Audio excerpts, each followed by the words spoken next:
Chapter 29.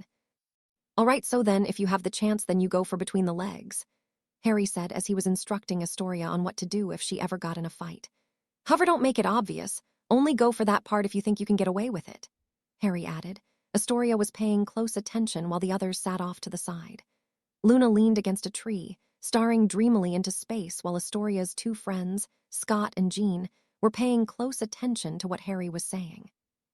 Tracy looked amused, while Daphne looked irritated.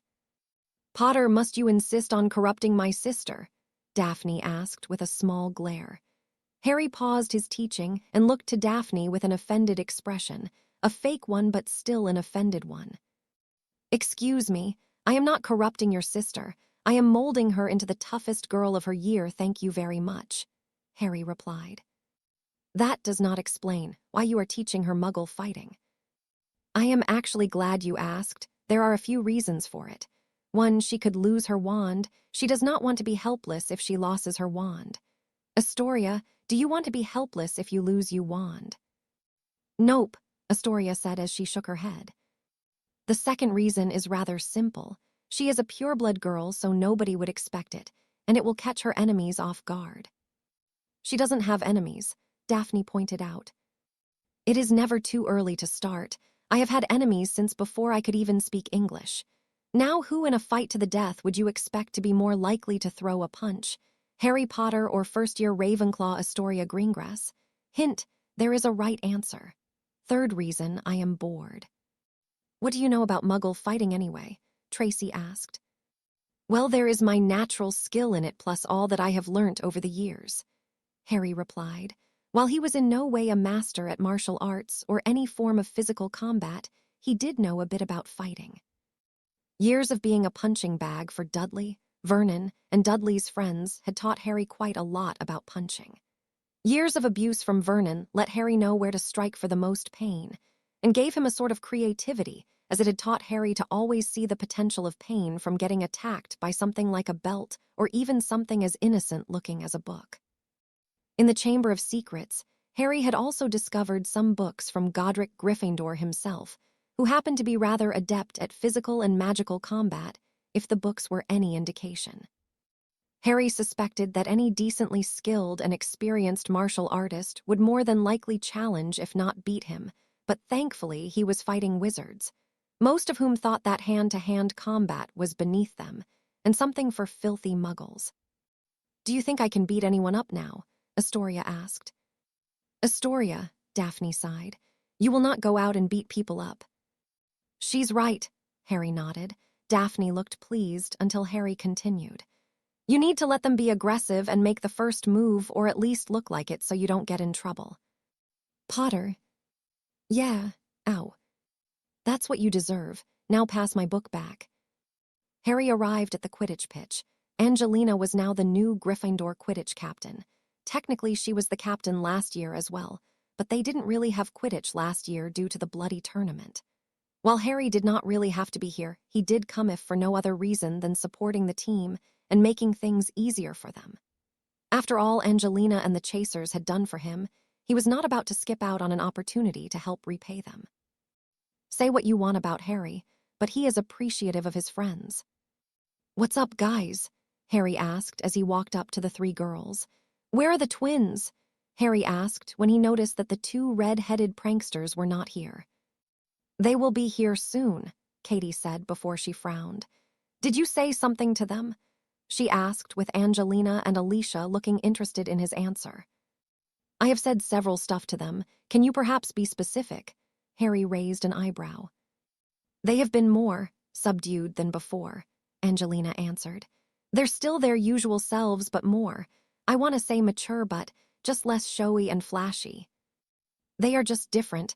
I don't think we would have noticed if we didn't know them so well," Alicia added. "Ah well, during the summer I had a conversation with the twins," Harry admitted. "I may or may not." "May or may not," Katie interrupted. "Fine," Harry rolled his eyes. "I may.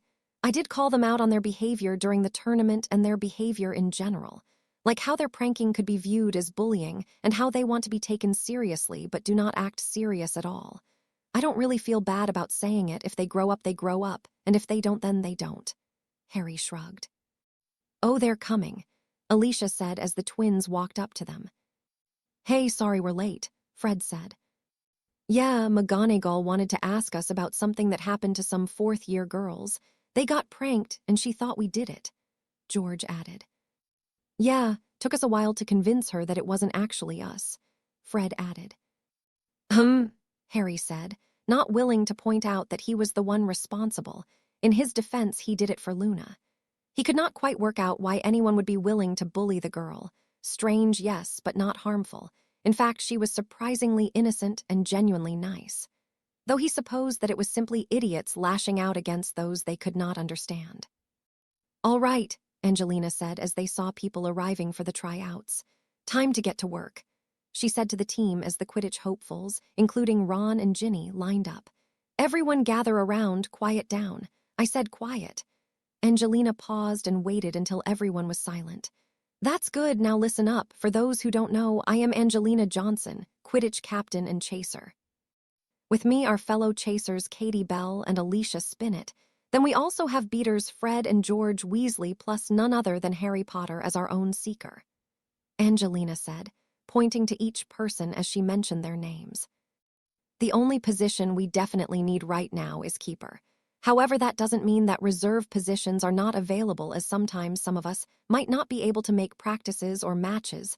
So if you are going for a chaser, seeker, or beater position, then you won't make the main team but could make the reserve team. Any questions so far? Angelina asked. Excuse me, Ginny raised her hand. Yes. Can someone go for more than one position? She asked. No, you can go for one position, but if you make the team and we think you have potential in another position, then we will consider it. Are there any more questions?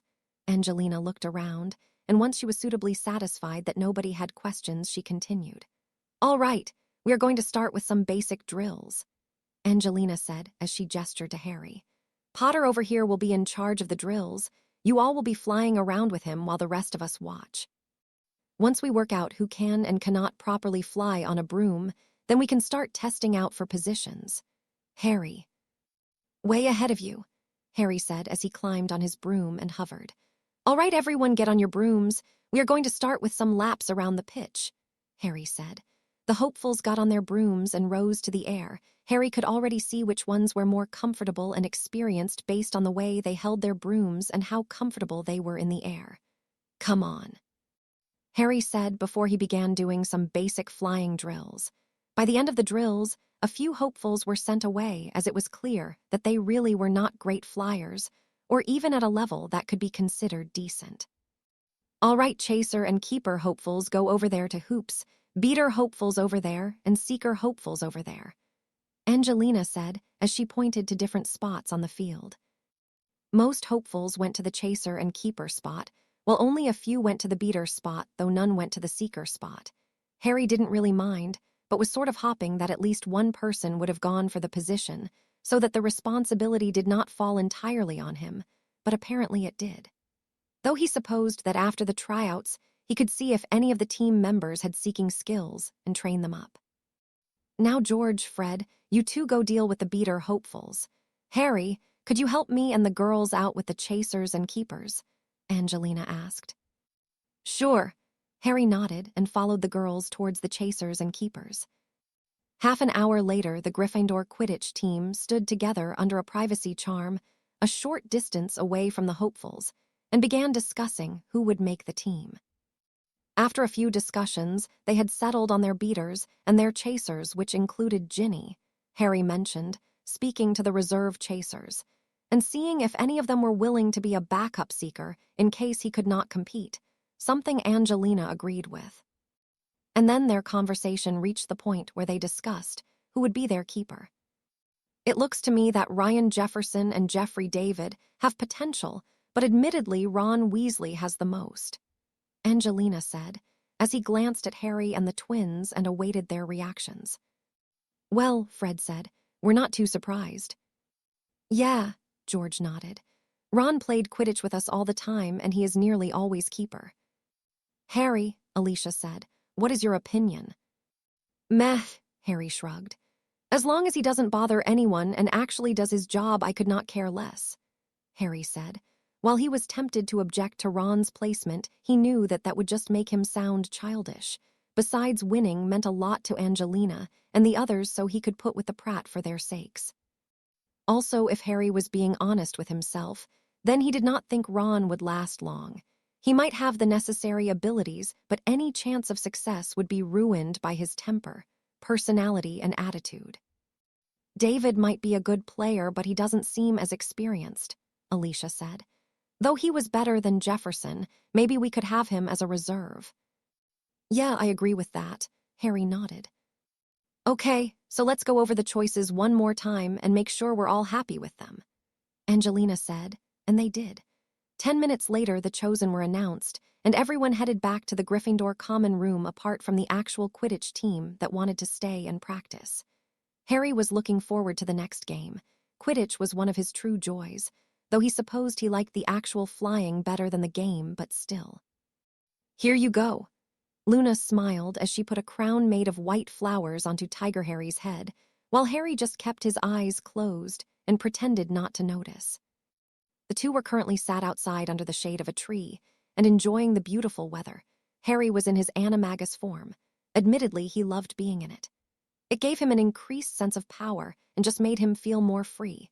Sometimes he couldn't help but think how he felt more natural in his tiger form than he would have in his own skin a year ago. Luna was with him as the girl had apparently decided that she liked to spend time with him or Astoria whenever she could. Not that Harry minded. He found her blunt honesty refreshing when compared to others, and the girl was either an incredible actor or didn't have a single mean bone in her body. Harry really couldn't tell. Luna had sat down and leaned against him as he lay in the shade, using him like a pillow. She sat still, humming quietly and simply enjoying the weather and Harry's company. Thanks to her humming, Harry had actually fallen asleep for a few hours. When he woke, she was still leaning against him and still humming. Do you like your flower crown? Luna asked Harry.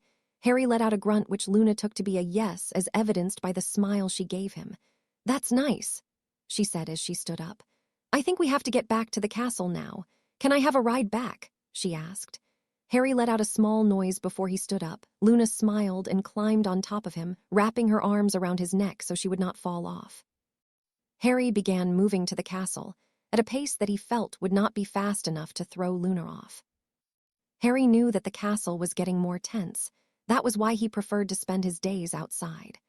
Umbridge had began shooting out educational decree after educational decree. Her lack of subtlety in trying to take over the whole school almost bothered Harry as much as the fact that she was trying to take over the whole school. Harry was not particularly worried at the moment. If Umbridge got too out of hand, then he would deal with her. Simple as. Soon they reached the castle, and Harry transformed back into a human, though he still had Luna on his back, so it looked like he was giving her a piggyback. Here you go, Luna, Harry said as he bended his knees so she could get off. Thank you, Harry, she smiled. I hope you like your crown. I do, Harry said as he took it off his head and looked at it. If you don't like it, then I can take it back for you. Actually, I do like it, Dobby, Harry called. Dobby, Harry said when the elf arrived. Miss Lovegood has given me this nice gift. I want you to take it back to my room in my godfather's house. Make sure it doesn't get damaged. Yes, master, Dobby nodded before taking the crown away. Would you like anything in return? Harry asked Luna. Not really, Can I have some pudding? Luna asked, looking as serious as Harry had ever seen her. Sure, Harry chuckled. I'll have Dobby make some for you for tomorrow. Thank you, Harry. She smiled, looking like Christmas had come early. Narcissa walked towards the room where Draco was supposed to go. Today was to be the third day of Draco's punishments at the hand of Apophis. Yesterday, the man had spent 10 minutes putting Draco under the cruciatus, right before hitting him with stinging hexes in the mouth several times, clearly showing that he did not like Draco speaking of things he shouldn't. Most of Narcissa's blame was placed on Draco himself and Lucius.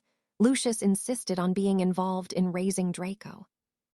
If Narcissa had raised him, then she was sure that he would have at least knew when to keep his mouth shut, and this could have also been avoided if Draco just listened to her. Narcissa had the feeling that Apophis was only starting light in his punishments. She felt that only the knowledge that Draco was to return to school, plus the fact that he was the son of one of the Dark Lord's followers, had kept him from getting really enthusiastic with his punishments. Yes, she wanted Draco to be disciplined, but this was going too far. An arrogant brat he might be, he was still her brat. Narcissa knocked on the door. After several moments of quiet, the door opened. She entered only to find Apophis sitting in a chair at the opposite side of the room and looking at her. Narcissa believed that if she could see his face then, he was probably supporting a look that would ask why she was here without her son. Narcissa, like all the others, did not know much about this mysterious person. Apophis was never seen with his hood off. She had no idea what he looked like. He showed up when he wished and left when he wished. The only person he seemed to address as an equal was the Dark Lord. He treated the rest like they were not fit to even remember. The Dark Lord claimed that Apophis was his heir, and created by magic using his own blood and that of Potter's. Narcissa was not entirely sure if she believed that, but she considered the fact that it could be true, as the Dark Lord did know magic that most did not. There was also his ability to withstand spells. Potter had managed to strike him with a bone breaker to the chest, but Apophis remained unaffected according to Lucius. She had seen the man take 2 unforgivables and get up and still fight.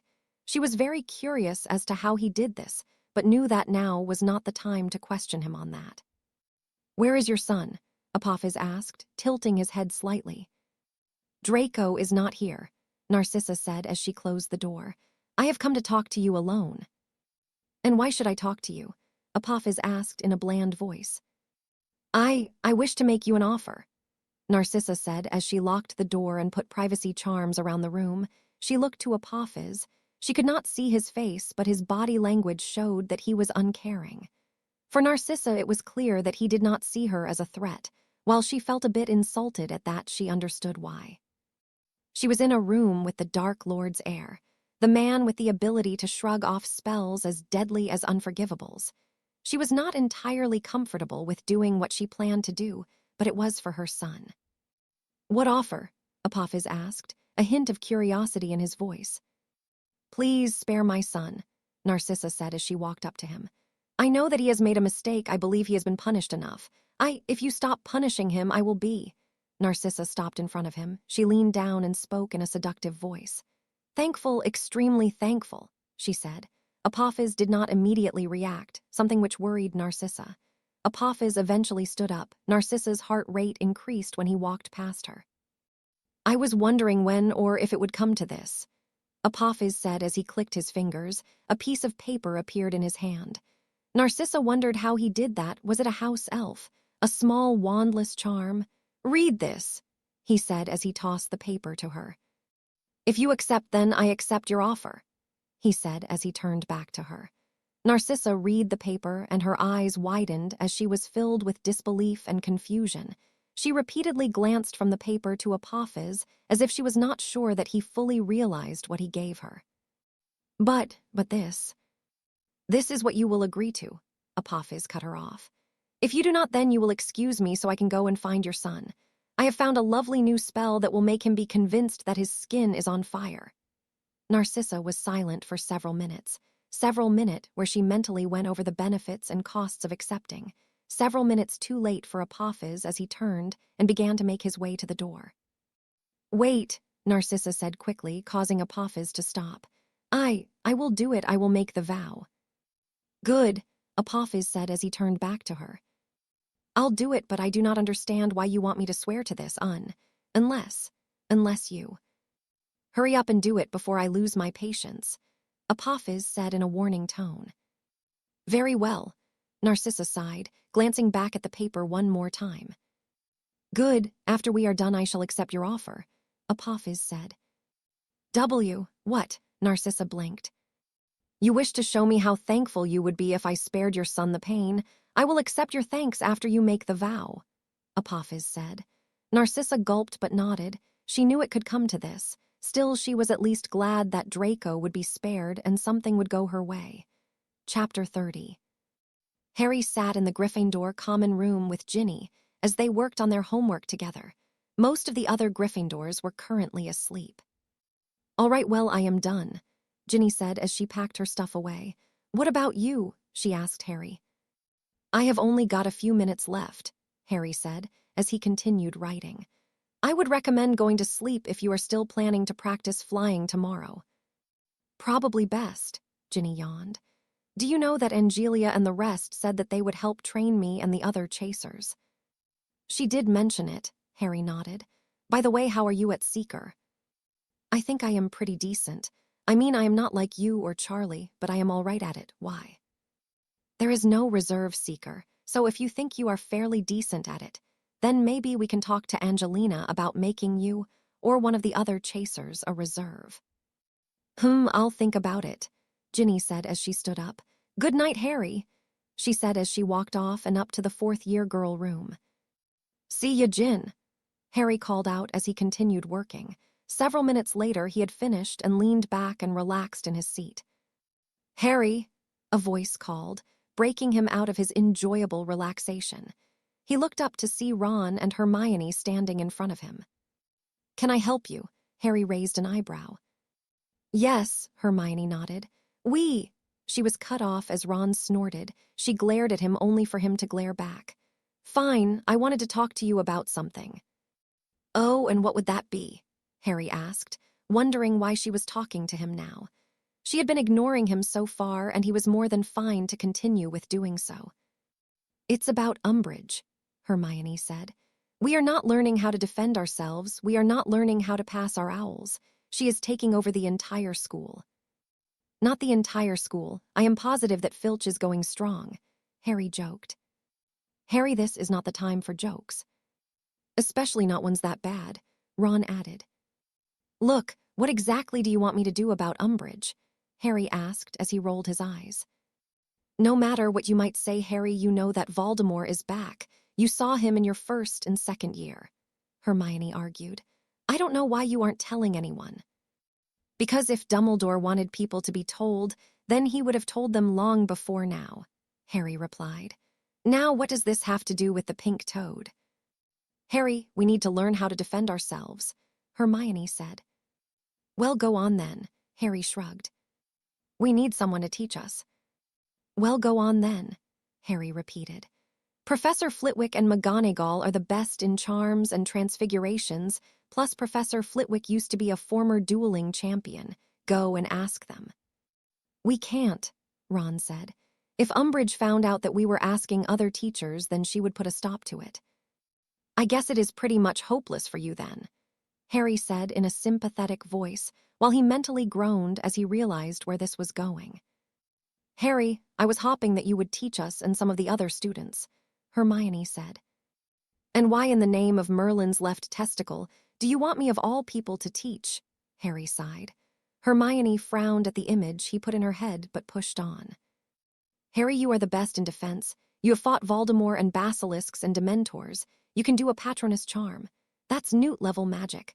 Plus you won the Triwizard tournament and you fought that dark wizard Apophis. Ron told me about watching the memory of it," Hermione said. She was rather upset that she didn't get to watch the memory, but decided that now was not the best time to mention it.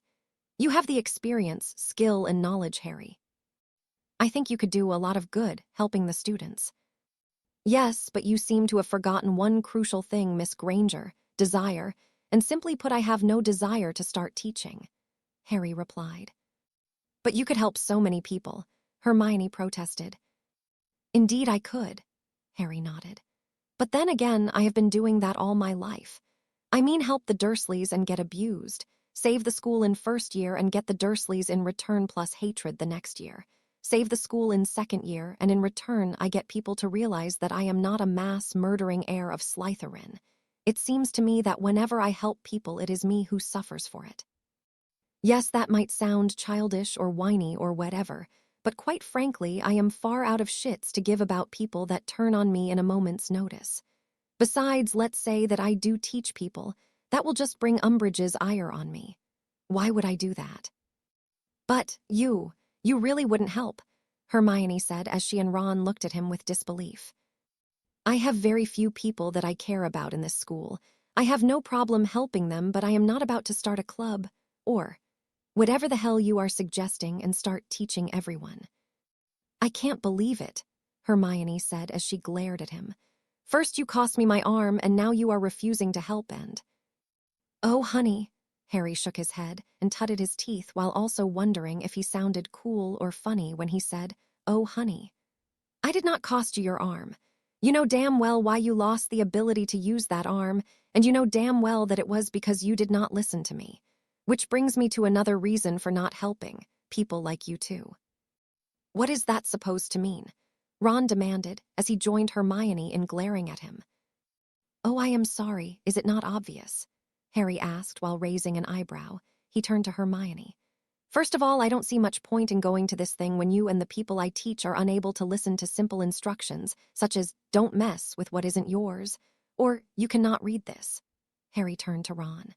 As for you, when I became an animagus, Kingsley had went through the effort of discreetly registering me only for you to cock it up and let the whole school know. Like you cared, Ron scoffed.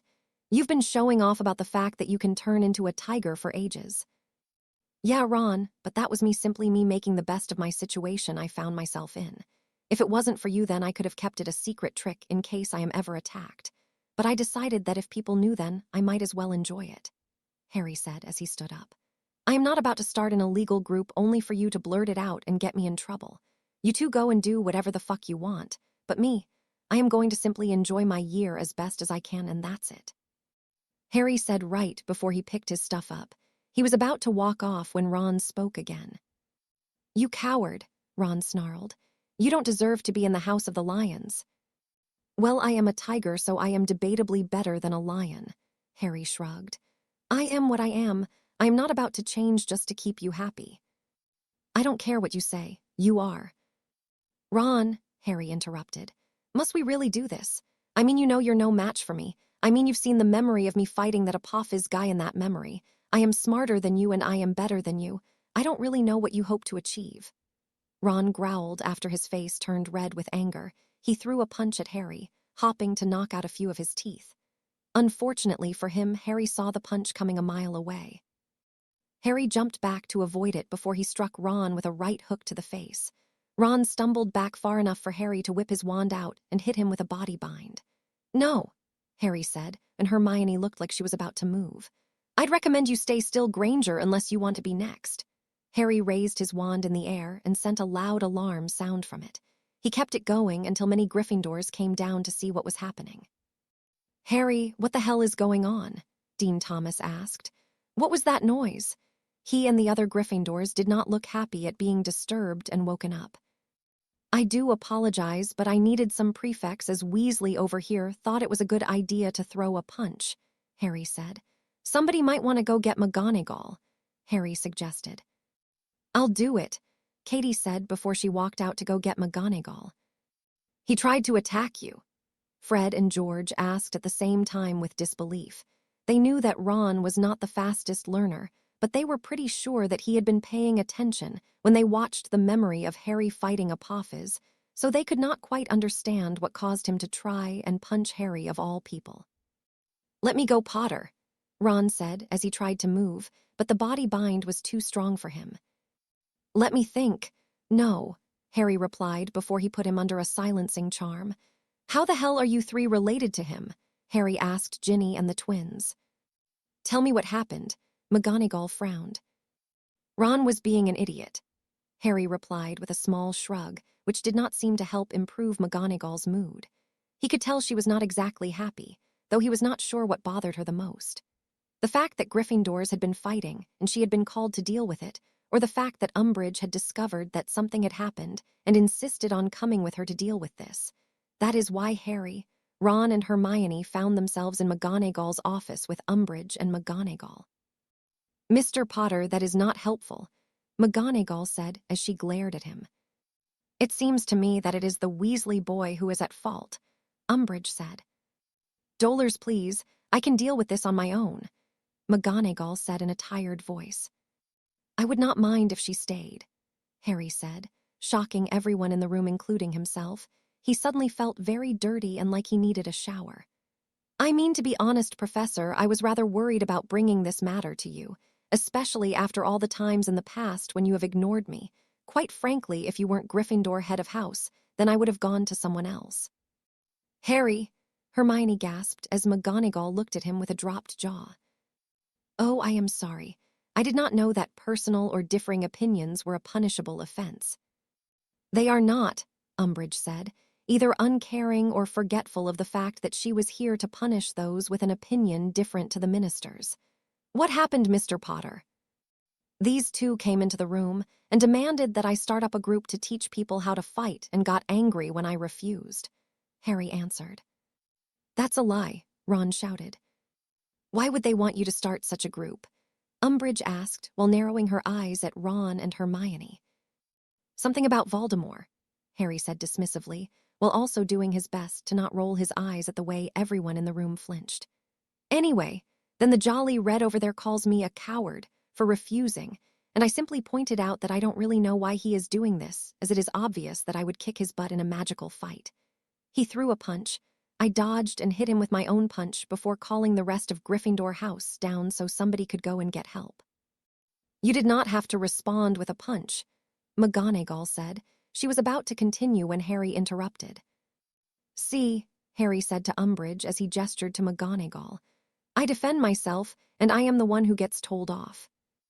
Mr. Potter, thank you, you can go," Umbridge said. "I will personally handle this." "You cannot do this," McGonagall said to Umbridge. "I am their head of house and—" "Actually, I can," Umbridge cut her off with a sweet smile.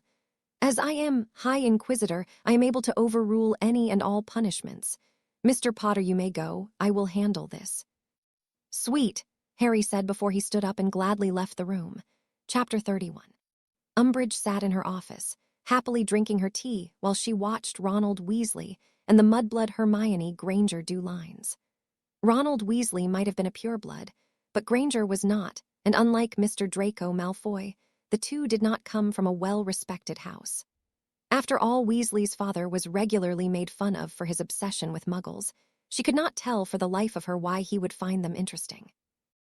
As far as she was concerned, the muggles should either be kept far away from wizard and witches or be killed. She knew which she preferred. Because Mr. Weasley and the mudblood Granger were not people she was worried about, she had no qualms with using her special blood quill. Of course, the two had both put up complaints at the start, but she was quickly able to shut them down. The two were clearly furious, but silently did as they were told and continued writing. Umbridge was glad that she seemed to have Harry Potter's trust. That would please the minister. She had not gone and asked Potter for anything yet, as she is not sure how willing he would be to help. Of course, he had not objected to her or any of her educational decrees either, but that did not necessarily mean that he was 100% on her side. If he was smart, then he would be 100% behind the ministry, but she was not entirely sure. He was a filthy half-blood after all. She rather hoped that he used his brains and supported the ministry. She would have been blind to not see how much influence Potter had. If he supported Cornelius, then, it would be much less likely for Cornelius to lose his position as minister, and it would go a long way in helping stop Dumbledore from spreading his horrible lies about who, while also helping her own career. The question was, could she convince Potter to join her? Perhaps she could see if he was willing to join the inquisitorial squad she planned to set up once Dumbledore was gone. She was brought out of her thoughts when she heard Ronald Weasley hiss in pain and curse under his breath. "I heard that," Umbridge smiled, causing both Ron and Hermione to look up at her. "I do not know who permitted you to use such language, but I know that it definitely was not me. That is another detention for you both." "But Professor Umbridge, I didn't do anything. I was just doing my lines," Hermione protested. 10 points for talking back to a teacher," Umbridge said, a smile still on her lips. Hermione and Ron scowled at her but did not say any more and looked down before continuing with their lines. "Bloody wanker," Tonks said under her breath as she walked into the kitchen and sat down at the table where her father was sitting, already eating his dinner, though she apparently was not quiet enough as her mother had heard her. "Language," Andromeda said as she walked over and placed a plate of food down in front of her daughter before she went back into the kitchen. "You all right, Dora?" Ted Tonks asked. "I am fine. Tonks said through gritted teeth. Okay, what happened? Andromeda sighed as she sat down at the table with her own plate of food. Does this have something to do with that boy? What is his name?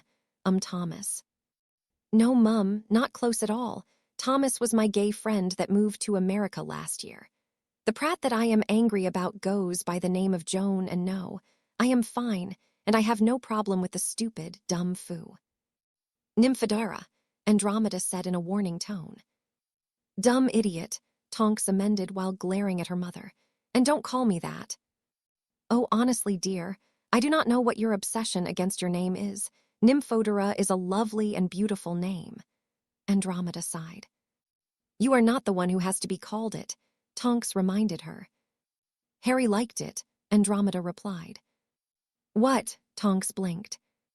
Harry Potter, he liked your name, remember that? Andromeda asked with a smile. Remember, he called it unique, she said, looking pleased that someone agreed with her about Nymphadora being a great name. Yes, Mum, but Harry also has tattoos, has become an animagus despite not being of age and enjoys fighting dangerous creatures and wizards. Tonks pointed out. I mean, I like the guy, but I do not think that he is the picture-perfect example of sanity, Tonks said.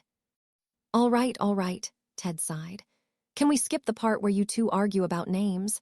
I'm getting tired of keeping score. I am winning though, right? Tonks asked.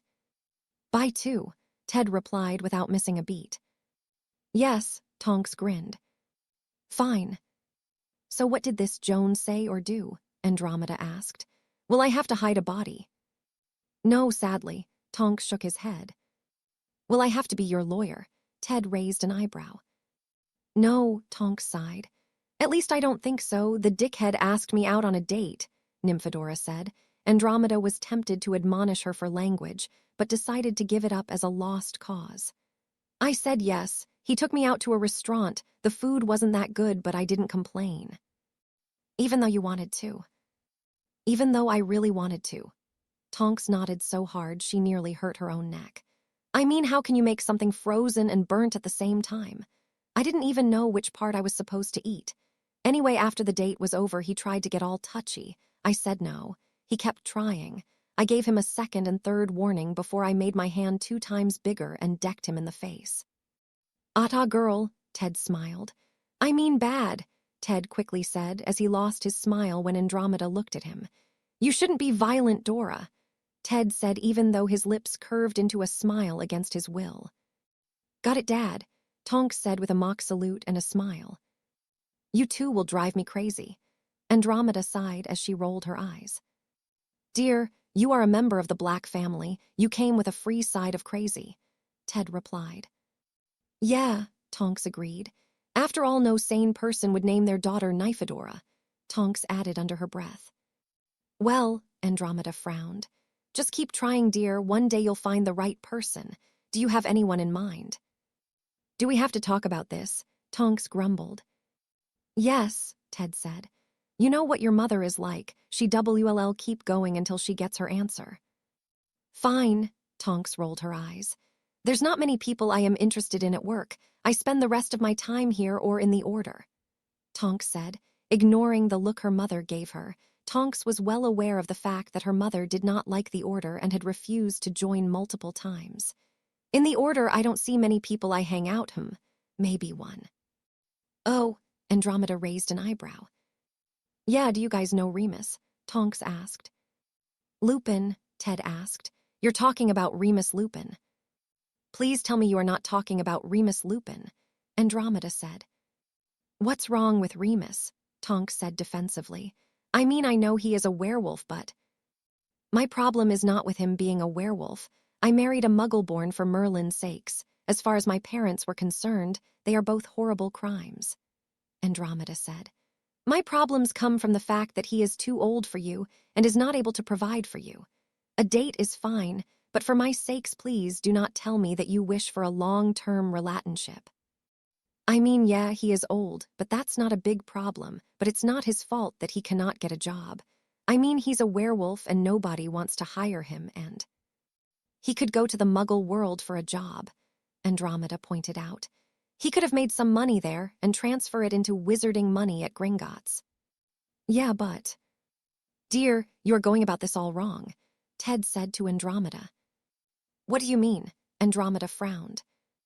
In my experience telling Dora not to do something makes her want to do that thing above all else. Hey, that's not true, Tonks protested. Is it not? Ted snorted. Do tell me if this sounds familiar, Ted said before he began specking in an imitation of Andromeda's voice. Nymphadora, don't run near the stairs. Ted raised an eyebrow at her before he spoke in his normal voice. It does to me because I remember you saying, Dad, I fell down the stairs the next day. That was a one-off. Oh, shall we talk about the trampoline incident? No, but... Or the painting accident. Well, Or how about the tutu incident with... All right, Tonks cut him off. I give up. Lawyered, Ted smirked. Now, Dora, I suggest that you and me talk about this like adults. I will tell you what I think and you will not angry, and I won't get angry if you disagree. There will be no arguing and shouting, just a couple of adults debating. Does that sound good to you? Yeah, I suppose, Tonks replied. Good, now Remus doesn't have a job, yes, but that is not entirely because he is a werewolf, Ted said. What do you mean? A couple of years ago, Remus was offered a job at my law firm, Ted said. Wait, Remus could have been a lawyer, Tonks asked, eyes widening slightly in surprise. No, but we did have an opening for a secretary position plus a janitor position. The previous owner had a soft spot for werewolves because his cousin was one, Ted replied. I don't know why he doesn't work there. You could ask him. I know those jobs are not as well paying as other jobs that Remus could get if he wasn't a werewolf, but if you had the choice between no job or job that is not as nice as you'd like, but with fair pay, then which one would you choose? Well, plus you said age is not a factor even though he is about the same age as Sirius. Fine, Ted continued. What about the fact that Remus grew up during a war while you were born near the end of one? What about any mental issues that Remus may have from being a werewolf? I do not want to be offensive, but I could argue that Remus's mental state could be worse than Mr. Potter, who you had mentioned before. Also, there is the matter of personalities. How would you describe Remus's personality? Ted asked. Well, he is quiet, a bit shy, hard-working, and he is mature. I just think he needs someone to make him happy, Tonks said. It is not your job to make him happy, Andromeda said. Ted coughed. I will handle this, dear, Ted said before turning to Tonks. It is not your job to make him happy, Ted repeated. Dora, you cannot make everyone happy. If that was the case, then the world would be a much better place. And it will not help anyone if you risk your happiness just to keep someone else happy. You have a happy and outgoing personality, the exact opposite to Remus. I am aware that opposites attract, but that is not always a good reason to be with a person. If you got together, then how would you handle each other? You would have to compromise in some way or form. Who do you think is more likely to change their personality, you or the older man? Ted asked. Tonks frowned, but he continued. Also, if Remus asked, then would you turn into a big-chested blonde and let him have a feel? What? No, Tonks said quickly. You are saying that you are not willing to physically change, because someone would prefer you that way. Of course I wouldn't. So then why would you change your personality? Ted asked. I wouldn't. Dora, if you are going to get with someone like Remus Lupin, then you will have to change, Ted said in a soft voice. In one way or another you would change, not compromise, change. I fully support you in whatever you want to do, but I do hope that when you do settle for someone, it be someone who likes you as you are. Do you understand where I am coming from? Why, yeah, I suppose, Tonks sighed. And you said he is mature, right? Andromeda asked. Yeah, and... Well, why do you think that? What? Why do you think that he is mature? Well, he is hard-working, and he knows about what the world is like, and... You're hoping that he would be mature enough to not see you for just your powers, Ted guessed. Am I right? Ted waited, but she did not answer. I will take your silence as confirmation. Dora, I don't want to sound like an old man, but you shouldn't be trying to get with him just because of that.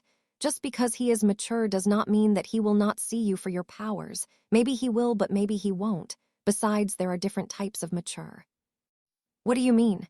Tonks asked in a soft voice as she looked at him. Okay, well, let's compare Remus to. Sirius Black and Harry Potter, yeah. Well, Remus and Sirius are both more mature than Harry in physical age.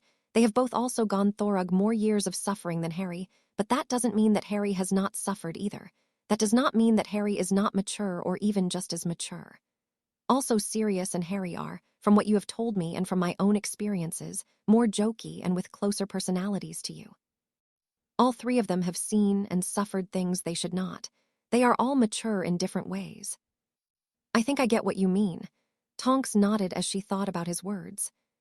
Tell me, dear, is there anyone else you are interested in? Andromeda asked in a hopeful voice. What? Tonks blinked as she looked up at her. Is there anyone else you are interested in? Andromeda repeated. Well, no, Tonks answered. Aha, Andromeda laughed. You hesitated, who is it? She grinned. I am not interested in anyone else, Tonks said in as firm of a voice as she could. Is he older than you? Mum. Younger. Mum. Oh, I am getting close, red hair, blonde, black. Mum, black hair. Oh, she's on a roll, Ted said before sipping some tea. How much younger? Andromeda asked. Dad, please make her stop, Tonks begged as her face settled into a pout.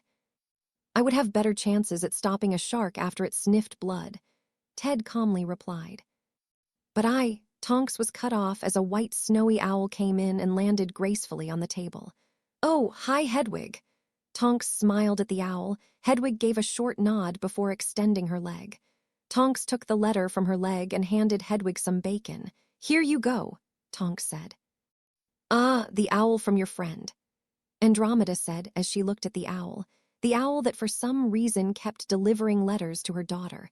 Whenever she asked Nymphadora about it, all she got was from a friend.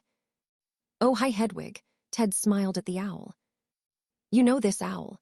Andromeda asked in a surprised voice. Yes, it's Harry's owl, Ted answered. Harry's owl? You mean Harry Potter? Andromeda asked before turning to Tonk. You have been writing with Harry Potter. Yeah, and Tonks said in a casual voice. Oh my, Merlin, you like Harry Potter, Andromeda blurted out. What? No, I don't. Oh, it's obvious. Dear, do calm down before she rejects him on the basis that you like him, Ted commented before turning to Tonks. To be fair, Harry wouldn't be your worst pick. Harry wouldn't want to be with me, Tonks said in a dismissive voice. Oh, and why not? Andromeda asked. Well, I am older than him. Coming from the girl who wanted to get with Remus Lupin, Andromeda snorted. I didn't want to get with Remus, I was just considering it, Tonks said in an irritated voice. Plus, I know that Harry had a relationship with Fleur de Lacquer before. She's a former Triwizard champion and a Vila. Past tense, Andromeda noted. So what? Ted asked Tonks.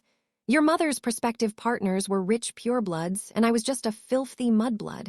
I'm still the one who got the best-looking girl at school. Ted grinned and kissed Andromeda on the cheek. Flatterer, Andromeda said, as Tonks rolled her eyes at her parents' behavior. Truthfully, from what little I have seen, I think you have a great chance with him. Ted, do you agree? Well, you're both near enough same ages, Ted said with a thoughtful face. I don't know much about Harry outside of having him as a clinet, but he seems a decent lad. If you want to go for it, then go for it. I will think about it, but can I please just eat in peace? Tonks begged. Fine, fine, go and eat, dear, Andromeda said. Thank you, Tonks sighed before she continued eating.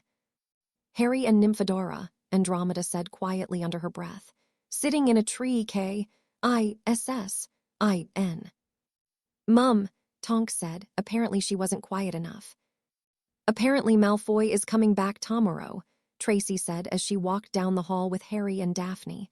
That will be fun, she said sarcastically. Yeah, Harry snorted. I am sure it will be. What are the chances of Malfoy growing some brain cells and leaving me alone? Highly unlikely and near impossible, Daphne answered. Personally, I rate you becoming the king of Dementors as a higher possibility than Malfoy becoming less of an idiot. Careful, Greengrass, you are giving me ideas. Harry smirked. Wouldn't that be great, though? Harry Potter, boy who lived, defeater of dark lords, Triwizard champion, king of Dementors. Actually, nah, I have enough titles already. Probably for the best Potter, we wouldn't want your head to get too big, Daphne said as she gave him a sweet smile. It's not my fault if my brain is so much more powerful than I. Harry trailed off when he saw many students rushing towards the courtyard. What the hell? Harry blurted out. What do you think is happening? Tracy asked. Let's go find out, Harry said and followed the students with Tracy and Daphne following after them. What the hell is happening? Daphne whispered once they reached the courtyard. Many students were gathered around while Professor Trelawney standing in the center whilst wearing a large brown coat and holding a tissue in her hand. She was standing alongst a trio of suitcases and Filch had just brought out a fourth and placed it at the tearful woman's feet. Umbridge walked out. She walked towards Trelawney, looking very pleased with herself. 16 years I have lived and taught here, Trelawney said through tears in a shaking voice. Hogwarts is my home, you can't do this, she cried. Harry, who had gladly transferred out of her class before starting the year, could not help but feel sorry for the woman.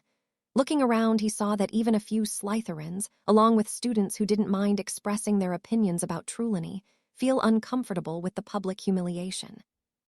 Actually, I can, Umbridge said, not looking bothered in the slightest. McGonagall came over and pulled Trelawney into a comforting hug just as the woman burst into tears. Something you would like to say, dear, Umbridge said when she saw McGonagall looking at her. Oh, there are several things that I would like to say, McGonagall said as she glared at her. Umbridge was about to respond when several students moved out of the way to allow Dumbledore to walk through. Professor McGonagall, Dumbledore said as he walked up to them, would you please escort Sybil back inside? Come with me, McGonagall whispered to Trelawney before walking her back inside the castle.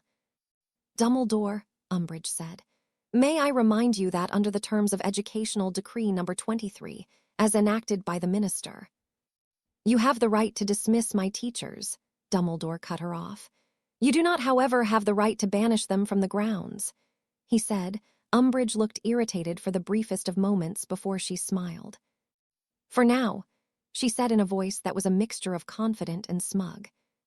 Dumbledore looked like he was about to say something but chose not to. He turned around. His eyes caught Harry's for the briefest of moments, but he quickly looked away and continued walking. Harry looked thoughtful for a second before he started walking away along with Daphne and Tracy when the students began dispersing. Wow, Umbridge is a piece of work, Tracy commented. I used to be in Trelawney's class before this year. She kept predicting my death every single lesson. Even I felt a little sorry for her, Harry admitted. Honestly, Daphne huffed. Could she be any less subtle? I mean, for now. She just all but admitted that she will change the rules to suit her whenever she wants. Hey, idiots will idiot. You just got to not idiot with them, Harry replied. Potter, what the hell does that mean?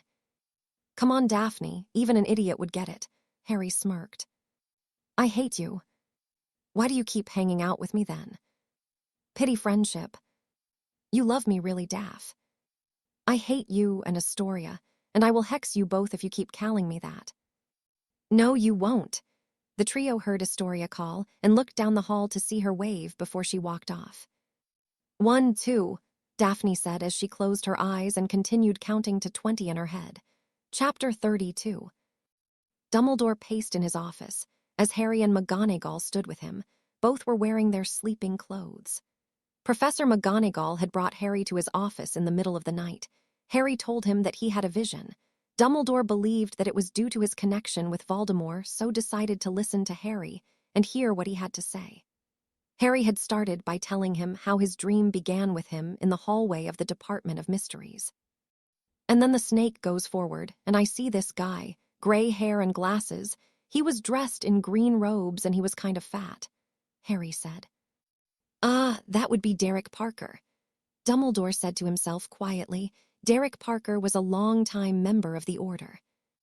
And then, Harry trails off and shakes his head, standing with sweat pouring down his face as he looked beyond tired. And then what? Dumbledore asks without looking at Harry. And then I see him, Harry says eventually. Who? That, Apophis, he snuck up on him. Apophis cast a silencing charm over him before hitting him with a bone breaker in each leg, right before he hit him with a killing cure, Harry said as he rubbed the tiredness out of his eyes. And then, it ended and I woke up. During the dream, were you standing next to the victim or looking down at the scene? Dumbledore asked. Neither. What the fuck is happening to me? Harry demanded. Mr. Parker was on guard duty tonight, Dumbledore said to a portrait, ignoring Harry. Make sure the right people find him. Sir, Phineas, Dumbledore said to another portrait, ignoring Harry once more. Go to your portrait at Grimmauld Place and inform Sirius and any others who are there about Mr. Parker, and tell them all to be careful. Bad news, Dumbledore, the first portrait said. He has been confirmed dead. That is bad news, Dumbledore agreed, but we must quickly deal with this and… Look at me, Harry shouted, magic amplifying the sound and power of his voice. Dumbledore stopped and finally looked at him. Dumbledore looked shocked and worried. What do you know? Harry asked. Tell me now, no bullshit, tell me what you know. Harry, Dumbledore was cut off as Snape entered the room. You called for me, headmaster, Snape drawled, clearly not happy at being called up to Dumbledore's office at night. Yes, Severus, Dumbledore nodded, eager to avoid answering Harry's question. There is no time to waste. Harry need to learn occlumency immediately. I know occlumency, Harry interrupted. I am aware, Harry, but you must improve upon it if you are going to stop these dreams, Dumbledore replied. Professor Snape will help you improve upon your abilities and… Hell no, Harry cut him off. I am not letting Snape of all people mess around in my head. Harry, this is important. You must improve your occlumency, and Professor Snape is the only master of the arts we have available. Well, that's a lie. I know you know about occlumency, so he is definitely not the only one available, Harry replied. Typical Potter, Snape snorted. Thinking that you can just demand the headmaster to train you, just as arrogant as your father and… Snape, Harry cut him off as he glared at the potion's master. I know you are still pissed that my dad refused to take you to the ball or whatever shit you are angry with him for, but be quiet. The adults are talking. You little… Quiet, Harry shouted before turning to Dumbledore. If you think I am letting this unprofessional man-child have access to my mind, then you might need to see a mind healer because you have gone crazy. I wouldn't trust him to not spit in my food. My problem is not with occlumency. My shields are more than sufficient. Care to prove it, Potter? Snape challenged. Gladly. Do you think you are competent enough to read my mind, or should we ask the headmaster to hold your hand and walk you through it? Harry sneered at Snape. Snape growled before pulling out his wand. Legilimens, he yelled and pointed his wand at Harry. Snape entered Harry's mind and tried to read his thoughts. Dumbledore watched, expecting Harry to soon concede defeat. However, he was more than surprised when Snape looked like he was struggling while Harry looked like he had roughly the same amount of energy as before Snape tried to read his mind. A minute later, Snape exited Harry's mind, looking completely and utterly confused. How the hell is that possible? Snape demanded. Severus, Dumbledore asked, wondering what was going on with his potion's master. The brat managed to keep me out. Well, Snape, some people just have this thing called natural talent. Harry smirked, despite how tired he looked. Now, if you will all excuse me, I will be going. If I am going to waste my time, then I am going to do it by trying to go back to sleep, Harry said as he turned around and left the room. Dumbledore was silent, deep in thought, only to be broken out of his thoughts when Snape spoke. Dumbledore, the Dark Lord is calling me, Snape hissed as he gripped his arm. Very well, Dumbledore said after a moment. Go on, Severus. Snape nodded before leaving the room. Welcome, Severus, Voldemort said as Snape arrived. How are you? He asked in a voice usually used if someone would be discussing the weather. Snape paused and looked around. He saw Death Eaters kneeling on the floor as they usually did during the meetings, but he also saw all three Malfoys as well. Snape saw one Death Eater in front of the other Death Eaters. He was on his knees. His whole body was shaking, likely from exposure to the Cruciatus curse. Stood next to him was Apophis. Apophis looked towards Snape. "Half-blood, stop wasting our time," Apophis said in a warning tone. Snape nodded and walked into the room and kneeled down. "My apologies, my lord," Snape said to Voldemort. "I was in a meeting with Dumbledore. I had arrived as soon as I was able to." "Of that I have no doubt," Voldemort said in a silky voice. "What was the meeting about?" Voldemort asked. "Dumbledore," Snape drawled, "contacted me in the middle of the night and—" Snape was cut off by a strike to the head. He fell on the floor and looked up to see Apophis brandishing his wand. "Cease your drawling, half-blood. I warned you to not waste our time. The sound of your voice may please you, but it irritates me. Speak without wasting time," Apophis said impatiently. "I cannot help but agree with my heir," Voldemort said. "My time is far too valuable to waste on you enjoying the sound of your own voice, Severus. Now speak and tell me what you know." "Yes, my lord," Snape said as he got up to his knees, resisting the urge to glare at Apophis. "Dumbledore is aware of your attempt to steal the prophecy." "How?" "Potter," Snape spat. Snape couldn't help but notice Apophis tilt his head slightly, clearly interested in knowing more. "I believe the boy had a dream or a vision. Dumbledore contacted me. He wanted me to teach the boy occlumency." "You are teaching Potter?" Apophis asked. "No," Snape shook his head. "Potter refused to accept me as his occlumency teacher." "Why?" Apophis asked. "Why refuse to learn from you?" "The boy has already mastered occlumency," Snape said after a few moments' pause. "I had tested his shields, my lord, and I was unable to penetrate his mind shields." "Really?" Voldemort asked in an interested voice. "Yes, my lord," Snape said. Voldemort turned to the shaking Death Eater. "This is all your fault," Voldemort said in a cold voice.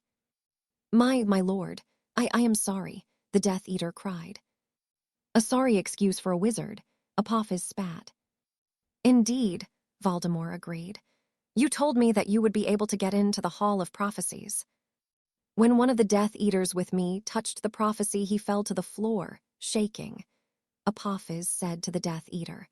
"That was when the alarms went off, and I had to end him to prevent him from being captured and revealing more information. What happened to him after he touched the prophecy?" I don't know." "Your lack of knowledge has cost us a member of our ranks right as Dumbledore received confirmation that we are after the prophecy," Voldemort snarled. "My lord, I am sorry. Please have mercy," the Death Eater begged. "Mercy," Voldemort chuckled. "I am afraid I have recently run out, Apophis. How about you? Do you have any mercy left for our friend?" "None at all," Apophis said in a cold voice before he flicked his wand. Seconds later, the Death Eater's lifeless body fell to the floor. Apophis hissed and Nagini walked forward and began devouring the body. Everyone watched in silence as the snake ate. It was only after she was done that they continued. "Now on to more pleasant business," Voldemort said as a smile appeared on his face. "Draco, have you fully healed?" Voldemort asked. "Why, yes, my lord," Draco quickly nodded. "Good, I am glad. I hope you are appreciative of the resources and time I have wasted on healing you," Voldemort asked. Draco quickly nodded once more. "I do hope that you have also learnt your lesson about controlling yourself," Voldemort asked in a conversational tone. Yes, I have, my lord."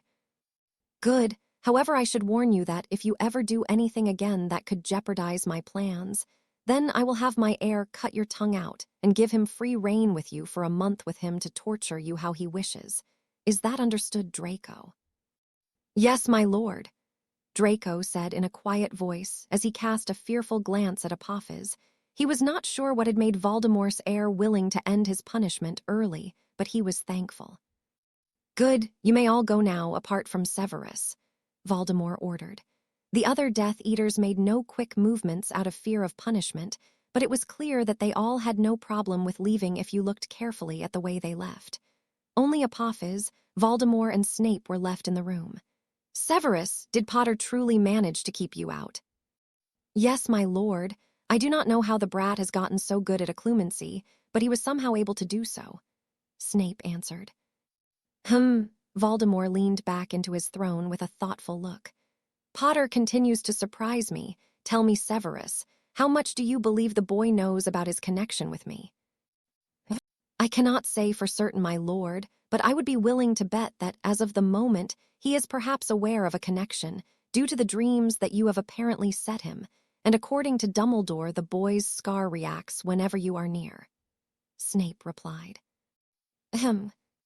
Who taught Potter a clumsy? Apophis asked.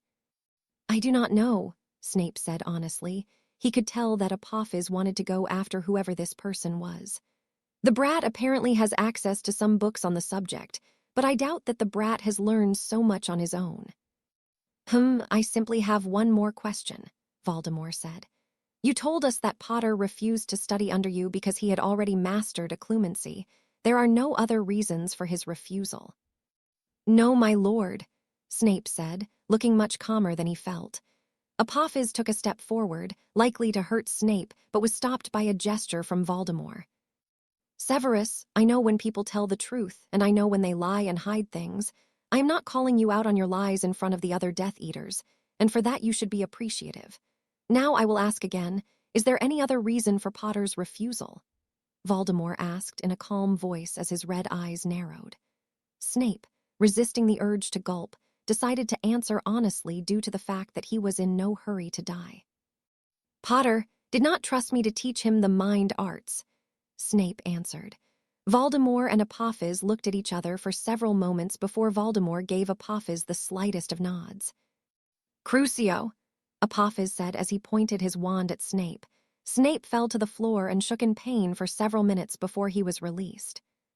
Because of you, Snape, and your idiotic behavior, we have lost a valuable opportunity, Voldemort said in a cold voice as he glared at Snape. If you were teaching Potter then, you could have been weakening his mental defenses and making it easier for me to access his minds, but no, due to your idiocy, Potter does not trust you to look into his mind and not damage anything. Put a silencing charm on him and continue. Voldemort added to Apophis, who nodded, and placed a silencing charm on Snape before he fired the curse again. Master Harry is upstairs, Dobby said to her when she entered Grimmauld Place through the Floo place. Thank you. Fleur smiled at him before she walked upstairs. It was the start of the Christmas holidays, and Fleur knew that Harry had come back for the holidays. During his school year, the two had exchanged many letters. Despite the recent lack of physical contact, Fleur was rather pleased with her relationship with Harry. Though she was hoping that he would soon take it to the next level, in the past it would be the boys who wished her to engage in a permanent relationship with her. She never expected the roles to reverse and the shoe to be on the other foot, as the saying goes. Fleur was well aware that she could easily get nearly any man she wanted. She felt she was lucky to work around goblins. Well, not lucky, as they could be quite rude and tiresome at times, but they at least did not ogle her like the few human workers at Gringotts.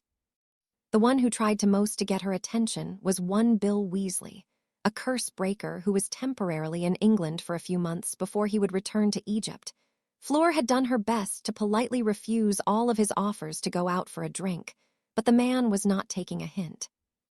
Talented curse breaker he may be, but he could not take a hint. The man had even offered her a position alongside him in Egypt, and said that if she was interested then he could make a call and try to see if she could get an interview. On the one hand, it sounded interesting, but she had come to England for Harry, not to get transferred into another country. She was also well aware of Bill being the older brother to the red-headed mess that Harry used to be friends with, and she wanted no part of whatever family drama she was likely to get pulled into if she and Bill became serious. Bill was not the best-looking man that Fleur had ever seen, but Fleur could not deny that he was somewhat attractive, though that might have been because Fleur liked his ponytail and earring. Maybe she could get Harry to wear one. She had no idea if she actually could. One of the reasons that Harry intrigued her was the fact that he would not allow anyone to control him, yet would not force his control on her, at least not beyond a few role-play scenarios. In the past, she would have boyfriends that would either do exactly what she said to the point where she considered them as human house elves, while the very few boys who could resist hoped that Fleur would enjoy being dominated. and tried far too hard to do so. Fleur admittedly did enjoy it, but not when they did it. They felt like madmen trying to tame her like they were after some prize. Harry had always made sure that she was always at least a little happy with what was happening, and had even gave her a safe word in case he ever went far beyond what she liked. Though why he chose Mango was beyond her understanding.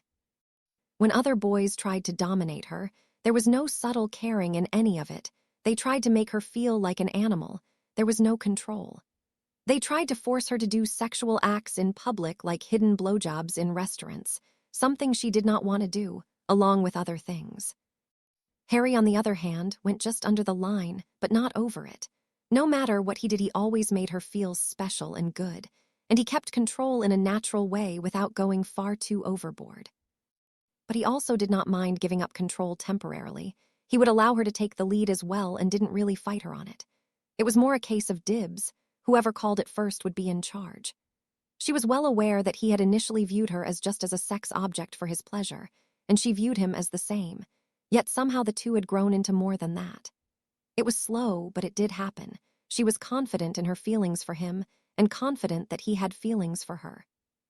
She was not entirely sure what was holding him back, but she was hoping she would find out sooner rather than later. "I just don't know Sirius." She heard Harry's voice just as she was about to pass Sirius's voice. "I mean, Fleur is brilliant and all, she really is," she heard Harry say. Fleur took out her wand and waved it so she was able to see through the wall. She saw Sirius and Harry sitting together and talking to each other. She cast another spell so she could hear what they were saying easily. She understood that this might be considered wrong, but if she kept silent then she could learn Harry's feelings, maybe even learn if he loved her. She was doing this for love. What better defense is there? "I know Harry," Sirius said with an amused smile. "You have said that already." "Yes, okay." Harry paused to take a deep breath. "All I am asking is why did this have to be so complicated? I mean, can't something just be simple for once?" "Okay, calm down, Harry," Sirius said as he patted him on the arm. "Let's just take this one step at a time. You like Fleur, right?" "Yes," Harry nodded, causing Fleur to smile. "But you also like Tonks?" Sirius asked. Fleur's smile disappeared and turned into a frown when Harry nodded. "Look," Harry said. "When I first saw Fleur, I thought she was beautiful. When I first got with her, I didn't really think of anything beyond how much sex we could have, but eventually I started liking her. When I first met Tonks, I thought she was unique. I liked her from the moment I saw her." "So the girl you've grown to like versus the one you've fallen for at first sight." "She fell on me actually, but yeah." Harry smirked as he remembered their first meeting. I was looking in some family books, including the grimoire, and I learnt something. When my grandfather and father met my grandmother and mother, they both felt something special. They both couldn't describe it, but felt drawn to the women of their life." Sirius looked thoughtful. "James had always said that he felt a pull towards your mother, and how he and her would definitely be together.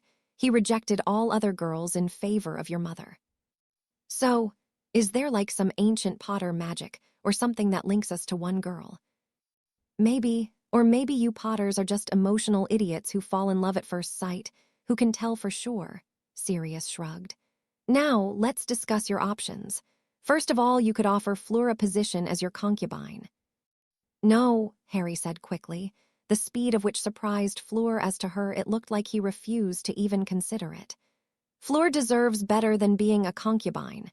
She's beautiful, smart, and doesn't deserve to be just my concubine." "I know that, but I had to let you be aware of the option," Sirius said. "Now what happens with Tonks if you get with Fleur?" "I don't really know. I mean, I don't know if she likes me that way. I think she does. But if she does, then I don't know how much she likes me. I think I would be happy with Fleur. I'd always wonder what would happen with Tonks, though," Harry answered. "Okay, and what would happen with Fleur if you got with Tonks?" Sirius asked. "Well, first of all, I would feel like a dick because she wasted so much time where she could be with someone else waiting for me." Harry sighed and ran a hand through his hair. "And then that's all up to her. But I am just so confused right now. I mean, I like them both," he said. Fleur could not help but notice the sincerity in his voice. "If I might suggest something," Sirius said.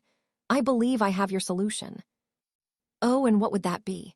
Harry asked, looking very skeptical. Well, you are Lord Potter, right? Sirius asked.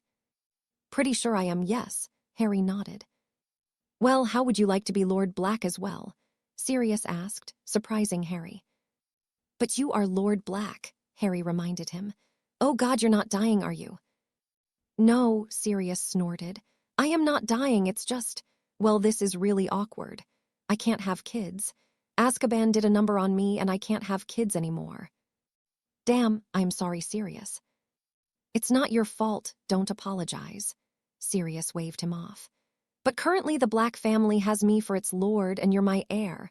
What I suggest is I give it up and make you the current Lord Black, or we can just stick with you being my heir for now, and I give it you later. That way you could get with Tonks and Fleur, make one Lady Potter and the other Lady Black. I don't know, Sirius. I don't know if that would work. Well, do you like them both? Yeah, but... Then it is only a matter if they like you. If they do, then maybe you could make it work, Sirius said. Is that fair to them, though? Either of them? Harry asked, looking unsure. Fleur removed the spells. She cast a silencing spell on her feet and quickly turned before walking away. She had just reached the bottom of the stairs when she saw Dobby. Excuse me, please do not tell Harry that I was here, she said, wanting to get out of here as quick as she can. If Master Harry asks, then Dobby must tell truth, Dobby said apologetically. Fine, but if he does not ask, then please do not tell him, Fleur said. She walked out before he could answer. Fleur quickly rushed back into her apartment. She locked the door and dropped onto her sofa as every word she had just heard ringed in her ears. Chapter 33. All right, are we all ready? Andromeda asked. Andromeda, Ted, and Tonks had been invited to number 12 Grimmauld Place by Sirius for Christmas. Andromeda was very excited to finally have a Christmas with a member of her family that would not end with her being insulted, feel horrible, or have someone try to set her up with a pureblood she didn't like.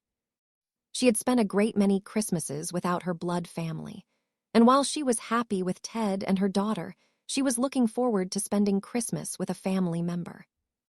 Already ready, dear, Ted said as he walked up to her and kissed her on the cheek. Ted was dressed in a simple suit while Andromeda was dressed in casual clothes.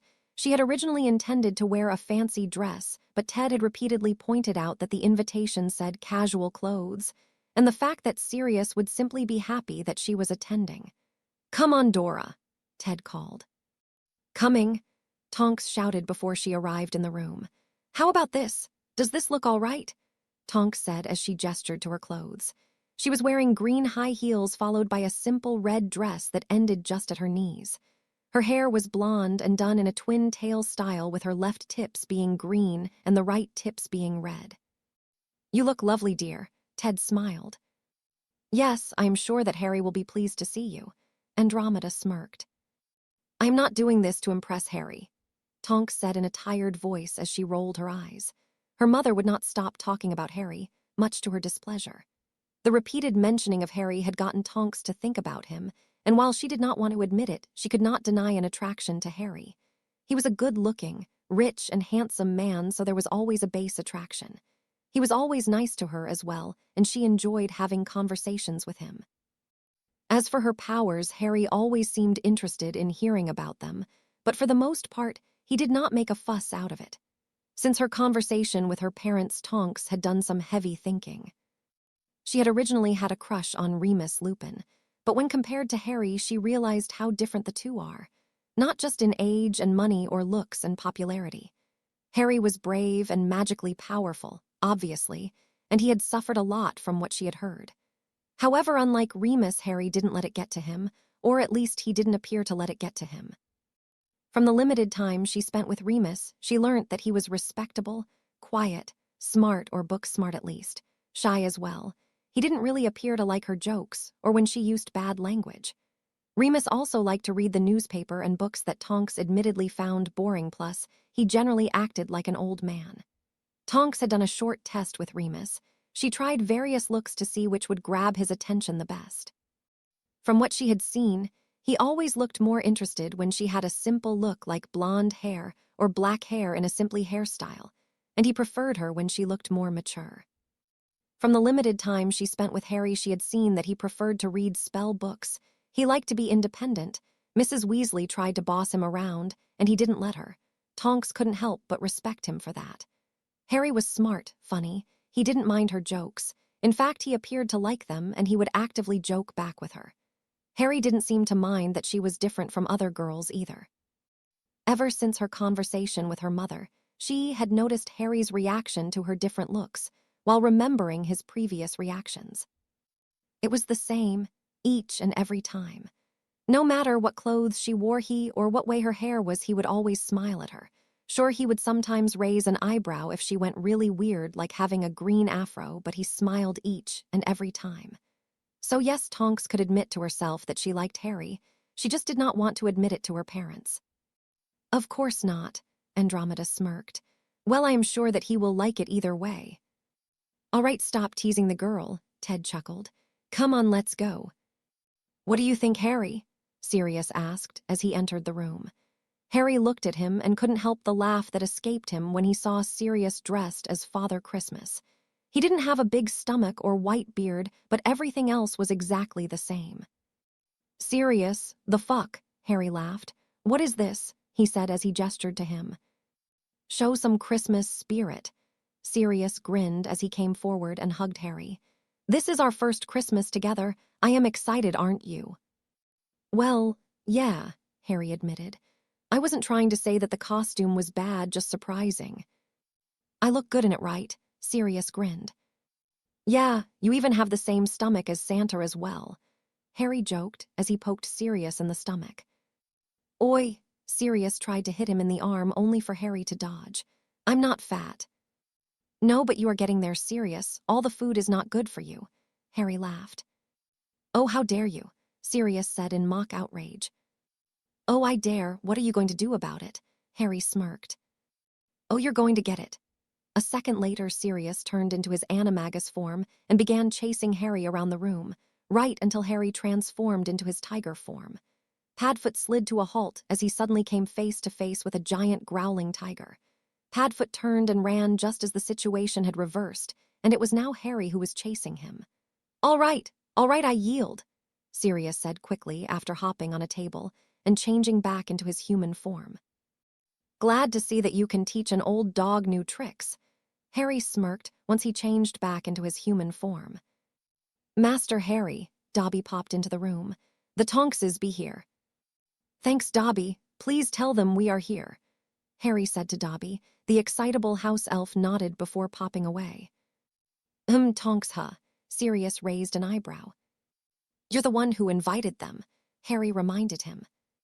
Have you thought about our conversation? Sirius asked. He did not need to tell Harry which conversation he was talking about, and Harry did not need to ask. Harry did not get to answer as he was cut off by the sound of footsteps. A few moments later, the Tonks family came in. Sirius, Andromeda blurted out in surprise. Andy, Ted Tonks, other Tonks. Sirius grinned before he rushed over and pulled them all into hugs. What in Merlin's name are you wearing? Tonks laughed. I am just feeling happy, so sue me. Sirius shrugged before he walked off. I'll be right back, he called out. Mr. Tonks, Harry said as he shook Ted's hand. Mr. Potter, Ted greeted him. You remember my wife, he said as he gestured to Andromeda. How could I not? Harry asked as he took Andromeda's hand and kissed the back of it on her knuckles. You are looking lovely, Miss Tonks.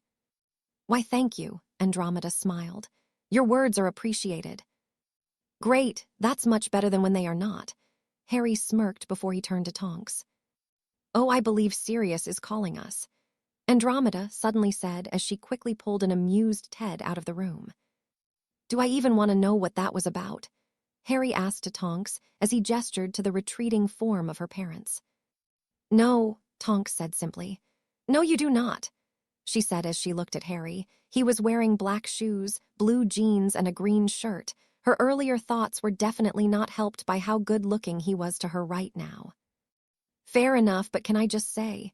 Harry whistled and made a show of looking up from her toes to her eyes. Wow, looking good, Tonks. Thanks, Tonks smiled before a question suddenly came to her mind and blurted out her mouth before she could stop herself. "Do you like blonde hair?" she asked as she gestured to her hair. "Depends on the hair and who it belongs to," Harry answered honestly. "No, I mean, do you like me as a blonde?" Tonks asked. Harry's face turned thoughtful as he looked at her. Tonks stood absolutely still as she felt his green eyes staring at her. "It's not your usual look, but you do make it work. I think when you have pink hair, then you look more happy and bubbly," Harry smiled. "You look nice as a blonde as well, though," he quickly added. "Blonde makes you look slightly more mature. You still look great, though, if that's what you are worried about. I am babbling a bit, but yes, I like it." "Thanks," Tonks smiled at him. "Do you have a preference?" she asked. "Blonde, pink, black?" "Not really," Harry shrugged. "I have only really seen you with pink, blonde, and white hair. Plus that one time you went green. I like them all because you just kind of make them." Harry trailed off as he tried to think of the right word. "Make them what?" Tonks asked. "Well, you just make them, you know," Harry replied. "It's hard to explain, but—" Harry was interrupted as Dobby popped into the room. Harry looked towards the elf, which caused him to miss the frown that had quickly appeared on Tonks' face before it left. "Master Harry, Miss Deliflower is here," Dobby said. Harry took a moment to translate Deliflower into Delacker and nodded. "Thanks, Dobby, bring her in," Harry said. Dobby nodded and popped away. A few seconds later, Fleur walked into the room wearing silver high heels, a beautiful blue dress that ended at her knees along with a pair of diamond earrings. Her hair was also done up in a bun and she had put a small amount of makeup on. "Whoa, hi, Fleur," Harry smiled. "Arai." Fleur smiled as she came over and pulled him into a hug. She noticed the look that passed over Tonks' face, but decided not to comment on it. Once she broke away from Harry, she turned to Tonks and smiled before hugging the metamorphomagus. "It is good to see you again, Tonks," Fleur said. "You too," Tonks said as she returned the hug before the two let go. Fleur resisted the urge to frown as she looked at the metamorphomagus in front of her. She understood why Harry liked her. The woman was pretty and had a very cheerful and jokey personality most of the time. Her presence in a room was almost always noticed as well, just like with Fleur, except Tonks did not have a magical allure. She found it amusing in a way that while she stood out because she looked perfect, Tonks always stood out for looking different. "I am glad you're both here," Harry smiled. "Harry, food time," Sirius called. "I guess it is time to eat," Harry shrugged. "Still, glad you both could come," Harry said before he walked towards the kitchen. Tonks and Fleur followed after him. Tonks glanced at Fleur and suddenly remembered that Harry had been physical with the beautiful blonde Vila. She also remembered that the French witch was Harry's first. She wondered if Harry and Fleur had feelings for her. If they did, then Tonks thought she might as well throw in the towel. Fleur was ridiculously good-looking even without her Vila allure. Tonks knew she could probably just change into Fleur, but she did not want to do that. When she was a student at Hogwarts, the other students either wanted her to change for them or scared about what she could do if she changed. Tonks wasn't about to suddenly change into another woman for a boy, and she wasn't going to become what she was accused of either. After a rather lovely dinner, the group sat down to open their presents. Sirius was rather disappointed that Remus was not with them, but with it being a full moon, he was not really able to attend. Everyone looked amused, as Sirius looked to be the most excited of all the group. However, nobody wanted to call him out on it, much as they knew why. This was his first real Christmas in a long time. "Okay, my turn," Sirius grinned after Andromeda and Ted had opened their presents. "First is from the lovely Nymphadora." Sirius smirked at Tonks. "Hey," Tonks complained, looking ready to take out her wand. "Dora," Ted interrupted what was likely going to be a painful hex. "It's Christmas, let him have this one." "Fine," Tonks said through gritted teeth. "Just this once." "Ah, a wand holster. Thank you," Sirius said as he put the holster on his wrist. He placed the wand inside holster. He tried to flick it into his wrist only for it to shoot out. It was only Harry's lightning-quick seeker reflexes that allowed him to catch it before it ended up hitting Tonks on the forehead. "You might want to practice first," Harry suggested as he tossed the wand back to Sirius. "Probably best," Sirius agreed before he went to open his next present. Oh, chocolate from Miss Delacour, he grinned. French chocolate, Fleur corrected him. The best chocolate, she could not help but add. Debatable, Tonks said just as Harry snorted with amusement. And I debate that it is, Fleur said with a smirk and small shrug of her shoulders. Thank you, Fleur. I will save this for later, Sirius said as he placed the box to his side and continued opening his presents. Ah, and what is this? Sirius asked as he opened the present he got from Ted and Andromeda. Just a large amount of clothes, Ted said.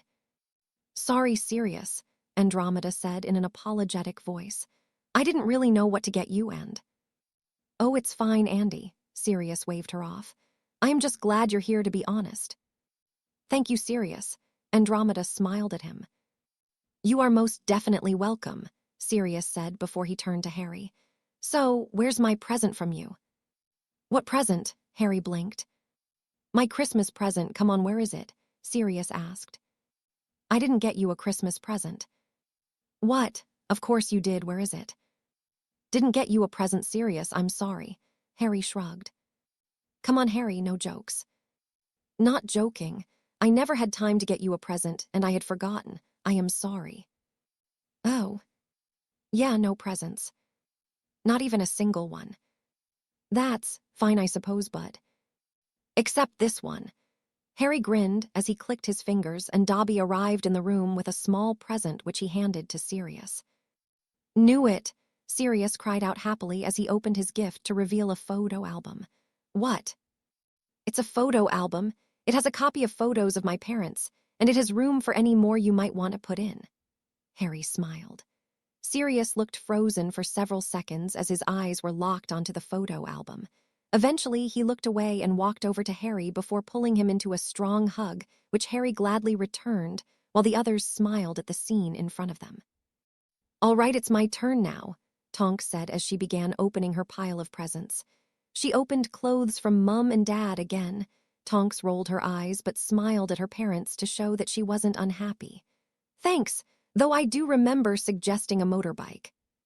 I also remember saying no way in hell, Ted replied. It's for the collective good of everyone on the road, dear. Andromeda replied with a small smile tugging on her lips. Shut it, Tonks said when Harry started snickering. Harry raised his hands in a surrendering gesture, but was not able to stop the smile from staying on his lips. Open my present now, Sirius said as he handed her his present. Thanks, Sirius, Tonks said as she opened it. Holy crap, is this a knife? Tonks blurted out as she held a sharp dagger with a black handle that had a snake carved into it with a red gem fitted into the handle. Sirius, Andromeda gasped. Is that? Yes, Sirius smiled. It is. I'm assuming that this dagger means something, Harry asked while raising an eyebrow at Sirius. Why, indeed it does, Sirius nodded. It is a black family tradition for any and all daughters born in the family to be given a black family dagger. And since I am now in charge of the black family, I am inviting Andy back into it and accepting Tonks over here as an actual member. Oh, Sirius. Andromeda happily pulled him into a hug as tears poured out of her eyes. It's all right, I knew how much it meant to you, Sirius replied. Everyone was silent as the two cousins hugged it out. Eventually they stopped. Andromeda kissed Sirius on the cheek before sitting down with her husband. Thanks, Sirius, Tonks said to Sirius as she glazed at the dagger with disbelief. It's fine, just do me a favor, please, Sirius replied. Get something safe to hold it in and get your mother to teach you how to use it. I don't want to go to St. Mungo's because I hear that you have somehow fallen or sat on it. I wouldn't sit on it. I hope not, Harry smirked. No need to damage perfection. Harry winked at her. Shut it, Tonks said while using her powers to hide her blush, and did her best to ignore her mother's chuckle. This is my present for you, Fleur said. It is chocolates as well. I apologize, but I was not really sure what to get you. Chocolate is fine, Tonks waved her off as she accepted the box from Fleur. Thanks a lot. You are welcome, Fleur said as she smiled at Tonks. Oi, Potter, where's my present? Tonks playfully demanded. I was also not sure what to get to you, Harry admitted. I mean, I thought makeup, but you don't need that. I came up with a few other things, but they weren't good, so I got you 2 presents. The first being this, Harry said as he handed her a small gift-wrapped present. Tonks opened it to reveal a green book. That's a book from my vault. Apparently one of my ancestors was a metamorphomagus, and he wrote a lot about it. I figured you might like it.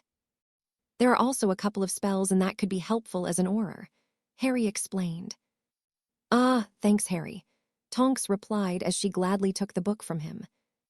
You are welcome, Harry said as he pulled out a small box and handed it to her.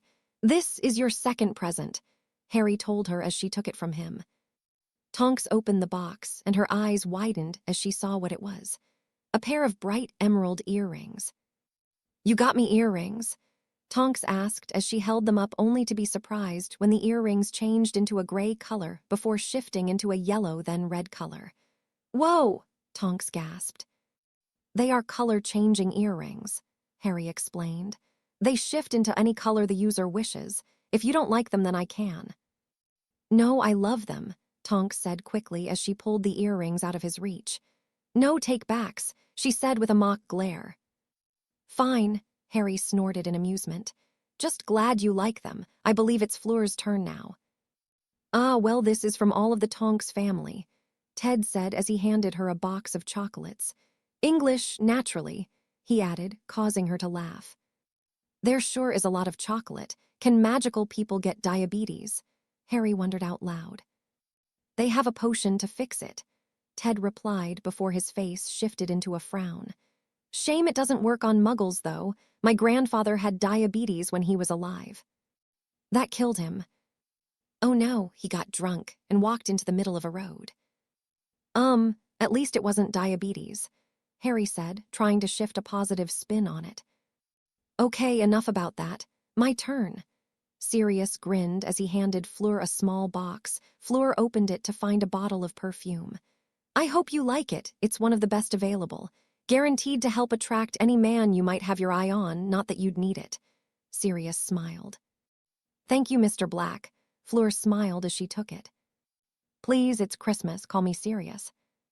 Sirius, Fleur amended before she turned to Harry. Well, awry, where is my present? She asked, raising an eyebrow, her voice suggesting that there would be consequences if there was not a present. Would you believe me if I said I had just brought you chocolate? Harry asked. No. Good, because I haven't, Harry said as he handed Fleur 2 gift-wrapped presents. Fleur opened the first one to find a red book. That is apparently a very good book for curse breakers. I hope you like it. It's even got the author's autograph. Harry added the last part proudly. Harry, I can't believe you got me this. This must have been expensive. Fleur gaped as she took the book from him. She recognized it. The author was a charms master and one of the best curse breakers in the world. He was in fact one of Fleur's idols and reasons behind loving charms. She could hardly believe that she was holding this book. I got it cheaper than normal, Harry admitted. I just had to autograph a picture for his granddaughter. Oh, open your other present, Harry said. Fleur barely managed to put the book away long to open the smaller present. In it she found a small but expensive-looking diamond wrist bracelet. Do you like it? Harry asked hopefully. Awry, I love it, Fleur said as she took the bracelet and put it on. Oh good, I'm glad, because I am really not experienced with giving presents, Harry admitted. Or receiving them, he mentally added to himself. So I guess it is my turn now. Yep, but before we start, you got a present sent to you from a Daphne and Tracy, plus one from a Luna, and another from Astoria, Sirius said as he pushed a small groups of presents to Harry. Who are they? Ted asked. Fleur and Tonks seemed to be paying close attention to his answer. Ah, well, Tracy Davis and Daphne Greengrass are my new friends, Harry smiled proudly. I decided to make new friends. It was surprisingly easy, actually. In fact, if I knew it was that easy, then I would have done it ages ago, he added as he opened their presents. Ah, candy and spell books, nice, he smiled. As for Luna, she is a year younger than me and I helped her out with some bullies. Astoria's my favorite, Harry admitted. Don't tell the others, Harry added in a mock whisper. She's a first year and Daphne's little sister, Harry added. I think she looks up to me. And these friends, are they just friends? Andromeda asked. hopping for her daughter's sake that they were. Harry was probably the best potential boyfriend Tonks had ever had. She was really hopping that he and Tonks got together. She could not handle any more idiots, and Merlin forbid Tonks going back to considering Remus Lupin. Yes, they are, Harry nodded. Just normal and actual friends, Harry added before he began opening his presents. Okay, I got a lifetime subscription to the Quibbler from Luna plus a corkscrew necklace, and from Astoria I got some chocolates. Considering that she is a first year, that's pretty nice. Okay, what did you guys get me? Harry asked around the room. Well, first of all, I've got you a friends and family discount in case you ever need me as your lawyer again, Ted smiled. Andy and I also heard that you're a major Quidditch fanatic, so we've got you a broom kit, Ted said as Andromeda levitated their present over to Harry. Thank you. Harry smiled happily. He was already enjoying this Christmas much better than the other ones. Before he would simply get one random thing like a sock or 50-pence coin from the Dursleys. His first Christmas at Hogwarts was nice, but this one was with real family and friends. He was also glad that this wasn't the 5th year in a row where Ron would get him something Chudley Cannon related, which Harry would have always given to Ron later on in the year because he didn't like the cannons and was too nice to throw it away. Ron thought he didn't notice that, but he did. "Oh, me next," Sirius said quickly. "Here is my present," Sirius said as he handed Harry a broom-shaped present. "Let me guess, it's a book," Harry joked as he took the present and opened it. "Fucking Merlin on a bike," Harry blurted out when he saw it. "Language," Tonks said just as Andromeda was about to. Andromeda looked at Tonks, who simply smiled and winked at her. "Sirius, you brought me the firebolt too," Harry said as he looked at the new broom. "It's our first Christmas, and I wanted to make it a great one," Sirius said as he ran a hand through his hair. "Can I guess that you like it?" "Fucking come here," Harry laughed as he pulled Sirius into a hug. "Thank you so much." Harry pulled back and admired his present. "All right, well, I am going to give my presents before Harry starts drooling," Tonks said, snapping Harry out of his daze. "Here you go, Harry," Tonks said as she handed him 2 presents that Harry began opening. "The first is a classic wizard storybook. I figured it would be nice for you to have one book where you don't actually have to learn something." "What about the names of the characters?" Harry asked. "Touché," Tonks eventually replied. "My second present is this ring," Tonks said as Harry opened a small box to reveal a silver ring. "Now, Tonks, I like you, but don't you think that this is a bit too fast?" Harry joked as he took the ring out. "It's a magical ring," Tonks rolled her eyes, but couldn't help the smile that appeared on her face. "If you activate it, then it forms a small shield. Nothing that would stop unforgivables or anything, but it would definitely help against curses and most stuff. Fair warning, it takes a limited amount of spells, and it will need to recharge for about an hour after using it." "Thanks, Tonks." Harry smiled as he put it on his right middle finger. "How'd you get it?" Harry asked as he wondered how expensive the ring was. "A mate of mine owes me a favor after getting her out of a tight spot." "Sounds like there's a story there," Harry commented as he looked at the ring. "Hopefully I won't have to try it out, but I doubt it. So, Fleur, where is my present?" Harry asked. Instead of a verbal response, Fleur sat up and turned to Tonks. "Tonks, will you please come with me and help me get a Rise present?" Fleur asked in a polite tone. "Oh, okay." Tonks blinked, feeling confused, but got up and followed Fleur out of the room. "Wonder what that's about," Sirius said out loud. Probably Nargles," Harry replied. A short while later, Harry left Ted, Andromeda, and Sirius to talk, and went to find Tonks and Fleur as they had not yet returned since they left to room to go get whatever Fleur had planned to give him. Harry had only taken a few steps when he nearly bumped into Creature. "Oh, hi, Creature," Harry said. "Have you seen Fleur and or Tonks?" Harry asked. "They's be in kitchen, master," Creature replied. "Kitchen? Right, thanks, Creature. Are you enjoying Christmas so far?" "Yes, master," Creature nodded. "That's good. By the way, I left your present with Dobby." Master got Creature a present," Creature said softly, as if he did not believe what he had just heard. "Yeah, I hope you like it." Harry smiled before he walked off and went to the kitchen. He saw Tonks and Fleur sitting together. Fleur waved her wand when they both noticed him. Harry was pretty sure that she had just cancelled a privacy charm. "Hi guys, how are you two?" Harry asked as he walked up to the two. "We are fine, Arai. What are you doing here?" Fleur asked. "Well, you two have been gone for a bit, so I thought I would come and check on you too," Harry answered. "Oh, are sure you didn't come just to find your present?" Tonks smirked. "That may have been a factor," Harry smirked back. "Ah yes, your presents," Fleur said as she stood up. "I have first of all brought you some clothes," Fleur said as she levitated a box onto the table. "I assure you that you will look even more handsome if you wear it." "I will take your word for it." "As well you should. I have also brought you some food," Fleur said as she pointed to a picnic basket on the table. "It is magically expanded. Inside is a variety of excellent French food. All have been put under preservation charms, so you do not have to worry about them going bad." "Wow, thanks, Fleur." "You are welcome, but there is one thing I must ask you," Fleur replied. "What?" Harry raised an eyebrow. "Do you have a girlfriend?" "Not really, but Harry was cut off as Fleur wrapped her arms around his neck and pulled him into a searing kiss as she pressed her body against his. Harry had barely been able to process what happened before she pulled away. "Fleur, Harry was once again cut off. This time, however, he was really surprised as he felt a hand on each side of his face shift his head, so he was looking right at Tonks, who leaned forward and kissed him just like Fleur had done. She lingered slightly longer, but eventually did pull away. "Well, that was pretty good," Tonks grinned after a while. "All right," Harry said as he was still recovering from what had just happened. "I am not complaining or anything, but can somebody please explain? The fuck?" Chapter 34. "Excuse me a second," Sirius said to Andromeda, and Ted as he stood up to go and see where Harry and the girls had gone to. "Where are they?" he whispered to himself. He had only taken a few steps out of the room when he found Creature, who had a look of disbelief on his face. "Creature," Sirius said, snapping the old elf out of his thoughts. "Bad Master be wanting something?"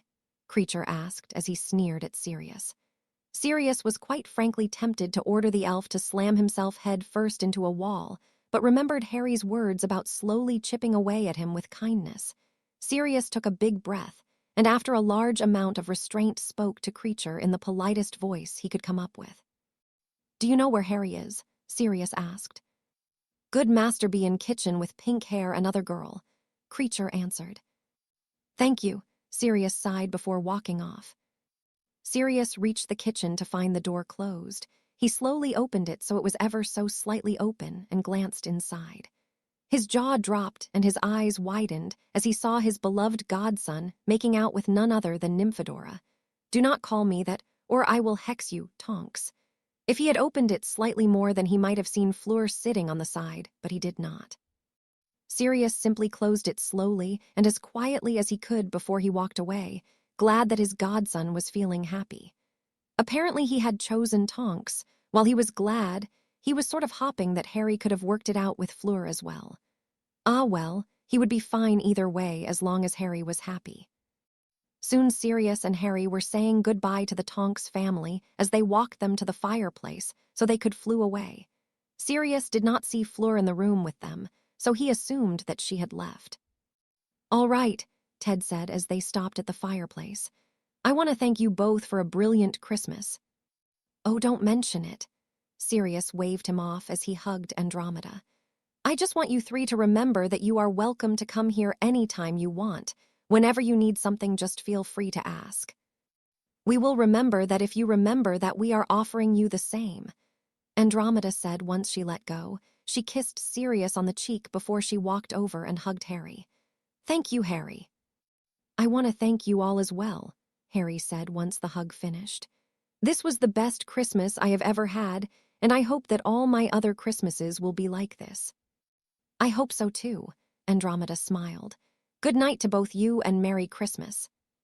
"Merry Christmas," Ted nodded.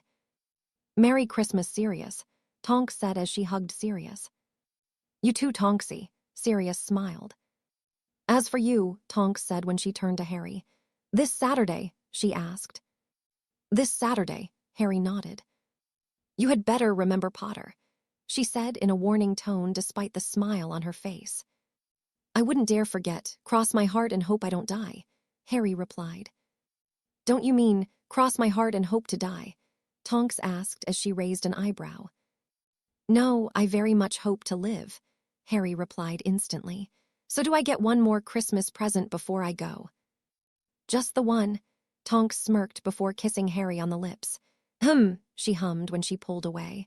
Not bad, Potter, she said before she turned around to look at her parents. Her father looked slightly surprised but mostly amused, while her mother looked like she wanted to squeal with happiness. Come on, Tonks rolled her eyes. Let's go before you two say or do something to embarrass me. Embarrassing, Ted grinned. What you mean, like tell him about the time when you were 4 and wanted a tiara so bad that you... Exactly like that, Tonks interrupted as she pushed her parents into the fireplace. Bye, Sirius, bye, Harry, she added before she got into the fireplace. Welcome to the family, Harry, Andromeda smiled brightly. Mum, Tonks groaned before the Tonks family flew away. So you and Tonks, huh? Sirius grinned. Yep, Harry smirked before he walked away and left the room. You are going to tell me more than that, right? Sirius shouted. No, Harry called back. The next day, Sirius rubbed the sleep out of his eyes as he sat at the kitchen table. He had spent a few minutes making sure that Creature had not poisoned or done something bad to his food or drink. He knew that he probably would not because of Harry's orders, but it was more of a habit at this point. He was just about to take a bite of his food when he heard a playful laugh, a playful female laugh. Right, he heard the voice of Fleur de Lacquer laugh. It's not my fault, he heard Harry's voice. The amusement in his voice was easily heard. If you are going to move it like that, then expect consequences. Now I suppose I will see you Sunday.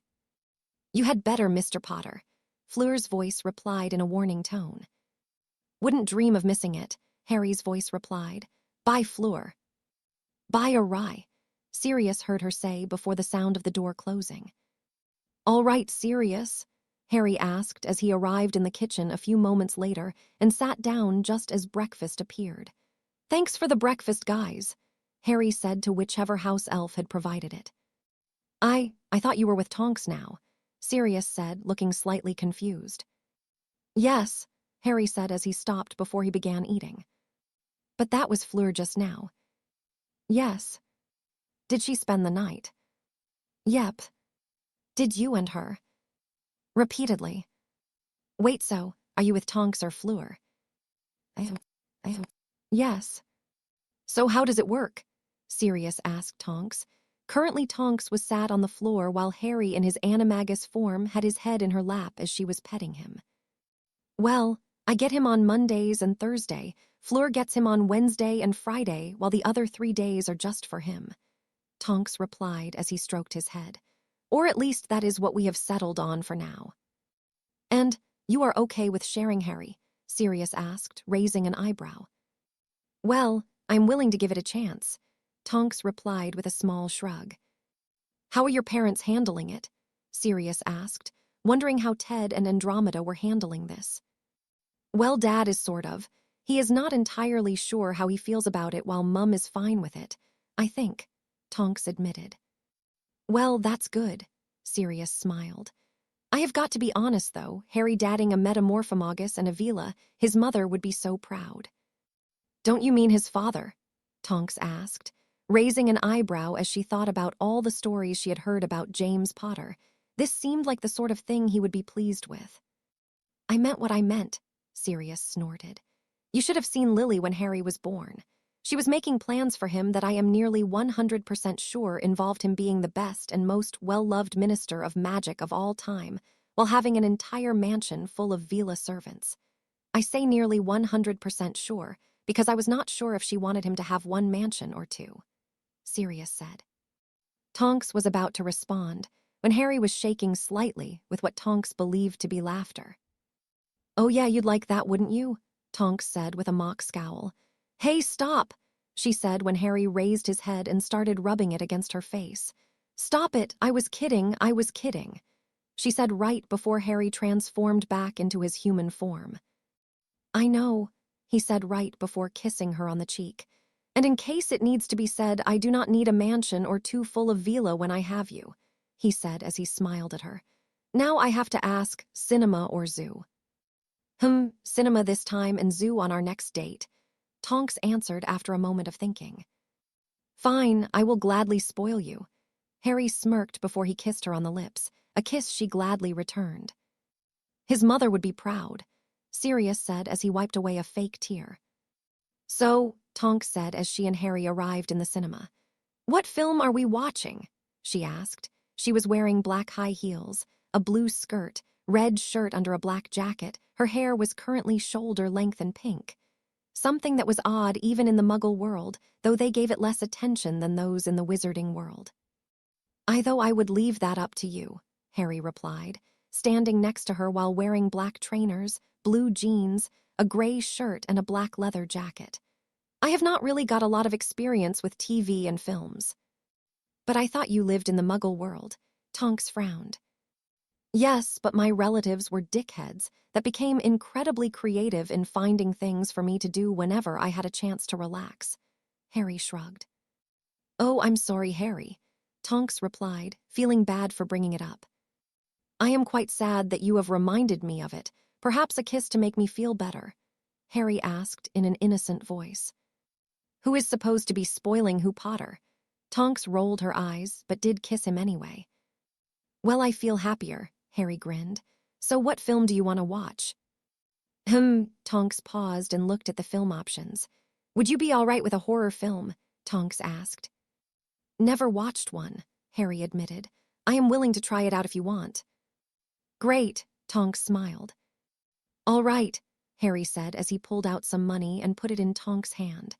You go and buy us the tickets while I go and buy some popcorn and drinks. Got it. Tonks nodded and walked off to get their tickets.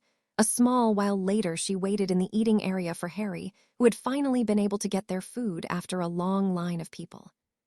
Sorry about taking so long, Harry said as he handed Tonks a bucket of popcorn and a drink. It's fine, Tonks said as she took her popcorn and drink. The film's about to start. Ready to go? She asked. That depends. You haven't lost the tickets, have you? Harry asked with a knowing look. Shut it, Potter. Tonks rolled her eyes and began to pull out her tickets only for her eyes to widen when she couldn't find them. Oh, bugger, she said as she looked at Harry with an apologetic look. About those tickets. You mean these ones? Harry said as he bent down and picked up 2 fallen tickets. Were you by any chance looking for these? He asked with barely contained laughter. That's not funny, Tonks pouted. It is from where I am standing. Well, that was great, Tonks said as Harry dropped her outside of her house. Yeah, I mean the film wasn't really that scary, but I did like it, Harry replied. The film might have been amusing, but it wasn't what he thought was scary, though he could admit to himself that after fighting Dementors and basilisks, he had a higher standard of scary than most. Yeah, bit of a letdown that one, but as far as dates go, that was pretty good, Tonks replied. That's what they say on the bathroom walls. For a pretty good time, just call Harry Potter, Harry joked. Really? Tonks said skeptically. Shush, let me have my dreams, Harry smirked. Oh, will I be in any? Tonks asked with a coy smile. I have a feeling you will end up being in a great many, Harry said as he took a step closer, so they were only inches away. Oh, what kind of dreams? She asked innocently. Perhaps we can reenact one now, Harry suggested hopefully. Nope, Tonks said with a small shake of her head. Sorry, but I don't put out on the first date, she said with an apologetic look. Shame that. How about a more innocent dream? Harry said before he wrapped an arm around her waist and pulled her in for a searing kiss, which she gladly returned. Wow, Tonks said a few moments after they finally broke away. I don't know if that could be counted as innocent, she said with a smile on his face. Was bloody good, though. That's also written on the bathroom walls if you didn't know, Harry said as he smiled at her. All right, do you want me to come in and say hi to your mum or? Nope, Tonks said quickly. I would prefer it if you and my mum stayed apart at all times, for my sanity if nothing else. As you wish, Harry shrugged before giving Tonks one last kiss on the lips. I'll see you later then, yeah. Yep, see ya, Harry. Bye, Tonks, Harry said before he apparated away. Tonks smiled before she went inside her house only to find her mum staring at her. Tell me everything now. Andromeda smiled happily as she grabbed Tonks' hand and pulled her into the living room and sat her down. How was your date?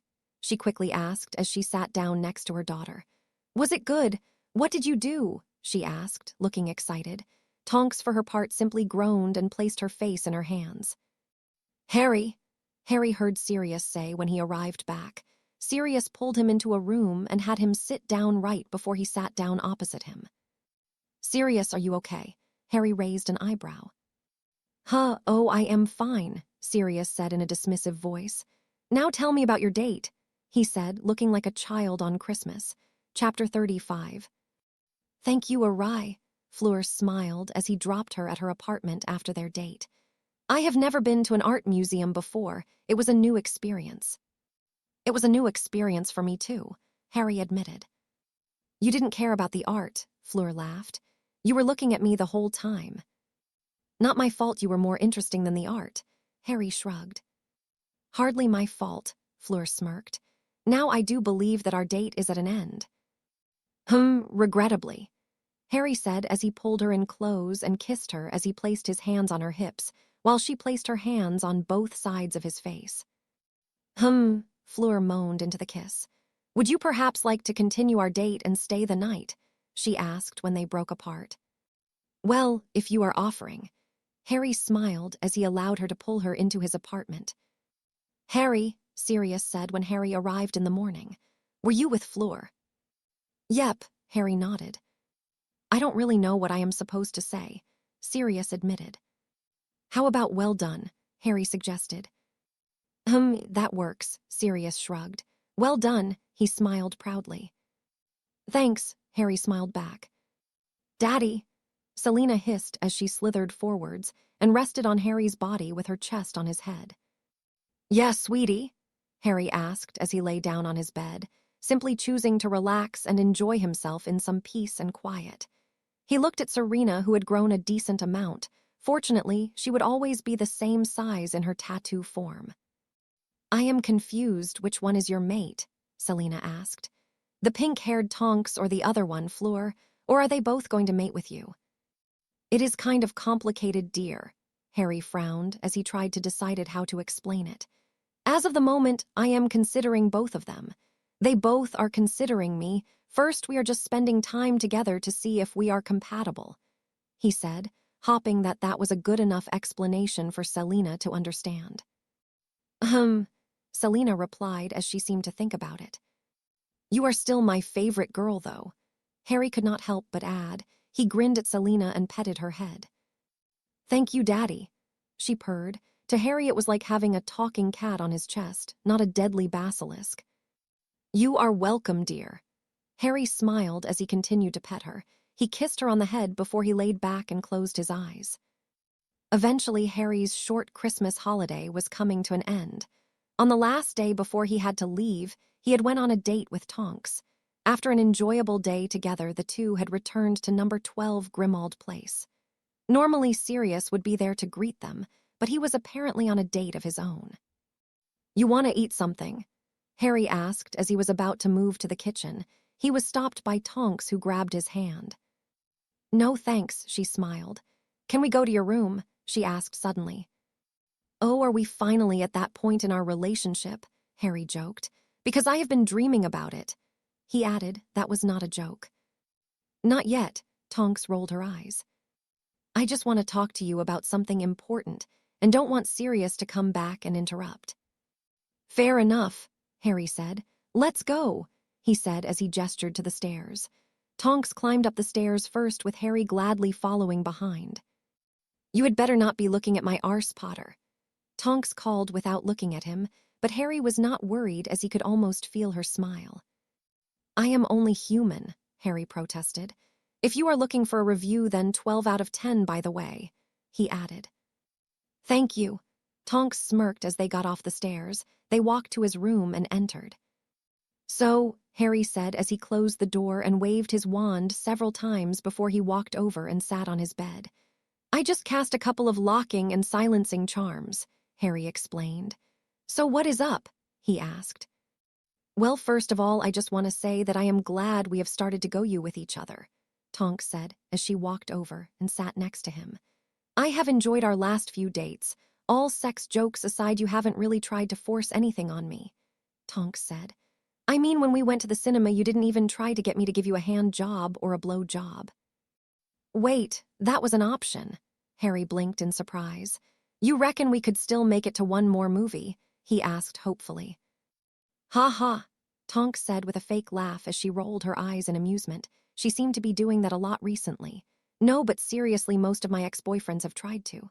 You know, be nice enough so that they can eventually add a metamorphomagus to their list of people they have slept with.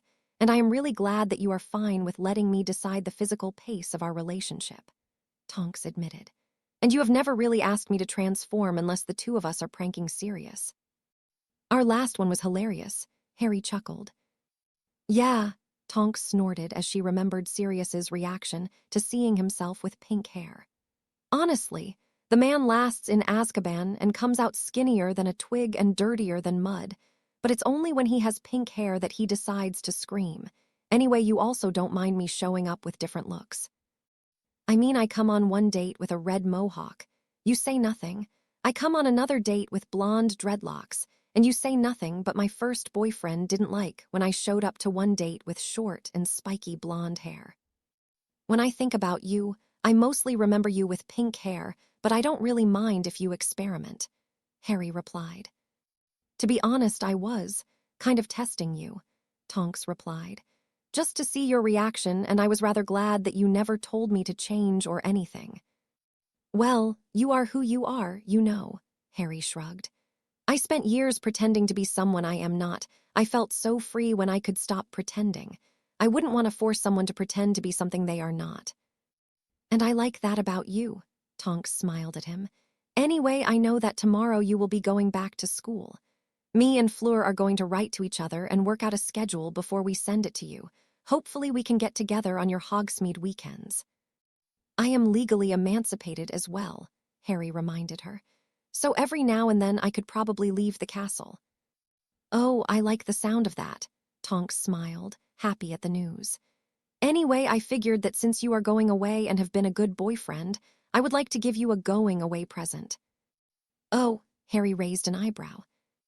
Yep, Tonks smirked as she stood up and walked in front of him before slowly sliding down to her knees. Her hands went to his belt buckle. Just something to remember me. Wait, are we actually going to? We are not going all the way, Tonks interrupted. I don't think I am ready for that yet. This will just be your run-of-the-mill blowjob. Fair enough, but I don't really think that ordinary is the right word to describe anything that relates to either of us, Harry replied. True, Tonks admitted before she pulled his trousers down. Merlin, what do you feed this thing? So far blondes, Harry answered with a small laugh. Blonde, huh? Tonks raised an eyebrow before her hair was replaced with shoulder-length blonde hair. Tonks, you don't have to. Shush, Harry, I am going to treat you. Tonks cut him off. I know you wouldn't ask me to change, but that doesn't mean I can't occasionally. She paused and frowned. You know, there is something I have always wondered. What's that? Harry asked. How long my tongue can get. Let's find out, she said before she leaned her down. Oh, fuck, Harry blurted out as Tonks began pleasuring him. All right, Harry.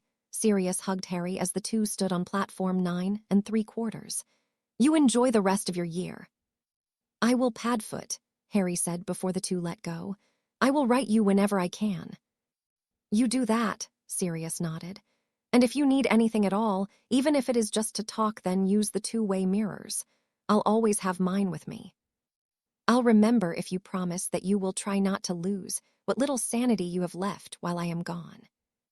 Sanity, Sirius snorted. I guess I should feel nice that you think I ever had any to begin with. As well you should, Harry smiled. All right, I have to go now, Sirius. Have fun, Pronkslet.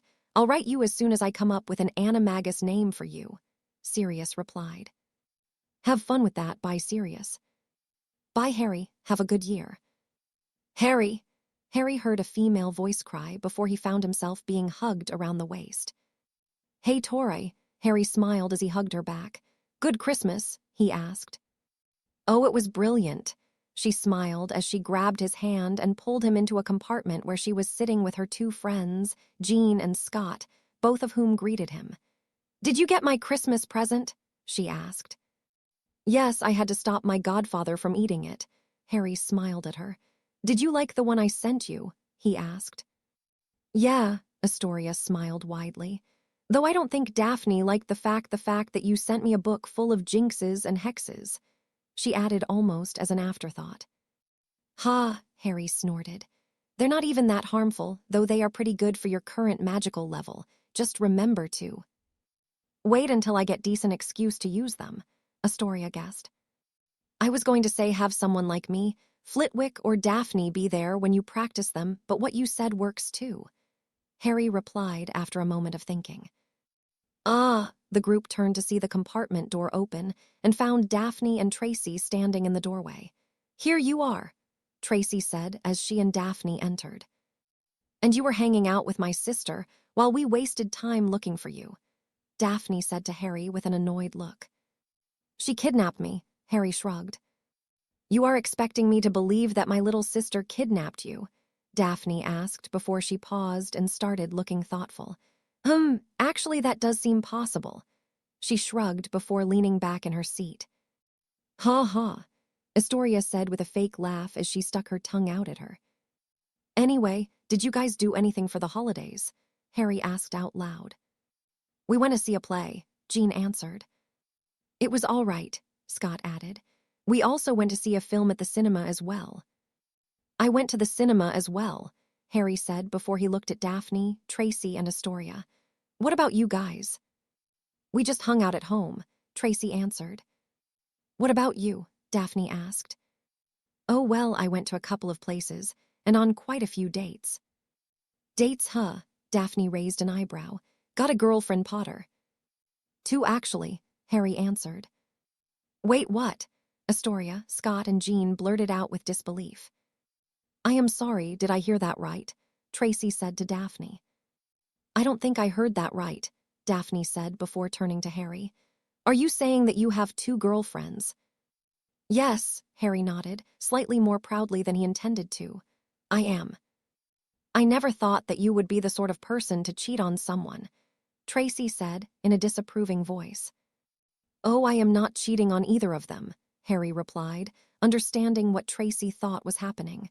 "It was actually their idea," he added. "Are you kidding me?" "No, I am not," Harry shook his hand. "We had a temporary timetable for the holidays, and we're working on one for the school year where I spend equal time with each of them," Harry said honestly. "How does having two girlfriends work?" Astoria asked. "I will tell you when I work it out," Harry replied. "Okay, on to other topics. I remember before the holidays I had promised to show the three of you." Harry gestured to Astoria, Jean, and Scott. "The Draconiforce spell." "Oh, that's the one that turns things into dragons, right?" Astoria asked in an excited voice. "Isn't that a bit too advanced for them?" Daphne frowned. "To learn, yes," Harry nodded. "But not to see," Harry added. Daphne paused for a moment before she nodded. "Fine, just be careful. I don't want to have the entire compartment filled with thousands of mini dragons."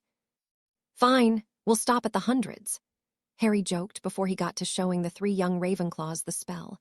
Pretty soon the three of them each had a small mini dragon in their hands that they gladly played with until they reverted back to their original objects. The rest of the trip flew by without any problems. Harry was glad for that. He knew that things would likely get much worse for him. He would soon have to be in the same building as Snape and Umbridge after all.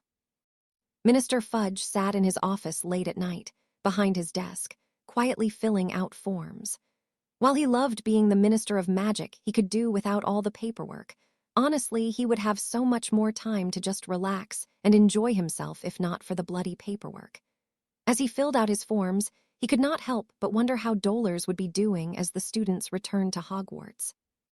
As of right now, Minister Fudge simply wished that Dumbledore would admit that he was wrong about you-know-who and stop causing panic so Fudge could get Dolors back.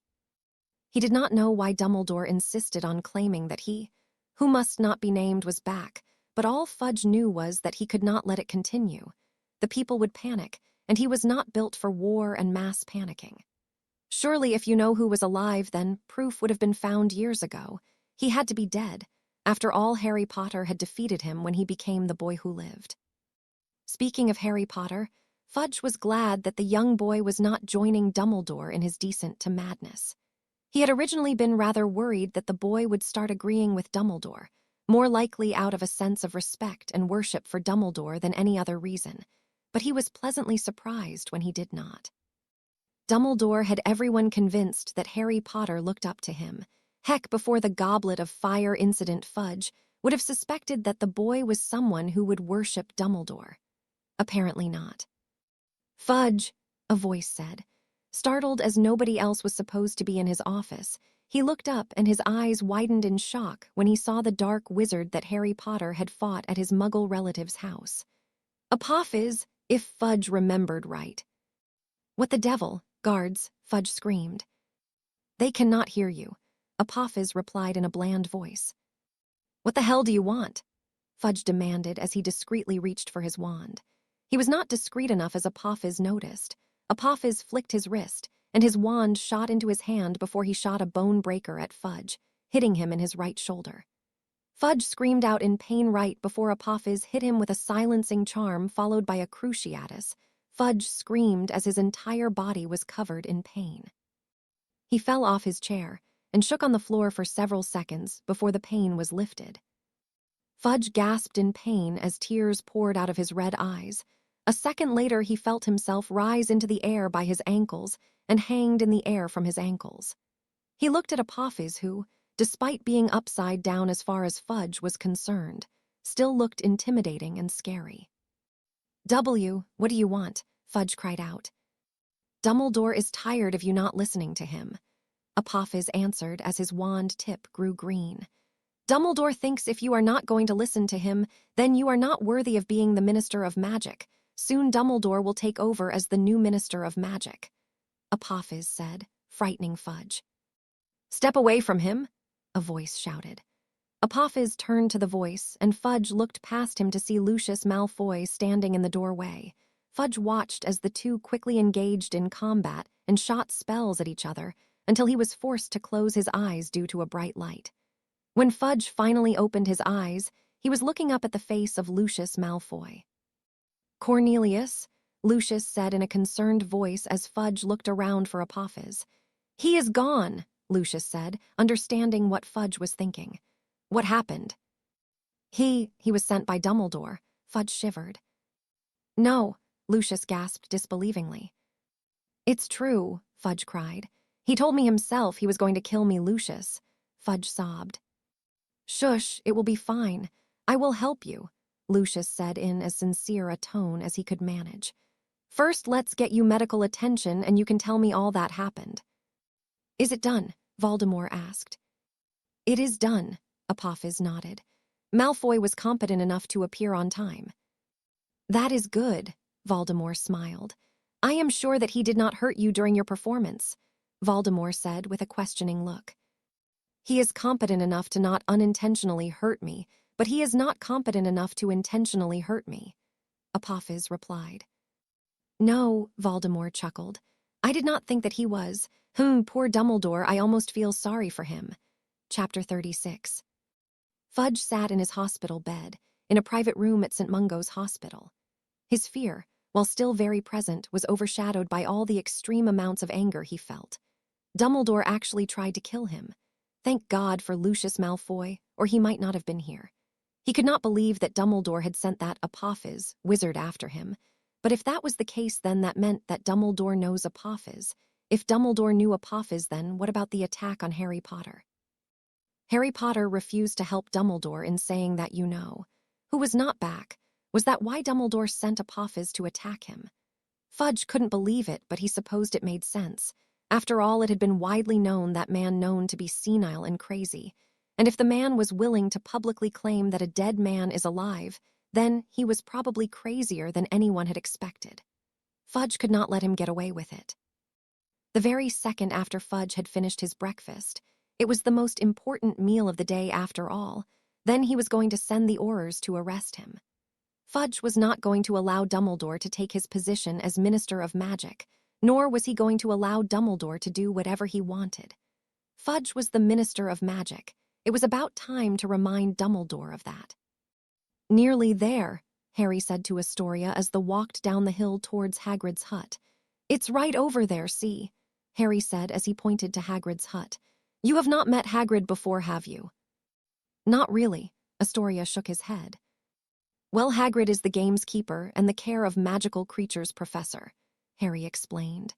"Fair warning, he is really massive and his dog will more than likely lick your whole face, but they are both very gentle and nice," Harry said. They arrived at his hut to see Hagrid looking at his fields. Astoria was trying not to drop her mouth at the size of Hagrid. "Hagrid," Harry called. "Harry," Hagrid turned around and smiled at Harry. "Oh, it's good to see you," he said as he pulled Harry into a hug. "Nice to see you again, Hagrid," Harry grinned before he pulled away and gestured to Astoria. "Oh, and this is Astoria Greengrass, a friend of mine."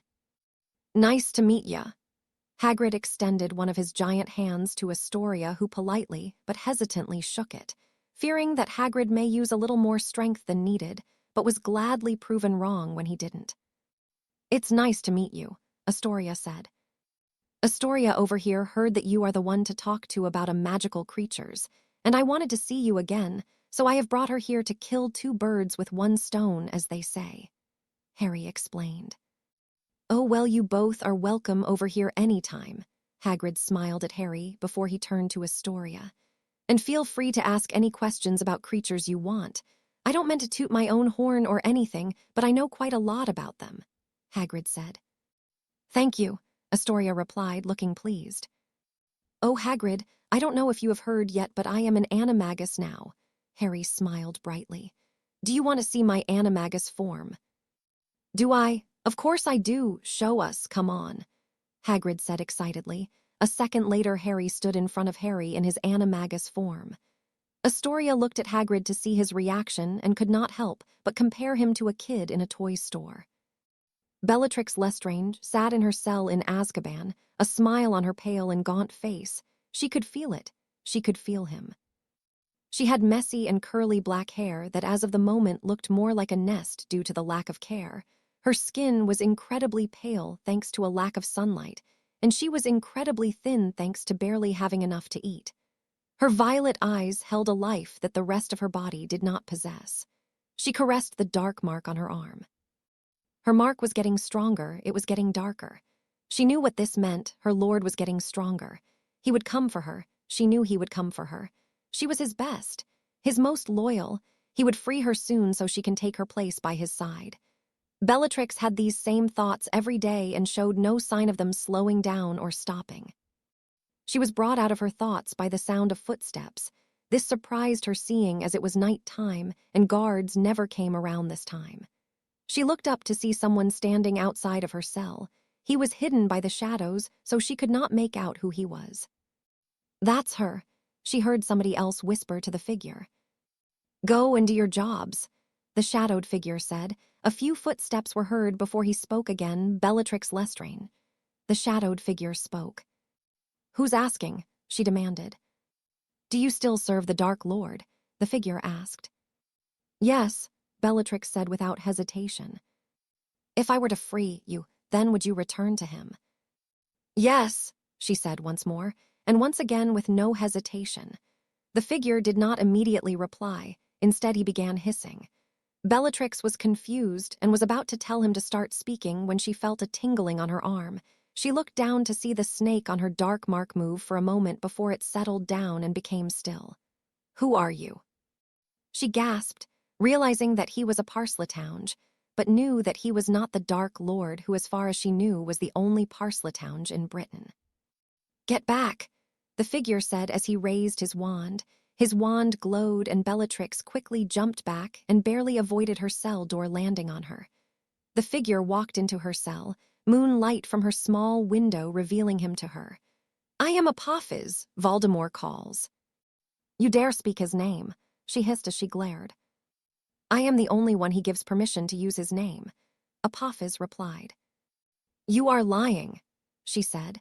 If the Dark Lord did not give her permission to use his name, then why would this person have permission? You can ask him when we get back, Apophis said as he walked out of the cell and gestured her to follow. She growled, but the thought of seeing her lord had stopped her from making things more difficult. She followed after him, a smile appearing on her face as she thought about how she would reunite with her lord. Bellatrix. She was brought out of her thoughts when she saw her husband Rodolphus Lestrange and her brother-in-law Rabiston Lestrange freed along with other Death Eaters from their cells by a group of men dressed fully in black. Why aren't you all wearing the proper Death Eater uniforms? She hissed to Apophis upon noticing that while the uniforms matched the Death Eater uniforms, none of them were wearing their Death Eater masks and were instead covering their faces with plain black masks. You haven't kept up with the news, one of them said. The fools at the ministry do not believe that the Dark Lord has returned. He is biding his time and staying hidden until he is ready to strike. You of all people know how smart our lord is, Mrs. Lestrange, the man said as he removed his mask and revealed himself as Barty Crouch Jr. Ah, Barty, Bellatrix smirked, so grown up. Crouch, Apophis said in an impatient voice. Catch up later, Voldemort's orders will not be delayed for you. Of course. Crouch nodded and gestured to Bellatrix and the others to follow him before he put his mask on and followed Apophis out. Who the hell is this guy? Bellatrix whispered to Barty as she gestured to Apophis. I will tell you when we get out of here, Barty replied. Ah, Mr. Potter, I am glad you have brought Miss Greengrass and Miss Davis with you. Please come in. Umbridge said as she gave Harry and the girls what she thought was a welcoming smile, but in reality it was quite creepy. Harry and his friends walked into her office only to find the fifth-year inquisitorial squad standing off to the side of the room. The trio were instantly on guard, but took their seats across from Umbridge, who had sat down at her desk. As they sat down, Harry looked at the members of the squad, Pansy Parkinson followed by Crabbe and Goyle plus none other than Draco Malfoy. Crabbe, Goyle and Parkinson were glaring at Harry, while Draco simply sneered. Though his eyes gave him away, he was staring at Harry with pure hatred.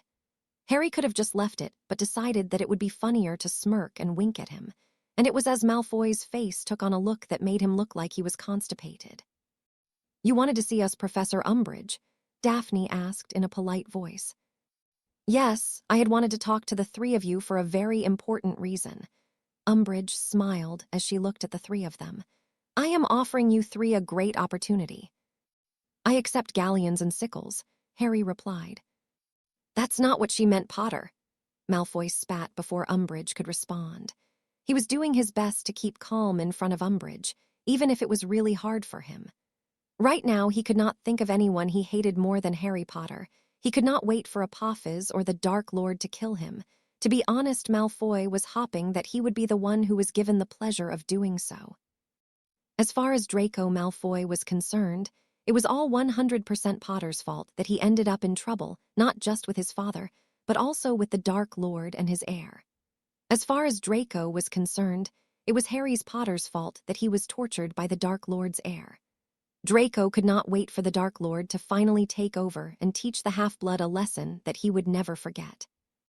You can have the nuts. I think you might need them more than me, Harry said with a small but innocent smile. I am not offering you money, Mr. Potter, Umbridge said, either not noticing or not commenting on Harry's comment regarding Malfoy's need for nuts. I am offering the three of you positions on my inquisitorial squad. Umbridge said in a way that would lead you to believe that she expected them to jump up and down on their feet in excitement before bowing down and shouting how eternally grateful they were. Instead, all she got was 3 eyebrow raises. What? Pansy Parkinson screeched. You can't be serious. Watch your tone, Miss Parkinson, Umbridge said in a warning tone. You can still be taken off of the inquisitorial squad if needs be, she added. Pansy looked mutinous for a moment, but nodded and muttered out an apology before she stepped back into line. Now then, Umbridge smiled as she turned back to Harry and his friends. Are you three willing to join? She said as she waited for their answer. Unfortunately for her, it was not the answer she wanted. Unfortunately, Miss Umbridge, I will have to refuse at this current time, Daphne said, her voice betraying nothing. I would prefer to focus on my studies. Same, Tracy nodded. It is our owl years after all. I will also have to refuse for the same reasons, Harry added. Mr. Potter, Umbridge said, surely you can see the benefits of joining the squad far outweigh the costs. I am not quite sure I agree, but even if I am wrong, I have already made my decision, Harry replied. Perhaps next year. Very well, Umbridge said. She seemed to be trying to copy Dumbledore's disappointed voice. However, she was not nearly as effective with it as the old man. Well, if that will be all, Professor Umbridge, Daphne asked. For now, Umbridge nodded. Excellent, Harry said as he and the girls stood up. Goodbye, he said before they walked out. Was there a particular reason why you two didn't want to join the squad? Harry asked the girls once they were far enough away from Umbridge's office. Besides the reason we gave, Tracy asked. Yes, there is. It's rather simple. We don't want to spend any more time with Malfoy and his gang or Umbridge than I have to, Daphne added. Same here, Harry nodded. Besides, everyone knows that the squad is essentially just Umbridge's group of enforcers. That's probably why she wanted you on it, Tracy said to Harry. The boy who lived and defeater of dark wizards would have certainly helped her a lot. I'm flattered you think so highly of me, Harry smirked. I refused for the exact same reasons as you guys, plus I just really don't have the time for it. Between studying, my extra studies where I practice spells, going on dates with Tonks, corrupting Astoria, going on dates with Fleur, and practicing for owl exams, I have become incredibly busy, Harry said as if he was suffering beyond what they could imagine. What was that about my sister? Daphne narrowed her eyes. I don't know what you're talking about, Harry said as he ever so slightly increased his walking speed. Potter, Daphne increased her speed to match him. What was that about my sister? You mean the very sister that is walking up to us now, Harry said as he looked in the direction they just came from. Daphne looked back only to find an empty hallway. But there is nobody there. She turned back only to find that Harry had disappeared. Damn, she said when she realized what just happened. I cannot believe you fell for that. Tracy chuckled as she shook her head with amusement. So Harry, Ginny said as she and Harry sat together at the Gryffindor table for dinner. I noticed that you haven't asked for a snog in ages, she said while raising an eyebrow at him. What, are you missing it? Harry grinned. I will admit that I did enjoy it, Ginny blushed slightly. But I am afraid that there will be no repeat performances as I have got a boyfriend now, she said in a proud voice. Really? Harry asked in a surprised voice. Since when? He asked. Yesterday, Ginny answered. I am going out with Terry Boot from Ravenclaw, she added. Oh, good for you, Harry said. How is it going? Well, I know that we have only been together for all of a day, so I can't really say for sure, but it has been all right so far. But don't try and change the topic. You haven't asked for a snog, so are you snogging someone else? Daphne Greengrass or Tracy Davis perhaps, Ginny asked with a teasing smile. Neither actually, Harry replied. They are just friends, they are, he added when Ginny gave him a disbelieving look. I am actually going out with Tonks. Really? Yes, and Fleur. Wait, what? Ginny blurted out with surprise. Yeah, Harry grinned. Don't ask, it's complicated. Fine, but I kind of have to know how you three. Ginny was interrupted as the doors to the hall opened, and a group of Aurors stormed into the hall. Gentlemen, Dumbledore stood up from his seat. May I help you? He asked. Dumbledore, the lead Auror said as he and the other Aurors pointed their wands at Dumbledore. You are under arrest. Gasps of surprise echoed throughout the hall by many of the students. Whatever for? Dumbledore asked in a surprised voice. For sending the dark wizard Apophis to attack Minister Fudge and Harry Potter, the Auror answered. You what? Harry blurted out loudly as Dumbledore ever so slightly gaped at the Auror with disbelief. Evidence has been found that leads us to believe that the headmaster not only knows who Apophis is, but also sent him to attack Minister Fudge and yourself, the Auror said to Harry before turning back to Dumbledore. Headmaster, you will come us. Gentlemen, I am afraid that you are making a grave mistake, Dumbledore said in a calm voice. He had expected Fudge to eventually try and arrest him for one reason or another, but he did not expect to be accused of working with Apophis. He quickly realized that this was clearly some ploy of Voldemort's. Threatening Aurors now, Dumbledore? Umbridge asked in a pleased voice as she smiled widely, disturbing a great many people, not that she noticed. Your lies about who are simply that, lies. You will be showed as the fraud you are.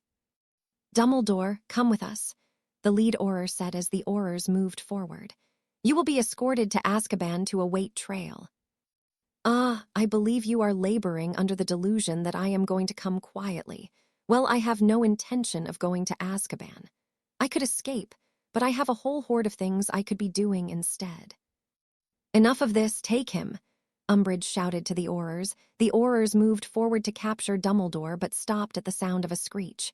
Fawkes, Dumbledore's phoenix, flew into the hall. Dumbledore quickly reached up and grabbed one of his tail feathers. The two disappeared in a flash of flames. No, Umbridge shrieked.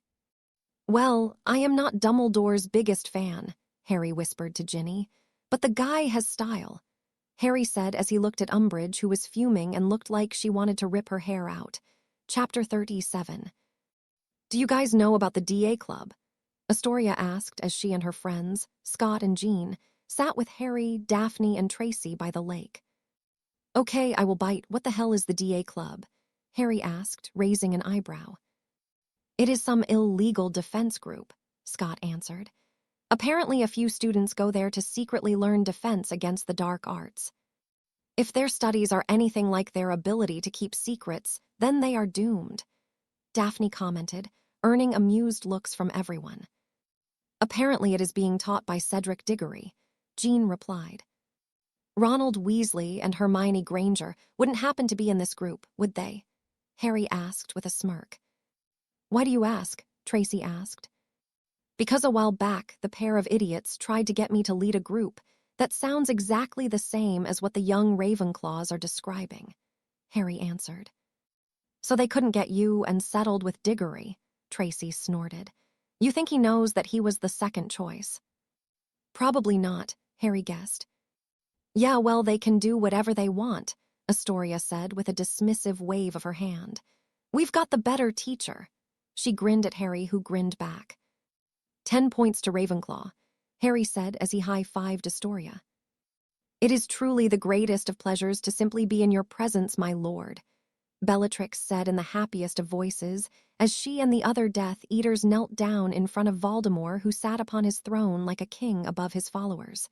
I never lost faith, she added quickly. I was always loyal. Ah, yes, Voldemort nodded as he spoke in an appreciative voice. I know full well how loyal you have all been. You all have suffered through Azkaban for me. Lord Voldemort appreciates loyalty. I will have Severus brew you all potions. Soon you will all be back up to health. My lord, you are so gracious, Rodolphus Lestan said in a devoted voice. That I am, Voldemort agreed without hesitation. He was about to respond but was cut off by the sound of hissing. Voldemort looked down at Nagini, who gestured in the direction of the doors, which opened a few seconds later as Apophis came into the room. Apophis walked straight up to Voldemort, ignoring the other Death Eaters. Apophis stopped alongside Voldemort's throne and whispered into his ear in Parseltongue. That is workable, Voldemort said to Apophis. My lord, Bellatrix said, do forgive me, but who is he?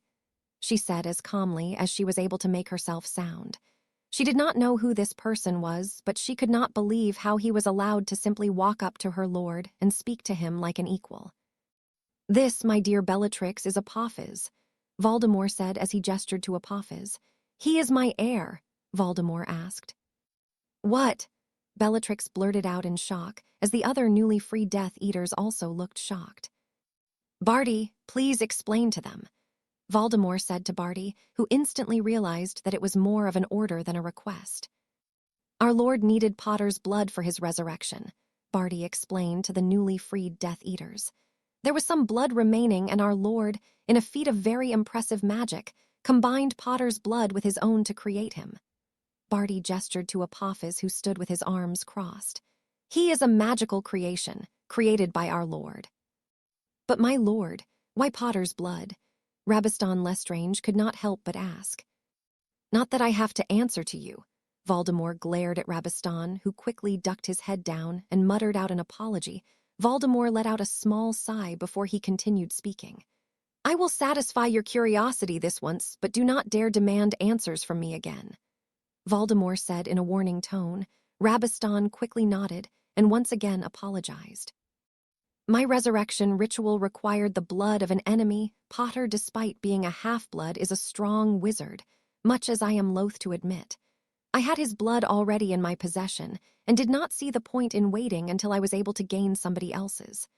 Now no more questions. Lucius, give me your reports. The plan has worked perfectly, my lord, Lucius Malfoy replied. The fool Fudge was eating out of my hand and was easily convinced that your heir was sent by Dumbledore. He had sent orders to arrest the headmaster. However, I am told that Dumbledore was able to escape. Dumbledore is on the run, Apophis asked. Why do you ask? Voldemort replied. I want to fight, Apophis answered. You will fight Dumbledore? Voldemort asked in an amused voice. While I have no doubt about how entertaining that would be, I am afraid not. Apophis looked like he was about to protest. You may have Potter, but you will not be fighting Dumbledore, he said in a firm voice. My lord, Rodolphus asked in a quiet voice. If I may ask, how powerful is your heir? He asked, wondering what the actual chances of success would have been if Voldemort's heir had fought Dumbledore. Avada Kedavra. Voldemort said in a soft voice as he shot a killing curse at Apophis, much to the surprise and shock of the others, surprise and shock that increased immensely when Apophis simply shrugged it off. Fairly so. Voldemort smirked in response to Rodolphus's question. The Death Eaters were all looking at Apophis with absolutely pure disbelief, along with a combination of fear and awe. You will all treat him with the respect that he deserves. You will obey his orders as if they were mine. Is that understood? He said, in a voice that said there had better not be anyone who did not understand. Yes, my lord, the Death Eaters said as they nodded. Watcher Harry. Tonks smiled as she greeted Harry when he came down to Hogsmeade. And hello to you. Harry paused and let out an appreciative whistle. Looking good, by the way, he said as he kissed her on the lips and offered an arm. Why, thank you. Tonks smiled and took the offered arm before the two began walking together. So how are you? She asked. I am doing fine, I suppose, Harry replied. What about you? About as well as I can be, Tonks shrugged. That's good. How is the order doing? I would think that it is not helpful having the leader of the organization be on the run. Ha, Tonks snorted. It is not, but if we are being honest, then the Order has not really done much so far beyond information gathering and guarding, whatever it is that Dumbledore had assigned us to guard. Tonks said as she rolled her eyes. Not what you were expecting. I was expecting a bit more action if I am being honest, Tonks admitted. But you are right in that it didn't help. Dumbledore has sent messages to all of the Order, and until he gets pardoned or whatever, he won't be attending meetings. Shame, Harry said as the two arrived at the apparition point. They apparated away and arrived near a cinema. Harry figured as long as he came back before curfew, he would be fine, so he had no real problem with leaving the grounds with Tonks. A short while later, the two were sat in a cinema, ready to watch a horror film. They were hoping that this would be more scary than the last one they watched. Well, at least Harry hoped so. To be fair, after his experiences in Hogwarts, he did not really find it easy to be scared by movies, especially movies that involved magical creatures, as Harry could not help but think about how wrong the movies were. They got some things right, like werewolves change on the night of the full moon, but they got other things wrong, like werewolves being incredibly muscular. A short while into the movie, Harry was starting to get bored.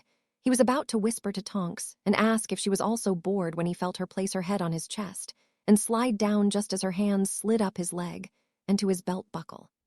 Harry couldn't help the wide eyes and massive smile on his face. As of the moment, he was just glad that they were sat at the back and people were focused on the movie. He did quickly cast a few charms around them just in case. Hey, Luna, Harry said as he walked into Luna. Are you all right? he asked as he looked at her. He could not help but think that there was something off about Luna. Her face still had the same dreamy look, but her cheeks were slightly more red than normal, and her smile seemed a bit more enforced. "Oh, I am fine," she said in her usual dreamy look. That was not what Harry found odd. The fact that she had her hands behind her back was what Harry found odd.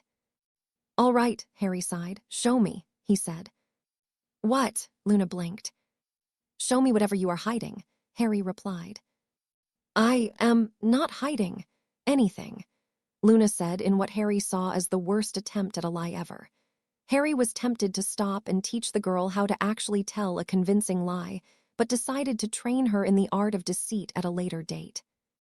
"Luna, you are about as successful at lying as a giraffe would be successful at sneaking into a polar bear's only nightclub while wearing nothing but a pair of glasses," Harry said as he rolled his eyes. "Now I think you should know that I have spent the majority of my life pretending to be somebody else for the benefit of others, so I am all too familiar with acting and lying. So you would be wasting your efforts even if you were good at lying. Now let's try this again. Show me whatever you are hiding." Luna reluctantly pulled her hands from behind her back and showed Harry the back of her left hand. Harry looked at it and saw "I must not tell lies" etched into her hand. "What the fuck?" "Professor Umbridge was not appreciative of my father's words in the Quibbler," Luna began explaining. She did not like the fact that he was supportive of Dumbledore. "Damn," Harry sighed. "Is this recent?" Harry asked. "About 10 minutes ago," Luna answered. "Come on," Harry said as he pulled her into an empty classroom. "Dobby," Harry called, and the excitable house elf arrived. "Get some essence of Murtlap," he ordered. Dobby nodded and quickly popped away before popping back a few moments later and handing Harry the essence of Murtlap. "Thank you, Dobby, that is all for now," Harry said. Dobby nodded before popping away. "This really isn't necessary, Harry," Luna protested. "Yes, it is," Harry replied. "I don't want to be a bother," Luna admitted in a shy voice. "You are bothering me more by not helping me. If you do not want to be a bother, then you will sit there and soak your hand in this and tell me what she did to you. Is this the result of a spell?" "No," Luna shook her head. "Professor Umbridge is using a blood quill." "A blood quill?" Harry asked, not entirely sure if he heard right. "What the hell is a blood quill?" "It is a quill that writes using the user's blood," Luna answered. There was a long silence in the room that was eventually broken by Harry. "Tell me everything." A few days later, Harry was walking through the halls of Hogwarts, deep in thought as he wondered what he should do about Umbridge. On the one hand, Umbridge was still useful for him, as he was still able to play her like a fiddle. But on the other hand, she was becoming a bit of a problem. Okay, a major problem. Her educational decrees were getting ridiculous and making the school seem more like a prison. Plus, the thing that bothered Harry the most was her liberal use of blood quills. If she was so willing to torture students, then it was likely only going to be a matter of time before he did something to piss her off or vice versa. While Harry was not the biggest fan of the majority of Hogwarts students, he did not really wish a blood quill to be used on all of them. Okay, perhaps a select few, but not all of them, especially not first years.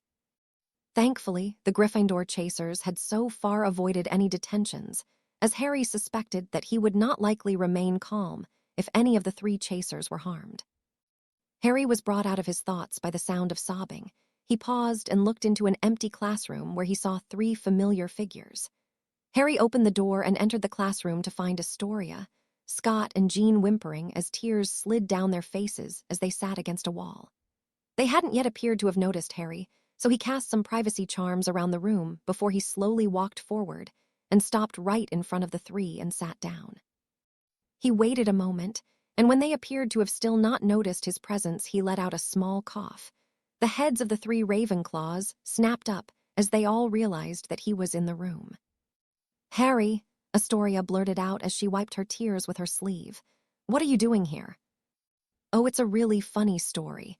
Here I was, minding my own businesses, walking around deep in thought when I hear you 3 crying," Harry replied. "So what has happened?" Harry asked.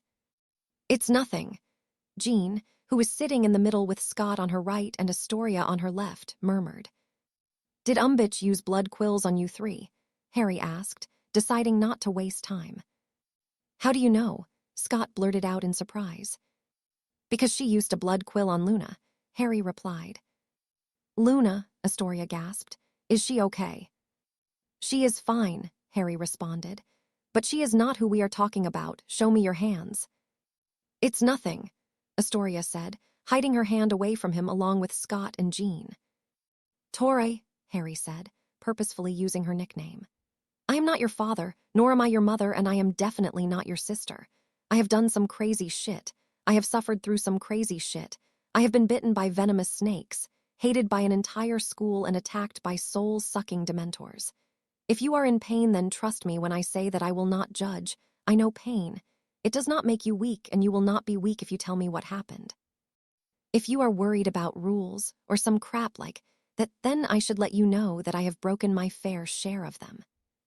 You can stay quiet and lose more blood in the future, or you can tell me now so I can see if I can fix it, Harry said in a soft voice. Me and Scott, Jean said, since Astoria looked like she was unsure if she should speak. We are Muggleborns. Umbridge hates us, Scott scowled. She hates all Muggleborns. She gave us both detention without a good reason. Apparently we were disrespectful. Bloody cow, all we did was ask why we weren't learning spells. That explains you both, Harry said before he looked at Astoria. What about you?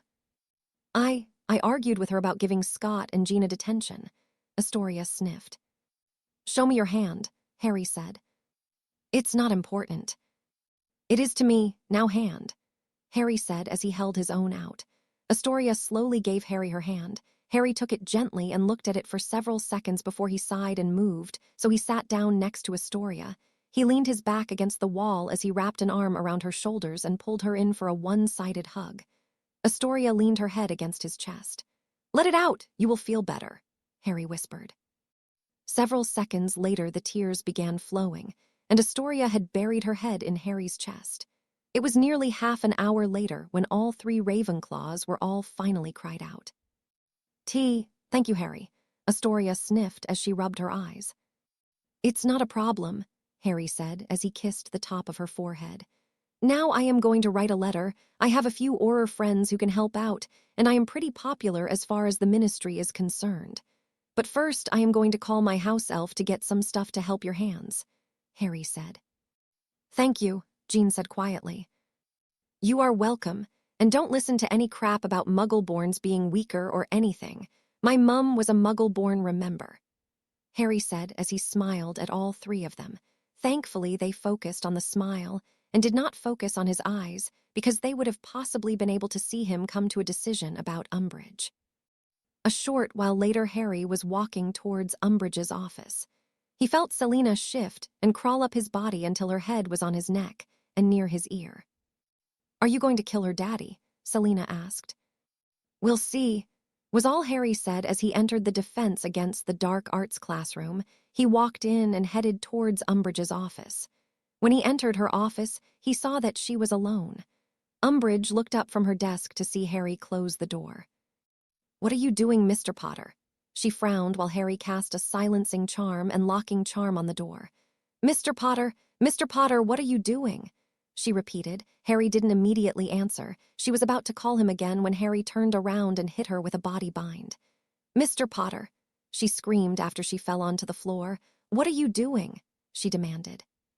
Nothing you will like, Harry said as he walked over and stomped on her face. Chapter 38.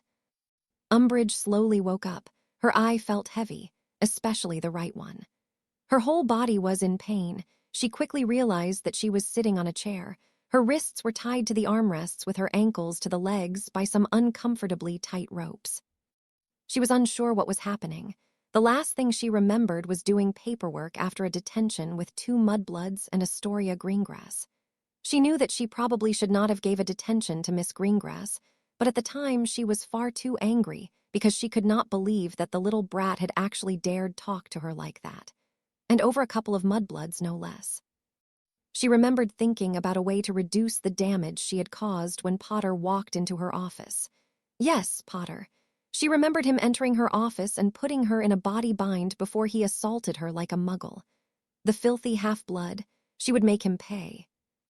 Umbridge blinked repeatedly as her eyes got used to the light. She looked up and saw a giant mirror in front of her.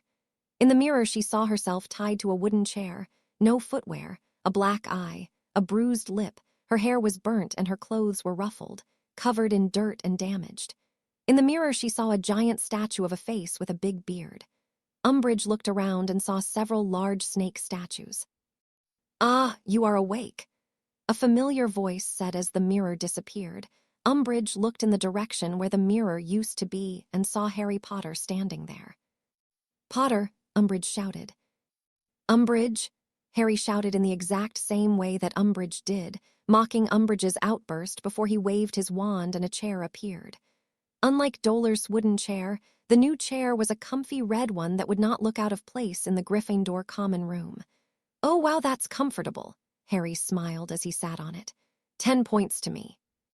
"Potter, I will have you expelled and arrested for this," Umbridge screamed. "Really?" Harry drawled in an uninterested voice. "Yes, I am Dolar's Umbridge, Hogwarts' defense against the dark arts teacher, Hogwarts' High Inquisitor and Undersecretary to the Minister of Magic. You will pay for this." "Okay, so just to confirm something, you are going to punish me for my actions, correct?" Harry asked as if he was a student in a classroom. Yes, you little brat." "Okay, that is brilliant, but I think you may have possibly missed something important," Harry replied. What are you on about?" "Well, I am no expert," Harry said in a calm voice. "But in my experience, if somebody kidnaps you and ties you to a chair, then that does not usually mean that they are going to simply let you go." Harry smirked as he saw the color slowly leave her face as realization hit her like a train. Now, there is no need for that." Umbridge stuttered as she tried and failed to speak in a calm voice. "I am a very powerful woman. I promise that if you let me go, then I can and will repay you." "Really? I will have to ask my daughter what she thinks," Harry said with a thoughtful look on his face. "Daughter," Umbridge blurted out, unsure if she heard right. "Yes, my lovely little daughter." Harry smiled before he hissed in Parsletown. "What? Why are you hissing?" she demanded. Her eyes widened when she saw the scariest-looking snake she had ever seen slither towards them. She watched as Potter picked up the snake. The head rested on the back of Potter's right hand, while the body curled around his arm with the tail resting past his shoulder. "Meet Selina." Harry smiled as he petted Selina's head. "You should have seen her mother. Shame I had the body removed, but she was impressive." Keep her away from me," Umbridge screamed. "Relax, lady," Harry rolled his eyes. "I am not letting her near you," Harry said. Umbridge breathed a sigh of relief until Harry continued. "I don't want her to get sick or infected. Merlin knows what kind of diseases you are carrying." "I am not carrying diseases," Umbridge said in an insulted voice. "Let's just agree to disagree," Harry replied before Selina hissed at him. Harry hissed back before turning to Umbridge. "She disagrees," Harry informed Umbridge. "Where are we?" Umbridge looked around, trying to remember if she had ever been here before. "Oh, welcome to Salazar Slytherin's personal chamber of secrets." Harry smiled widely. "You are lying," Umbridge shrieked. "No, really, we are," Harry said, smile still on his face. "It's part of how I have become so strong. Salazar Slytherin was really a genius.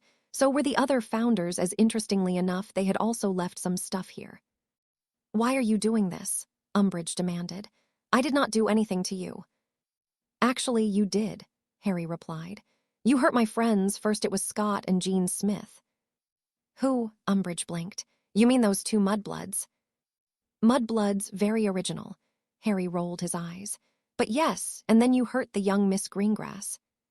"I admit, Potter, that punishing Miss Greengrass like that was a mistake," Umbridge conceded.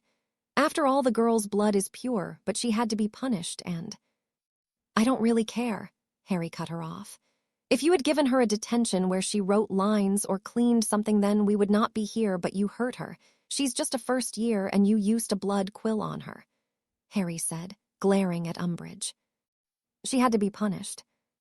"Not like that," Harry snapped. Selina reacted to Harry and hissed threateningly at Umbridge, who paled under the death glare from Harry and the fear of Selina. She did not deserve that. She's just a first year.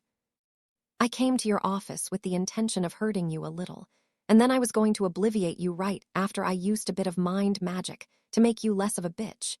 But when you were unconscious, I read your mind, and I want you to know two things. The first being your occlumency barriers are about as effective as the mental defense of a newborn muggle with a brain condition. The second thing you need to know is that by the end of tonight, I will kill you. Harry was of the opinion that somebody or something had probably put Dolor's Umbridge on Earth just to see how long she could last before somebody killed her. Harry could not imagine the disappointment that person or thing must feel about the fact that Umbridge somehow made it past the age of 20. In Harry's opinion, there was some people that deserved a second chance, but that did not mean that everyone deserved a second chance. Umbridge being a great example, as Harry was sure that any good changes on her behalf would be temporary at best. When Harry read her mind, he discovered a lot of stuff that quite honestly made it tempting to just end her, but he held back after deciding he preferred if she suffered first. It was bad enough that Umbridge used her position to make things as difficult as possible for Muggle-borns, half-bloods, werewolves, and other half-breeds, as she would call them. But it was made worse by the fact that she had a Muggle mother yet acted like her blood was as pure as can be. But then there was also the fact that Umbridge bribed when she did not accept bribes, blackmailed when bribes didn't work, and had even arranged for a few workers to have accidents, greatly limiting the amount of good workers in the ministry. If that was not enough then, there was also the fact that she had secretly been Muggle baiting, when she wasn't outright torturing and killing them, during the last war and blaming it on Death Eaters. She might not be a Death Eater, but she was just as good as in Harry's opinion. Harry was pissed off, and that fact was not helped by the rumors and lies Umbridge spread about his own mother after her death and the defeat of Voldemort. Apparently Dolores was jealous that a Muggle-born was able to bag a rich and handsome pureblood, while also becoming really famous plus.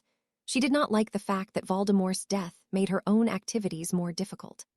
At this point, it felt like he was being challenged to not kill her, and it was one challenge that Harry would gladly fail at. The cherry on top of the pink monstrosity that was Dolor's fucking hell. Umbridge was the fact that she preferred younger kids. At this point, it was a waste of time, and stating the obvious to say that Harry was going to kill her. You can't do that. I am. Umbridge was cut off as Harry aimed his wand at her and hit her with a silencing charm before he used a summoning charm. Umbridge felt herself get pulled forward by her two upper front teeth, but she did not move too far as she was tied to the chair which was stuck to the floor. After an agonizing minute of pulling, Umbridge's two upper front teeth were yanked out of her mouth, letting blood and bits of gum fly out as they dropped in front of her. If not for the silencing charm, then Harry's ears would probably be ringing with the sound of her screams. Harry then repeated with the lower teeth, and Umbridge was once again left in silent pain. Harry stood up and cast a spell to lock Umbridge's mouth open so she could no longer close it. Harry cast several stinging hexes at the spots where Umbridge's teeth used to be before he applied a spell on her remaining teeth to make them incredibly sensitive to the point where she would be incredibly uncomfortable with just a few minutes of exposure to air. "Creature," Harry called, and the old elf popped into the chamber, right next to Harry. "Master calls for Creature," Creature asked in a respectful tone as he bowed his head, acting as if he had not noticed the tied-up Dolor's Umbridge. "How good are you at torturing?" Harry asked Creature. "Oh," Creature said, looking pleasantly surprised. "Creature can do it, oh yes, Creature can do this for kind half-blood master," Creature added, grinning at Harry. "That bitch." Harry clicked his fingers and pointed at Umbridge. "She's under a silencing charm, so feel free. Torture her however you like, but I want you to keep her alive. Do not let her escape. Do not tell anyone about this, and do not harm her hands either. Understood?" "Creature understands." Creature nodded quickly. "Good." Harry paused and hissed at Selena, who hissed back before she changed back into a tattoo. "I want you to occasionally take breaks to give the bitch some time to recover before you continue. During those breaks you will rest. If someone besides me calls you for something, then send Dobby in your place. Do you understand, Creature?" "Yes, Master," Creature understands. Creature nodded. "Good, I'll be off. Remember to keep her alive and avoid her hands," Harry said before he turned and walked away, He was pretty sure he heard Creature chuckle, but decided not to say anything about it. "Hey, Tori," Harry said as he walked over to Astoria, who was sitting against a tree by the lake. "Where are your friends?" Harry asked as he sat down next to her. "They are in the common room," Astoria answered. "I told them I just wanted to have some time alone." "Time alone, huh? Do you want me to leave?" Harry asked. "No," Astoria shook her head. "You can stay." "That's good because I already sat down," Harry smiled at her. "How's the hand?" Harry asked. "It's better," Astoria said as she showed Harry her hand. The scars appeared to be fatting. "You are lucky that she only used it once. If she did it repeatedly, then that could have caused permanent scarring," Harry replied. "Yeah," Astoria sniffed. "Hey," Harry wrapped an arm around her shoulders and allowed her to lean into him and rest her head on his chest. "It is going to be fine. I sent a letter to Tonks." "Your girlfriend." "My girlfriend who happens to be an Auror," Harry smirked. "She will do whatever she can to help, and if she can't, then I will go straight to the ministry myself. I am the boy who lived in Lord Potter plus Air Black. I have quite a lot of pull there." "Thank you, Harry." Astoria smiled and wrapped her arms around his waist. "You are welcome." Harry kissed her forehead. "Have you told Daphne yet?" Harry asked. Tell her about what?" "About your hand and umbrage," Harry answered. I don't know if I want to, she'll just worry," Astoria mumbled. "Yep," Harry nodded. "But at least she cares about you. Trust me, when I was your age, I didn't have anyone who really cared for me. At your age, I would have killed for a sister like Daphne." "I am only a few years younger than you. Stop talking like you're an old man." Astoria rolled her eyes. "That's your fault," Harry replied. "What?" "It's your fault that I am talking like an old man. You're making me be the adult here." "Oh, shut up, Pratt." "Brat." "Jerk." "Midget." "Boy who stinks." "Munchkin."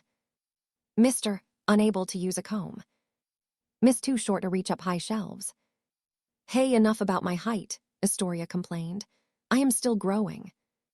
"Whatever you say, Shorty," Harry grinned at her. "So, are you going to tell Daphne or not?" If I do, then will you come with me?" Astoria asked as she looked up to him. "Please." "Fine, if that's what you want," Harry nodded.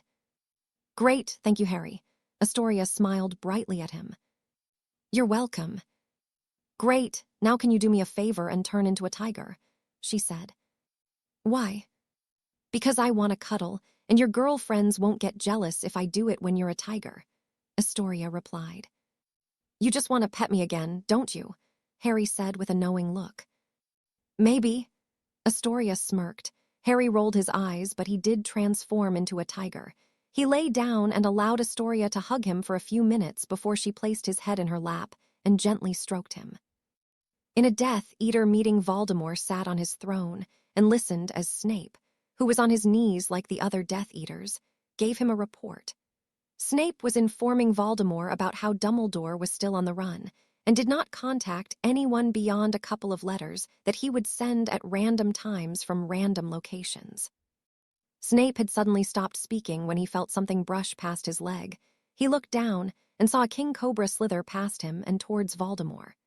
The king cobra hissed at Nagini in what Snape suspected was a greeting. Nagini hissed back before the king cobra turned to Voldemort. The king cobra hissed once more before suddenly changing shape, and a second later Apophis was standing in front of them. Snape and the other Death Eaters were beyond surprised to find out that Voldemort's heir was apparently an animagus, though they all agreed that a snake was a fitting form for him. Apophis walked towards and Voldemort, who did not look surprised in the least, and whispered something into Voldemort's ear. It was several long and dragging moments after Apophis finished whispering before Voldemort finally spoke. "Well, that is interesting," he smirked. Chapter 39. "Now, Amelia, I am sure that his is all merely a misunderstanding," Minister of Magic Cornelius Fudge said as he stood in the office of Amelia Bones, the head of the Department of Magical Law Enforcement. Amelia Bones, who was sat behind her desk, gave him, "Are you kidding me? Look, Dolores is a smart and intelligent woman, not the sort who would do such things. I mean a blood quill. How ridiculous." Fudge scoffed. I am sure that this is just someone with a grudge wasting time," he said as he waved his hand in a dismissive gesture. "Minister, if Dolores is innocent, then you will obviously have nothing to worry about," Amelia countered. "I cannot just leave it," she said when Fudge looked like he was about to respond. "It is my job to investigate crimes, no matter who is being accused. I do not care if it is Dolores Umbridge or Albus Dumbledore himself.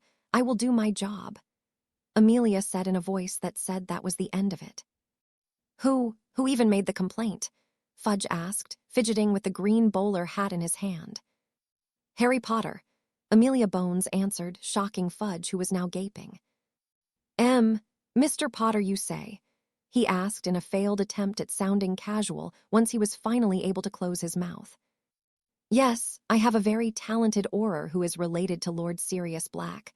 I presume the Auror has a relationship with Mr. Potter because of that. The Auror in question had handed me a letter from Mr. Potter himself.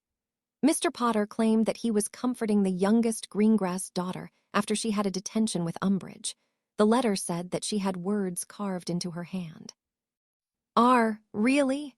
Fudge stuttered. He could not believe it. Surely Dolores was not stupid enough to do that, especially to one of Lord Greengrass's daughters. "Yes, Mr. Potter said that if did not see a sufficient effort from the ministry in dealing with this situation, then he would come here along with Lord Black and Lord Greengrass and deal with it himself if necessary," she said, trying not to smirk at the way that Fudge's face paled. It was quite amusing watching the man's face change and lose color. For a second, Amelia thought it was possible that he was a metamorphomagus based on how quick his face shifted. Fudge, as of the moment, was in an internal conflict. On one hand, he really appreciated the work that Dolores had done for him. Sure, at times, she had the subtlety of a griffin in a china shop, and she could also benefit from some cough drops with how much she kept clearing her throat, but she was a good, hard-working woman who always did as he asked. She was also a member of his team, so anything bad connected to Dolores meant that it was something bad that was connected to him, at least as far as the public was concerned. But on the other hand, Fudge, really, did not want to get on Harry Potter's bad side. After all, Harry Potter had stood alongside him against Albus Dumbledore of all people, and refused to play along with Dumbledore and his insane lies about you-know-who. If Harry had played along, then Fudge knew that there would be a lot more people who would have believed that he, who must not be named, had indeed returned. Plus, Harry Potter was the last remaining member of the Potter family, and ever since he was emancipated thanks to the bloody Triwizard Tournament, he was Lord Potter. Harry Potter also had a strong connections to the Black family through his godfather, and was at least on good terms with the younger members of the Greengrass family. All three were powerful families in not just reputation, but also political power. And the cherry on top was the fact that Harry Potter was the boy who lived and savior of the wizarding world, plus a Triwizard champion, and the one who had captured Peter Pettigrew. He had a lot of influence and power even if he did not realize or use it. Having Harry Potter on his side was far more beneficial in the long run than a yes woman. There were plenty of those in the sea, but he might not ever get a chance with a catch like Harry Potter. Regrettably, it appeared that he would have to choose between Dolores and Mr. Potter. Sadly for Dolores, he chose Mr. Potter. "Very well," Fudge sighed. "Have the Aurors arrest Dolores," Fudge ordered while he mentally began trying to think of a way to spin this in his favor, perhaps showing how he was not willing to let personal ties get in the way of justice. He might have to get Mr. Potter to help him out, but Fudge was sure he could convince the boy. After all, Fudge was Minister of Magic and a politician. Harry Potter might be magically powerful, but he was still just a simple boy. "Already done, Minister." Amelia smiled. She knew full well why Fudge was no longer complaining. Amelia knew that Fudge simply chose Mr. Potter over Umbridge. Not a hard choice for anyone with a brain, so she was not surprised that it has taken Fudge so long to come to a decision. Truthfully, Amelia hoped that Umbridge did get arrested. She did not like Umbridge at all. Umbridge did not even bother to hide her discriminatory views, and ways like any person with half a brain would. Lucius Malfoy was smart enough to say something along the lines of those from different families, and subtly insult someone's heritage. Umbridge, on the other hand, was about as subtle as Dumbledore's robes.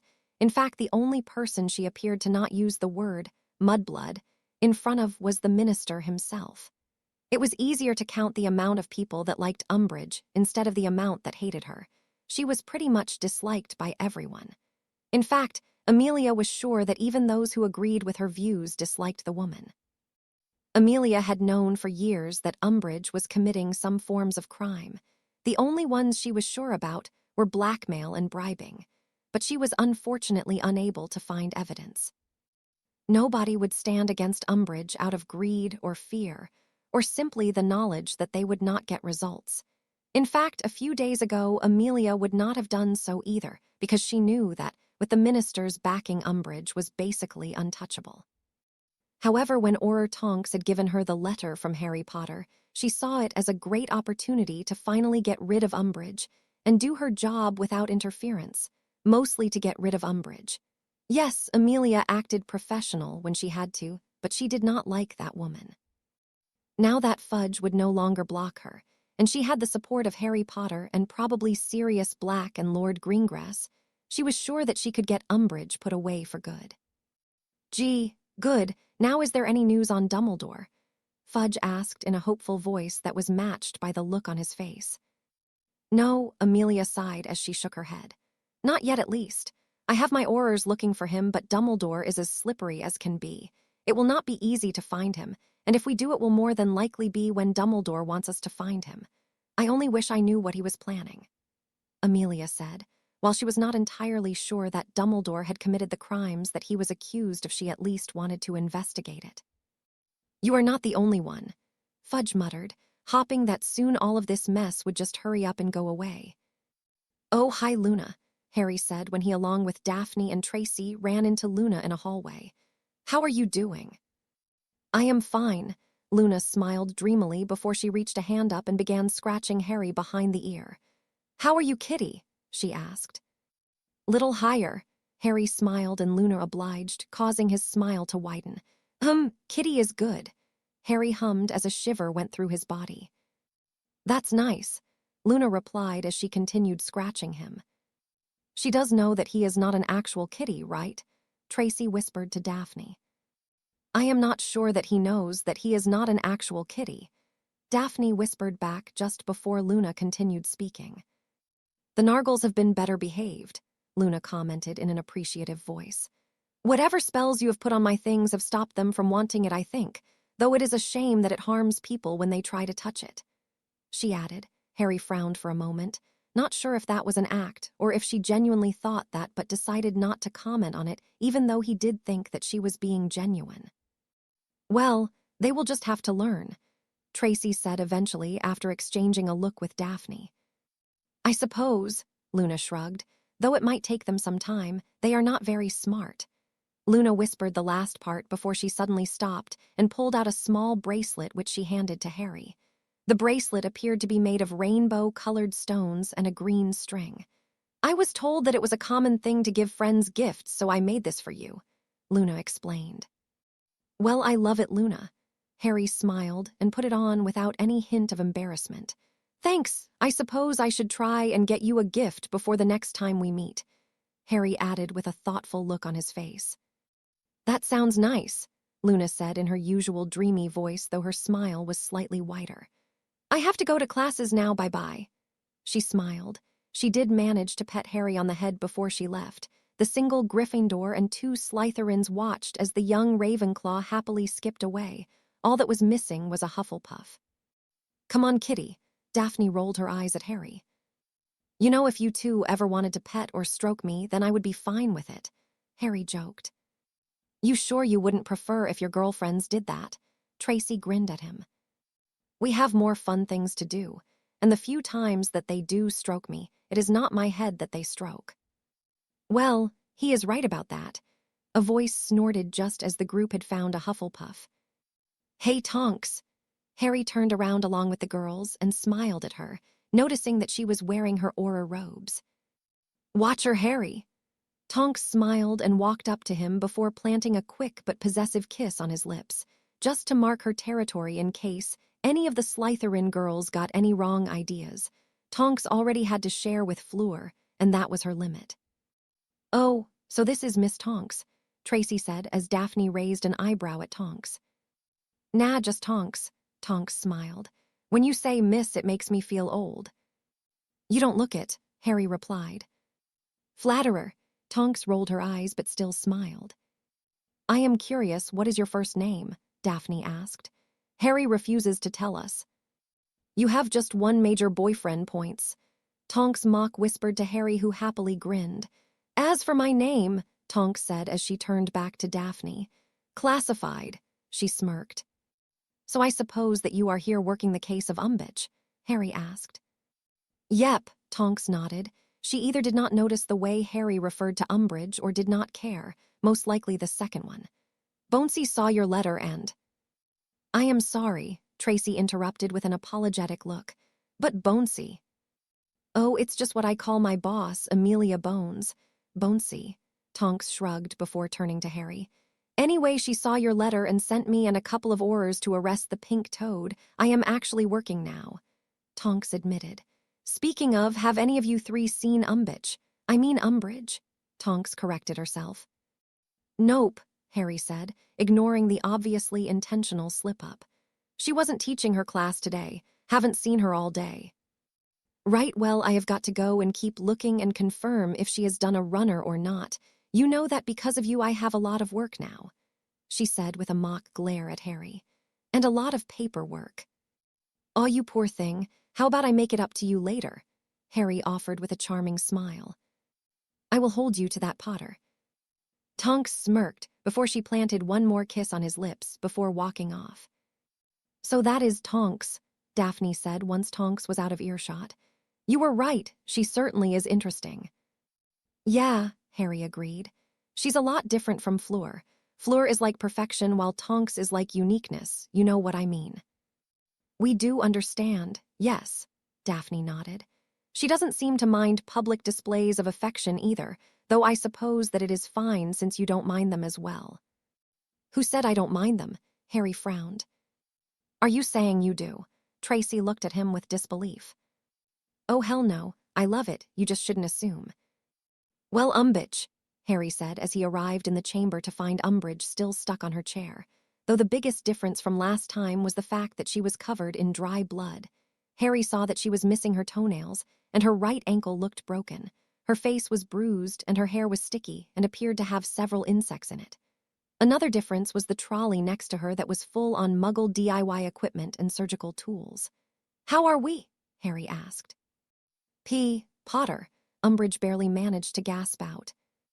Master, Creature bowed as he appeared. Creature's apologies, Creature wanted to start lighty and build up. Creature explained as he gestured to Umbridge.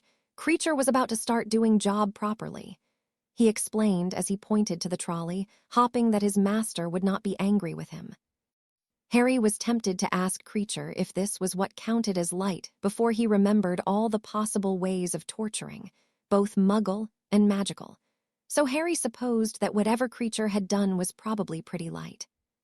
That makes sense, I suppose, Harry said after a moment of thinking. Good job, Creature. Harry praised the old elf, who beamed under the praise.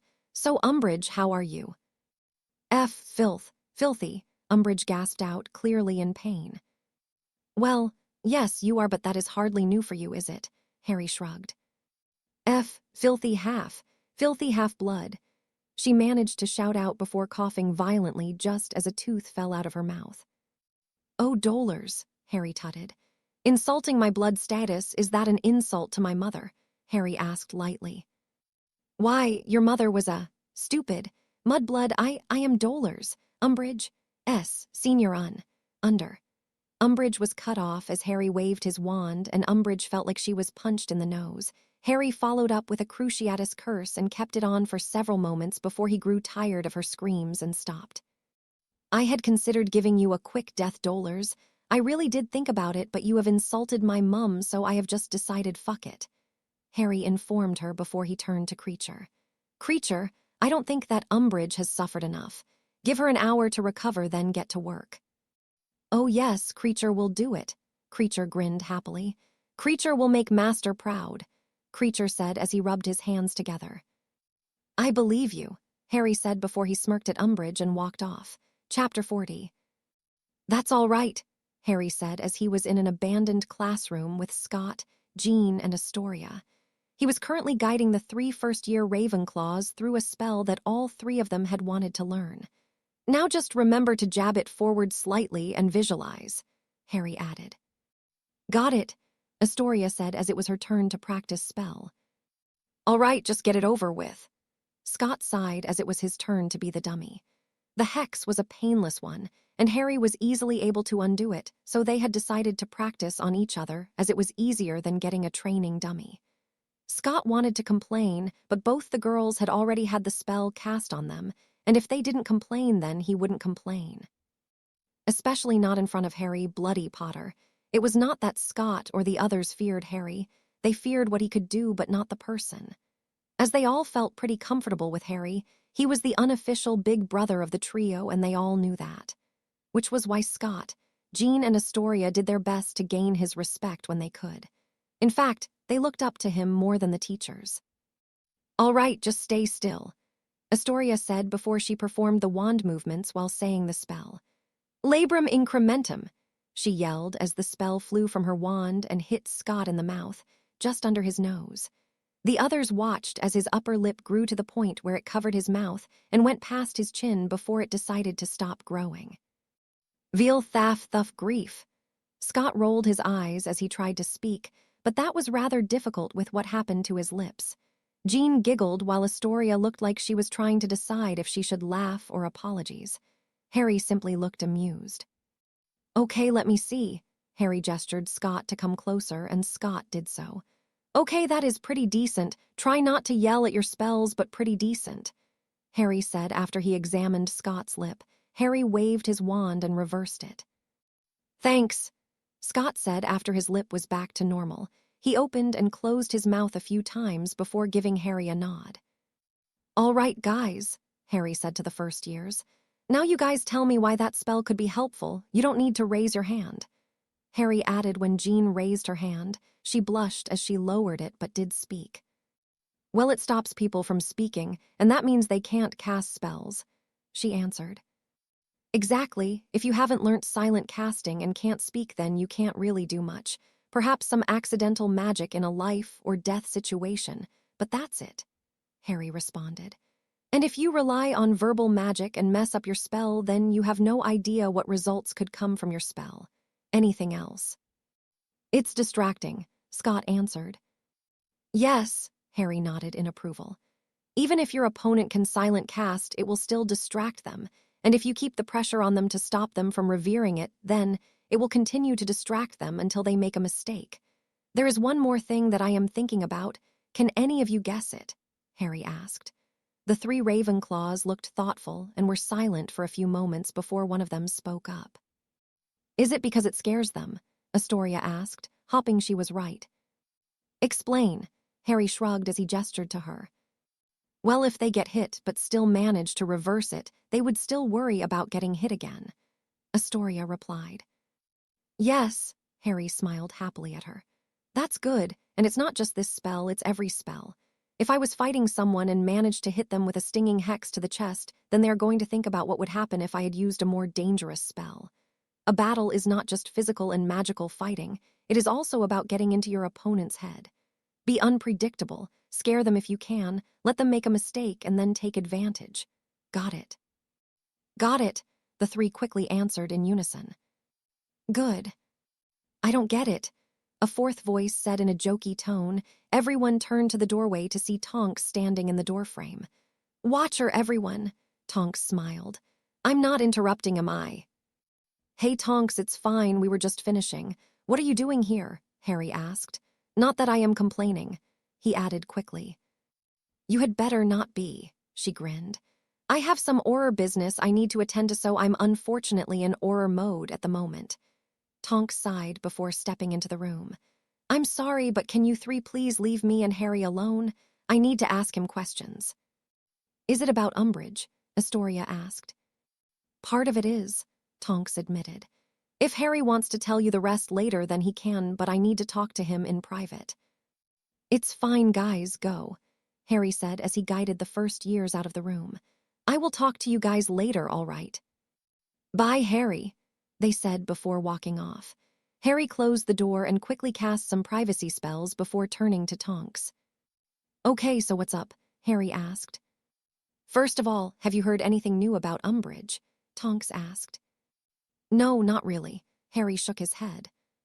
"Nothing at all." "No," Harry repeated. "Fair enough." Tonks shrugged before she grabbed him by the shirt and shoved him against the door before crashing her lips against his. "Wow," Harry said a moment later after he broke off the kiss. "What happened to Auror Mode?" He grinned. "I asked my question.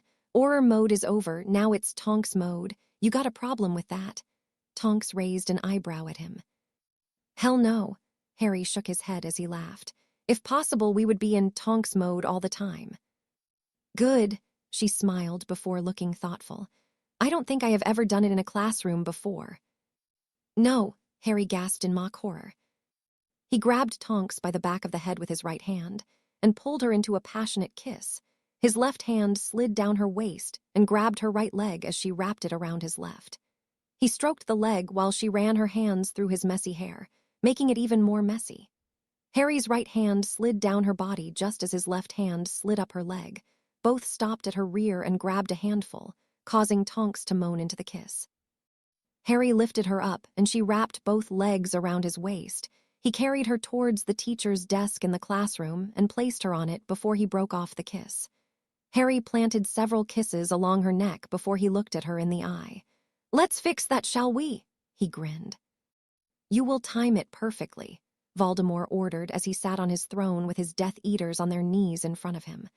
"I will send a vision to Potter, and when he arrives you will wait until he picks up the prophecy. Once he does, then you will take the prophecy from him. The prophecy must be brought to me."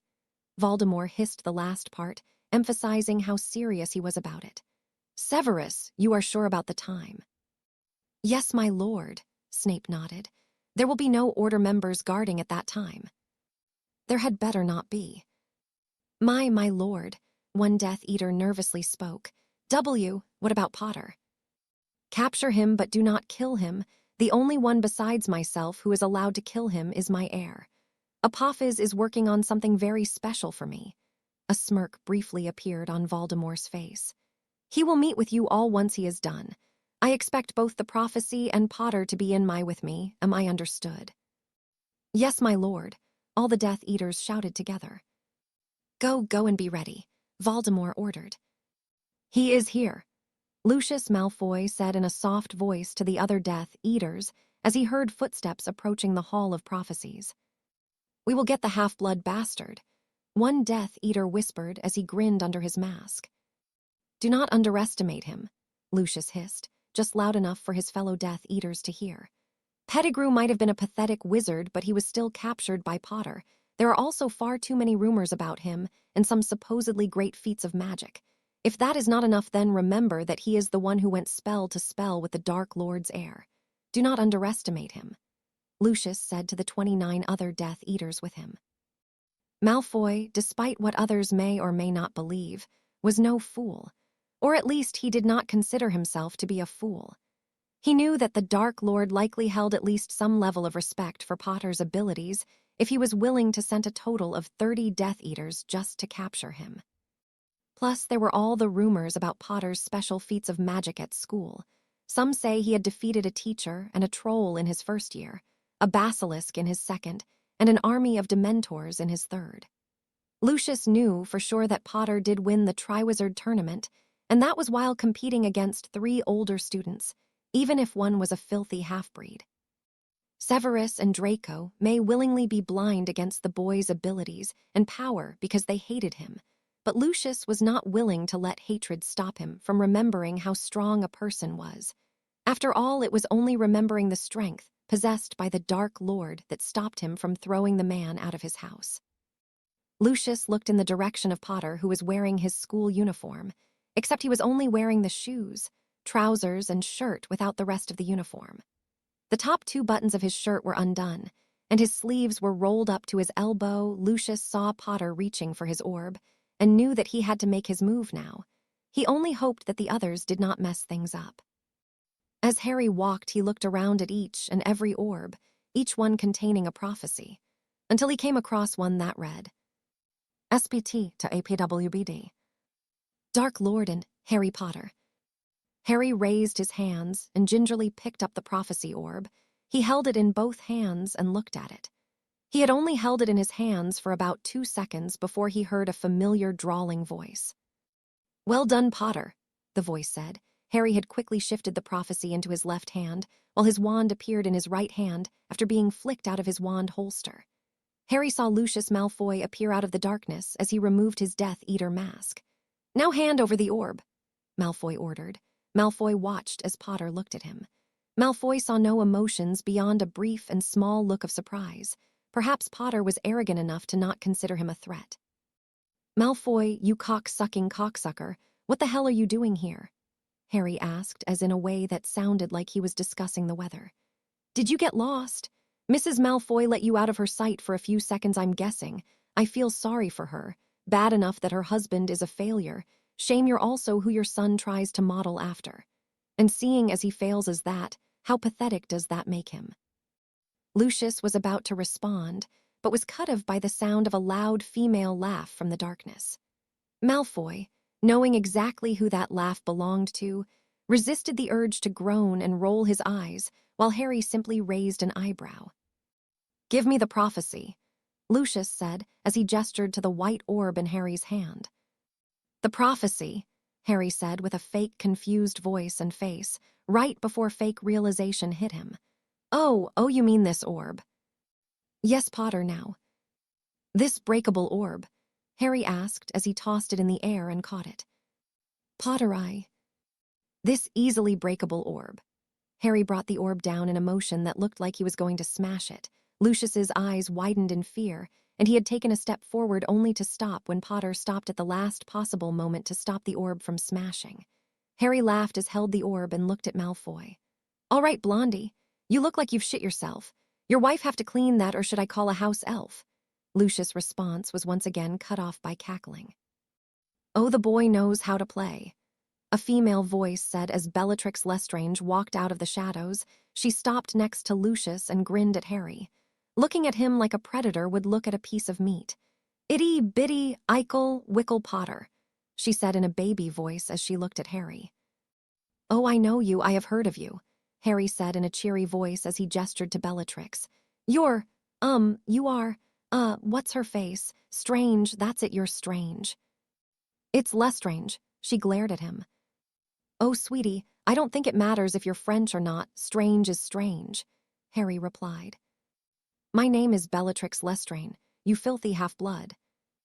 Hey, Harry said in an offended voice. I am not filthy, I wash regularly. What about you? Your hair looks like it needs more love, kind of like you though. I mean, I can just tell from looking that nobody loved you. Shut it, Potter, she hissed. Ah, did I hurt Wickle Eichel Bella's delicate little feelings? Harry said in a baby voice. Is little Bella sad because her parents didn't like her? Did the other kids think she was crazy? Does her master look at her like a dog? How dare you mention him, you dirty little half-breed. Yeah, well, I suppose I am a half-breed. I mean, what else do you call the result of when a goddess marries a human? If you want to know what you call the results of a loveless marriage, then I have a really nice selection of mirrors for you, Harry grinned. Let me guess, this whole thing has something to do with Voldemort, doesn't it? How dare you speak his name? Bellatrix shouted, pissed off not just because of his comments, but also how calm he was, and the fact that he had dared to mention her master's name. She raised her wand to curse the little bastard when Lucius grabbed her arm and forced her wand down. Enough, he hissed at her before looking back at Potter. Lucius took a quick and calming breath before he spoke. Now, Potter, he began, there is no need for bloodshed. Oh, Lucius, it wouldn't be my blood that you would have to worry about it. Harry grinned at him. Is that so, Potter? Lucius smirked as the other Death Eaters came out of the shadows. Lucius was feeling a lot more confident now that the half-blood brat was surrounded. Oh, wow, how many are here if you don't mind me asking? There are 30 of us, Potter. Lucius's smirk grew bigger.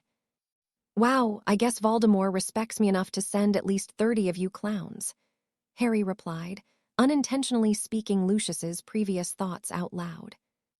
As if the Dark Lord fears a freak like you. One Death Eater spat as he glared at Harry from under his mask. Shush, Harry said right before making a shushing noise. The big boys are talking. Can the brainless and brain dead keep out of it? Enough, Lucius said to the Death Eater before turning back to Harry. Now about that prophecy, Potter. You mean this still very breakable prophecy? Harry asked, looking the picture of calm on the outside despite being quite nervous on the inside. Harry began lightly tossing the orb up and down, never letting it get past his head height. If they tried to summon it, then he was confident that he could catch it.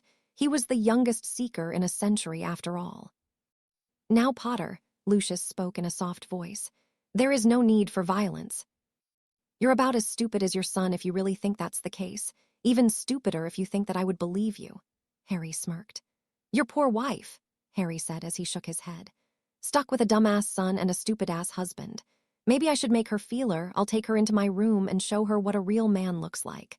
I reckon she would look great on her knees, probably better on all fours. I bet everything after the first 2 inches will feel like brand new. You are testing my patience, Potter, Malfoy said through gritted teeth. Spoil sport, Harry smirked. Now, Malfoy, as far as I understand, you want the prophecy, right? Yes, just give it to me now. Fine. Harry shrugged before he tossed the prophecy up into the air. It arced towards Malfoy, who raised his hands to catch it only for Harry to fire an explosive spell, followed by a sound attack that Harry aimed into the air. Bellatrix was able to block the explosive spell, but she and the other Death Eaters ended up crying out in pain and covering their ears as they felt their hearing get assaulted by Harry's sound attack. Harry quickly ended it and cast a blinding light that lasted for several moments before disappearing. When it was gone then, so was Harry and so was the prophecy to Malfoy's horror. He has the prophecy, Malfoy yelled to his other Death Eaters. He can't apparate from this room. Fine him, Malfoy said before a scream was heard on one side of the room. Spread out, somebody go check that scream, Malfoy barked. Stupid half-blood, Bellatrix said under her breath. If the Dark Lord leaves anything for me, then I will torture him till he cries for his mudblood mother, she said as a brief but highly pleasurable image of Potter shaking and crying under the Cruciatus curse made its way into her mind before she banished it and focused on catching Potter. A few moments later, another scream was heard, followed by the sound of a large crash. Check that now, Malfoy shouted. He got 2 of us. One Death Eater cried out before the very same Death Eater screamed. How is he doing this? Another Death Eater cried out. You guys are idiots, Harry's voice echoed throughout the room. Where is he? Rabaston Lestrange demanded. I don't know, Barty Crouch Jr. hissed. I am not stuck in here with you, Harry's voice said. He paused before speaking again. This time his voice was much deeper and far less cheerful. You're stuck in here with me. Chapter 41. A trio of Death Eaters walked through the darkness, trying to find Potter, hoping that if they were the ones to capture the Potter brat, then they would be rewarded. They looked up, down, left and right, and every other direction. They cast detection spells in case he was hiding under a disillusionment charm or invisibility cloak. After a few minutes of searching, they turned at the sound of a hiss. All 3 looked into a pair of yellow eyes before they fell dead on the ground. Selena slithered past the bodies, remembering her father's orders. She was not allowed to bite any of them, something about her venom being found in their bodies. Not that Selena wanted to bite any of them, they were stinky and horrible. She slithered towards another group. They looked towards her and fell to her deadly gaze. She grinned as a basilisk could and continued moving. She saw one person come in front of her and was seconds away from allowing her gaze to kill the person when she stopped and realized it was her father. That was close. She had nearly killed him. She quickly moved on and began taking out more. All fell under her mighty gaze. Daddy would be proud. We're losing our men, Lucius growled. Where is the filthy half-blood bastard? Bellatrix growled as she looked around, trying to find him but unable to see him through the darkness. She fired a spell in a random direction, hopping to hit Harry. Unfortunately, she did not hit anything. Don't throw them out randomly, one Death Eater hissed. Don't tell me what to do. Bellatrix snarled at him, and the Death Eater stepped back in fear. Stop fighting amongst yourselves, Lucius hissed. I. Lucius was cut off as a spell crashed into one of the shelves. The shelves crumbled down and took out a trio of Death Eaters as it crashed into another set of shelves, resulting in a domino effect of the other shelves falling as well.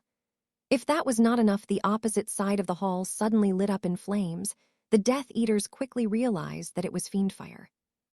We need to get out of here, one Death Eater shouted as the shelves stared collapsing into the flames. The Death Eaters quickly ran towards the door.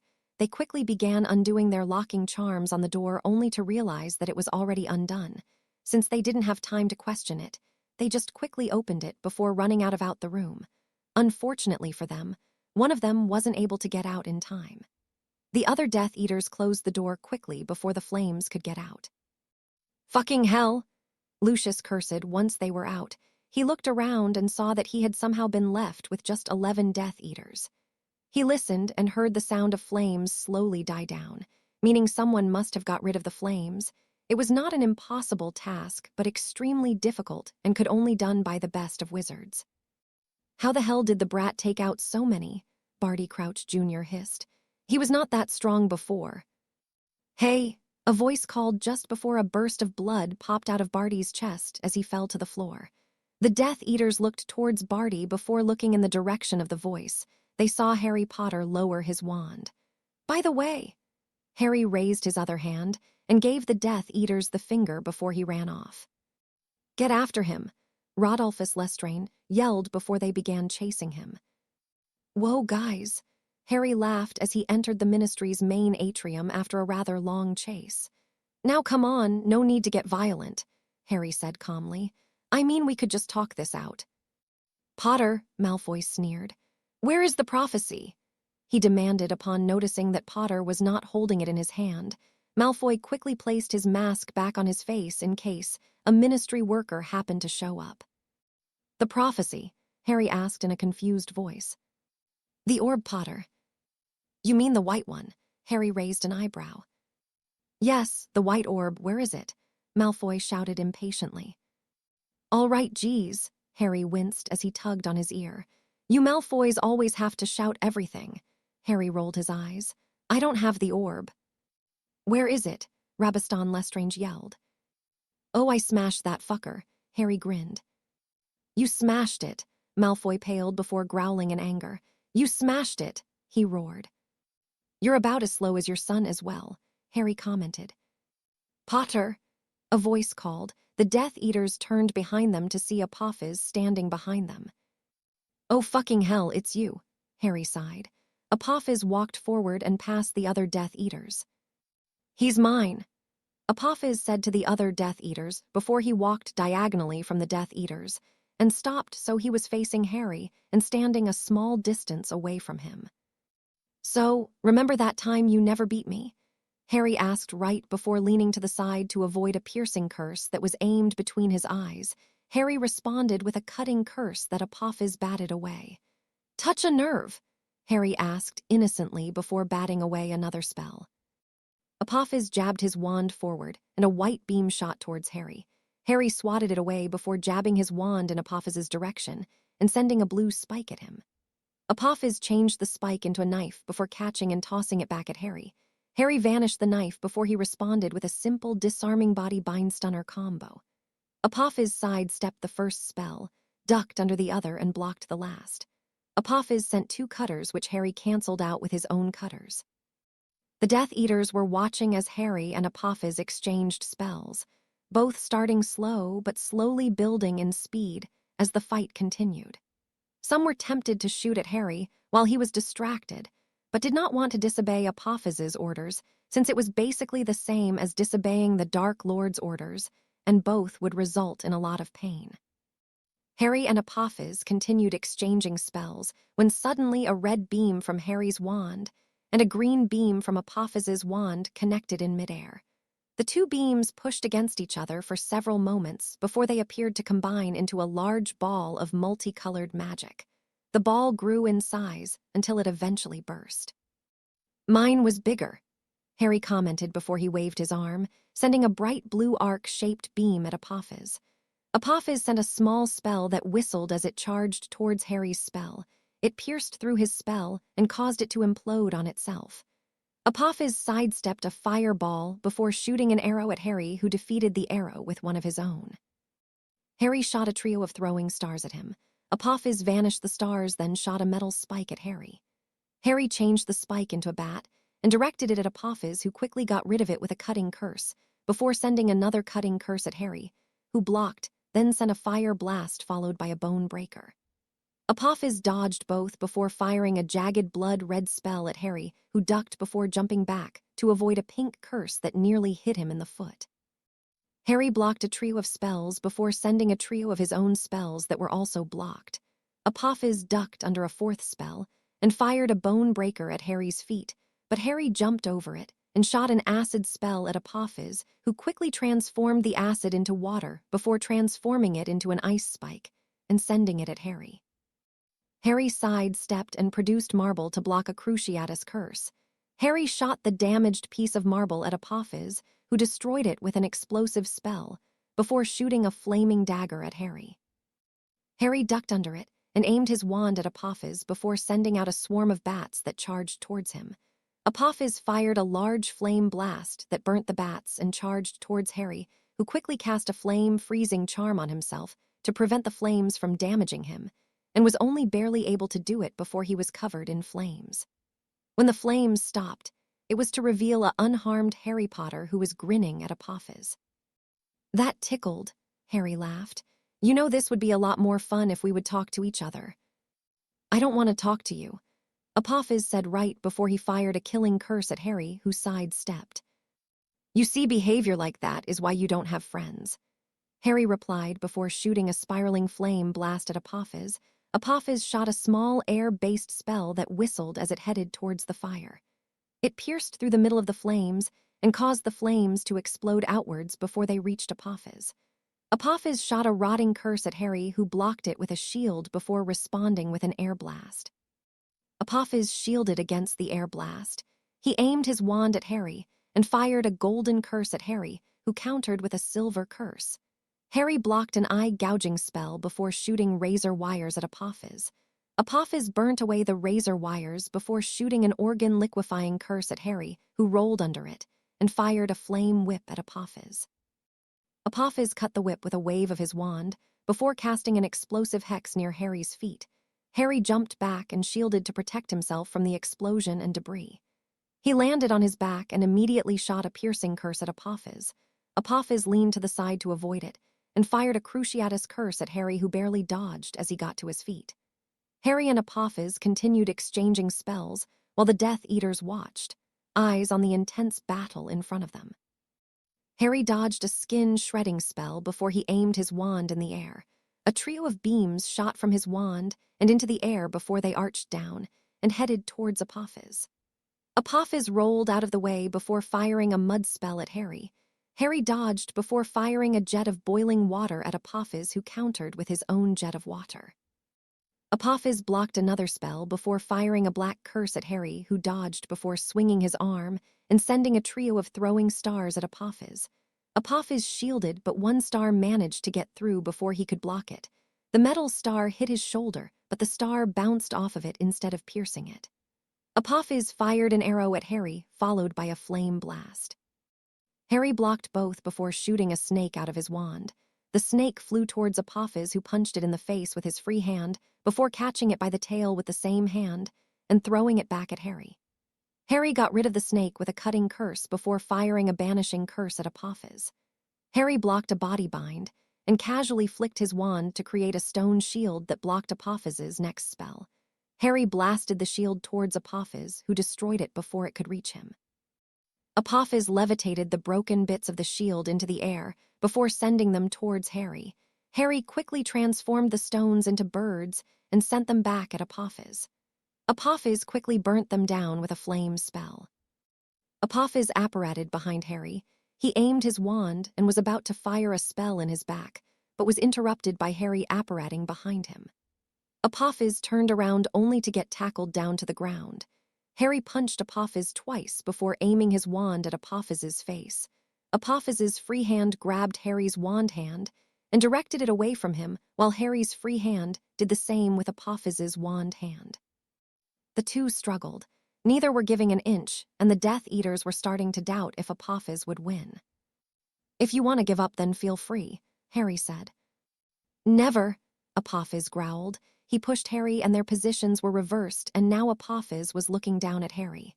"I am the future, not you." Harry growled before he pushed Apophis off. Apophis transformed into a king cobra and lunged at Harry, who barely managed to jump out of the way in time. Harry shifted into his animagus form, and his tiger paw pushed Apophis's head down to the floor. Harry roared as he bared his fangs. He reached down to bite him when he suddenly found himself forced back into his human form.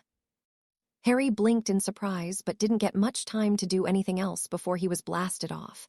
Harry flew back and rolled a few times after he landed before he finally stopped and landed on his back. Harry shook his head and looked up to see Apophis kneeling in his human form. Past him were the Death Eaters who were bowing their heads and spilt apart to let the new arrival walk past them. Lord Voldemort calmly and gracefully walked past them and stopped alongside Apophis. "Rise, my heir," Voldemort spoke in a soft voice. Apophis stood up and stood still. "Shall I assume that you were enjoying yourself?" Voldemort asked Apophis. Apophis didn't answer and stayed silent. "Leave," Voldemort said to the other Death Eaters. "My heir and I shall deal with Potter, then rejoin you." The Death Eaters, realizing that it was not a request, quickly rushed towards the Fleur stations and left. "So, Potter, how are you?" Voldemort asked, casually twirling his wand in his hand. "Not bad," Harry shrugged before he pushed himself to his feet. "I was just playing catch-up with my friend. Your heir, did you say?" Harry asked in an interested voice. "Ah, did Dumbledore not tell you?" Voldemort asked in an amused voice. "Either he did not wish to, or perhaps he truly did not know." Voldemort seemed almost thoughtful for a second before his focus returned to Harry. "You'd be surprised how much Dumbledore tells me," Harry replied. "So, how are you doing, Tom?" "Don't call me that." Voldemort narrowed his red eyes at him. "You do not want to anger me, Potter," he added in a warning tone. "The first thing you need to know about me, Tom, is that a lot of the time I have no idea what is going on, but I am a sass machine and I will fight anyone. You and your little bastard included. Who the hell's the mother anyway? Was she ugly? I bet she was ugly." Harry smirked at him. "I will enjoy killing you, Potter," Voldemort hissed. He raised his wand at the same time as Harry and Apophis. "You will die by my hands," Voldemort said. He stepped forward but stopped when one of the flues flared. A second later, Dumbledore stepped out of the green flames. "You will not be killing anyone tonight, Tom," Dumbledore said calmly as he walked forward and stopped next to Harry. He gestured Harry to get behind him, but Harry didn't move. "Dumbledore," Voldemort sneered. "Here to save the day, naturally after all the fighting has already happened." "Surrender, Tom," Dumbledore said. "Do not call me that," Voldemort cut him off. "I see where Potter gets it from." "Hey, I am the one and only," Harry replied. "Harry, get behind me," Dumbledore said. "Ah, yes, Potter, hide behind Dumbledore," Apophis responded. "I'm not the one hiding behind Daddy," Harry replied as he stepped forward, but stopped when Dumbledore placed a hand over his chest. "Get behind me, Harry," Dumbledore ordered. "This is not a game." "Really?" Harry asked in a sarcastic voice. "A Dark Lord and his heir are trying to kill me, and you think that I think it's a game?" "Harry, just pick your opponent, and I'll pick mine," Harry said as he gestured to Apophis and Voldemort. "Harry, you can't," Dumbledore said. "You have to go back and let me handle this." "Fine, I'll pick," Harry said before he shot a bone breaker at Apophis. Apophis blocked and returned fire. Dumbledore didn't get to say anything as he blocked a spell from Voldemort. Dumbledore began exchanging spells with Voldemort while Harry and Apophis were doing the same. "Harry, you need to get away," Dumbledore said as he blocked a skin shredder before sending a stunner at Voldemort.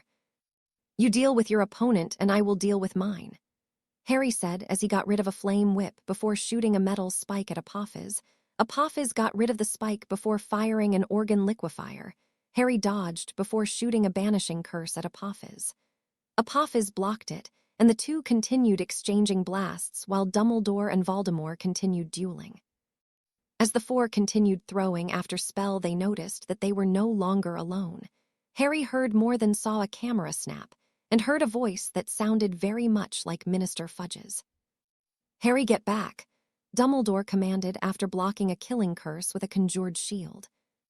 "Fuck off and keep fighting," Harry said, as he sent a cutting curse at Apophis before blocking a piercing curse. "Harry, get back," Dumbledore hissed as he cast a wandless spell to push Harry away. Harry fell backwards as intended, but he also moved sideways and right into a cutting curse that hit him on his right side. Harry cried out in pain as blood began pouring out of his side. Voldemort and Apophis stopped shooting as they were surprised by that, while all who were watching the fight were equally as surprised, including the cameraman who managed to get a picture of it. Dumbledore was probably the most surprised, as he did not intend for that to happen. It was several moments later that Dumbledore managed to shake himself out of his shock. Dumbledore reached down to help Harry, but Harry wasn't having any of it. Harry shifted, so he was leaning on his left hand and foot, then swung his right leg and kicked Dumbledore in the face. Dumbledore stumbled back while Harry hit him with a banishing curse that sent him flying backwards and landing harshly on his back. Harry cast a healing charm on his side before looking up at Voldemort and Apophis. "I'm still up for a fight, how about you two?"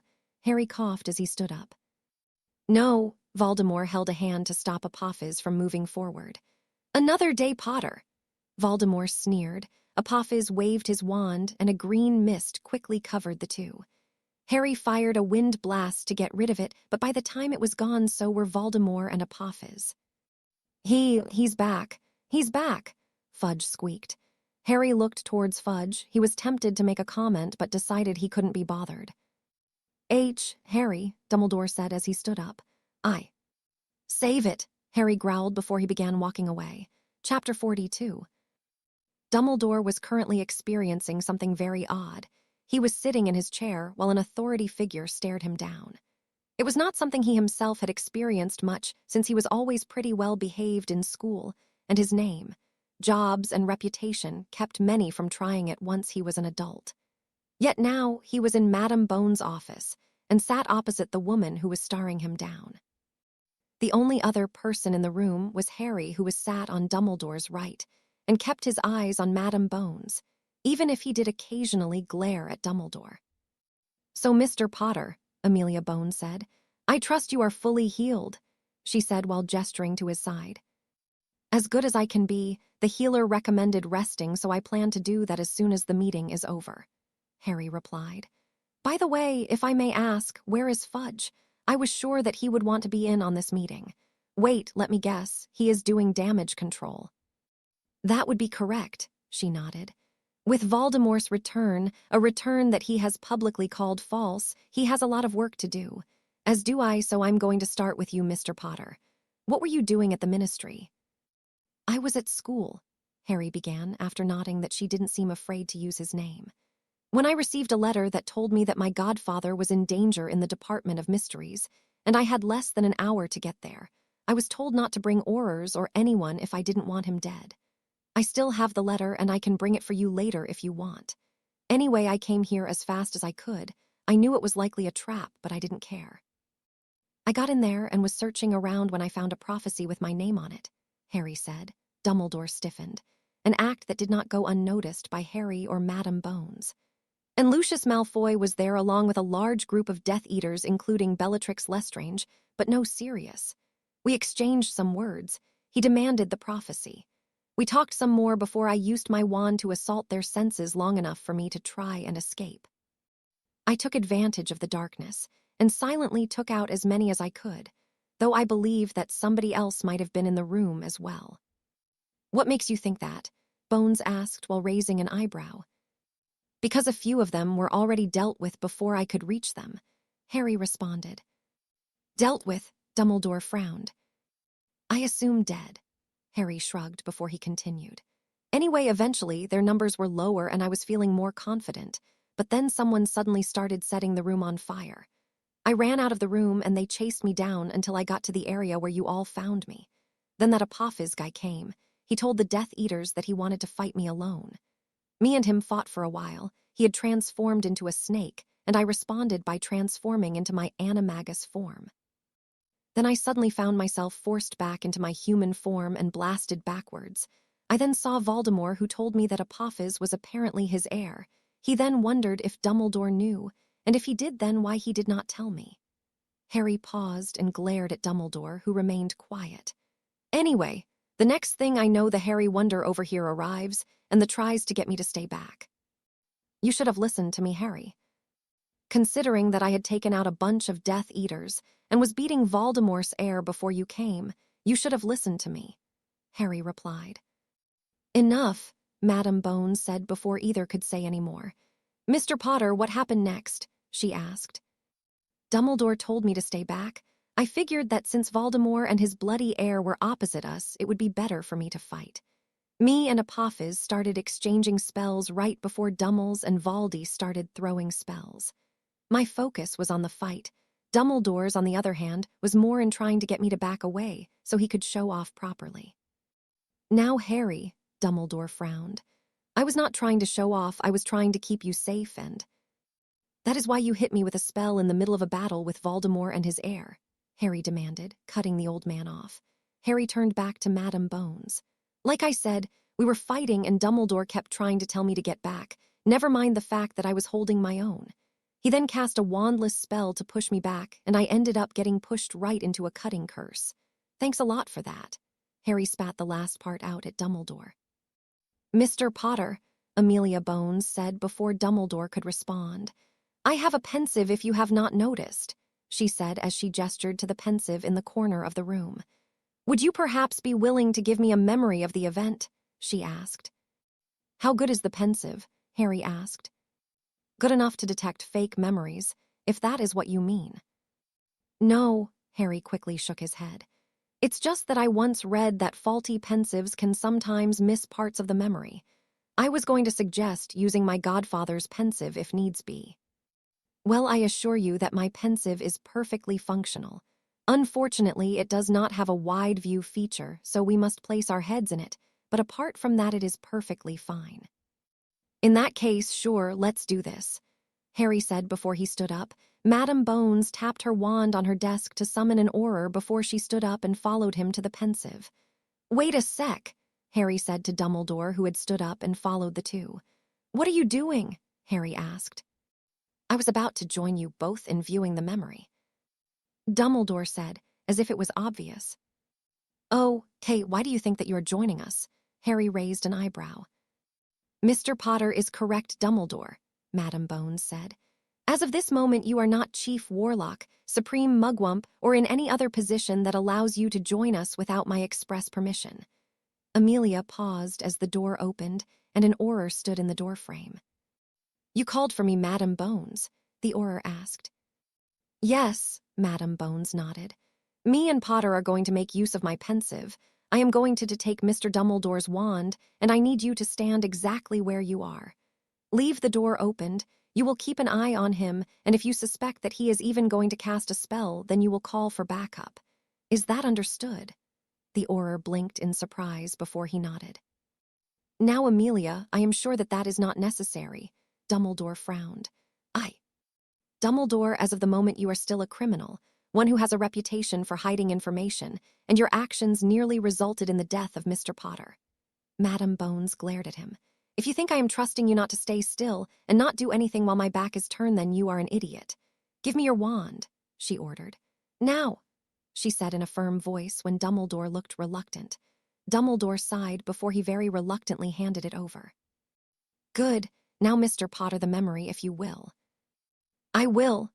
Harry nodded before he placed his memory in, starting from when he picked up the prophecy and finishing after Voldemort and Apophis' escape. Harry and Madam Bones placed their heads in the pensive, a short while later they exited. Dumbledore looked slightly offended that he was not trusted to behave and also very irritated since he was not allowed to view the memory. I must say, Madam Bones looked at Harry as if she was seeing him for the first time. I am incredibly impressed. Are you by any chance considering a career as an auror? She asked, a hint of hope in her voice. Not at the moment, Harry shook his head. But you have proof that that was Lucius Malfoy, right? Indeed, Madame Bones nodded. She frowned for a second and glanced at Dumbledore before looking back at the Auror standing in the doorway. You may leave now, she told him. He nodded before leaving, closing the door as he did so. Now, Mr. Potter, Do forgive me, Dumbledore interrupted. But if I may, can I ask what was viewed in the memory? Just everything from when I picked up the prophecy to right after you fucked up the whole situation. Harry shrugged. Language, Harry, Dumbledore frowned. But could either of you perhaps explain in more detail just exactly what?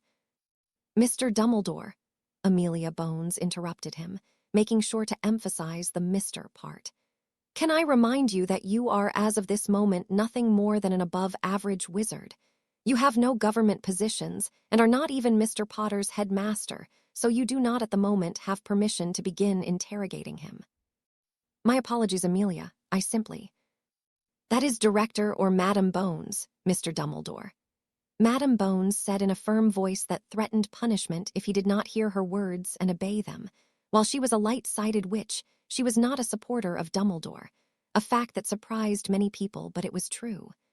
Amelia remembered the last war, just like how she remembered her brothers following Dumbledore and being part of his order. They told her how he had refused to give more information than necessary, and how it resulted in problems for many of the order. Then one day her brothers died, while on some mission from Dumbledore. Unfortunately for her, there was no proof that they were doing a mission for Dumbledore. If there was, then she would have had the old man brought in front of a court and forced to tell everyone what mission he had sent her brothers on and why he had sent them. She had kept control of her emotions, as she knew that at the time Dumbledore was far too high up, and despite his flaws he was a source of good for people, hope if nothing else.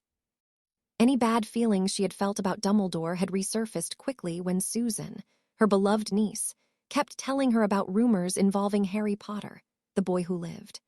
Rumors such as him fighting a troll, an army of acromantulas, a basilisk, killing a teacher, tricking the Goblet of Fire and fighting off an army of Dementors, to name a few. Every time Amelia wanted to investigate, but Dumbledore had always stopped any investigations, claiming that they were all just rumors, or he had everything under control or something like that.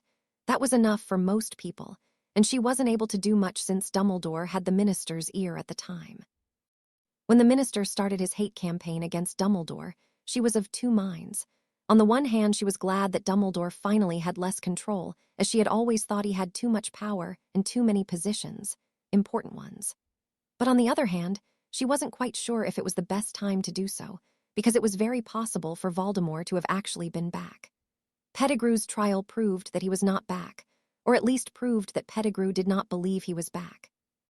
Dumbledore attacking Minister Fudge was not something she believed, nor did she believe that he had sent that Apophis character to assassinate Fudge. That was simply not Dumbledore's style.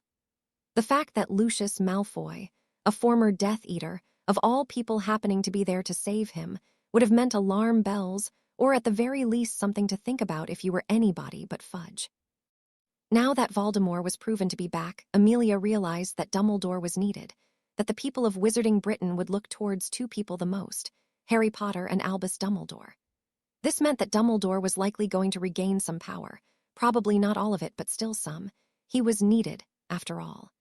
Personally, Amelia thought the war would be much better if people simply acted instead of looking for heroes and knights to save them from the big, bad, evil men. My apologies, Madame Bones, Dumbledore amended. All I merely ask is that I be allowed to view the memory so I may offer my help. I am still feeling what happened the last time you offered your help, Harry said as he gestured to his side.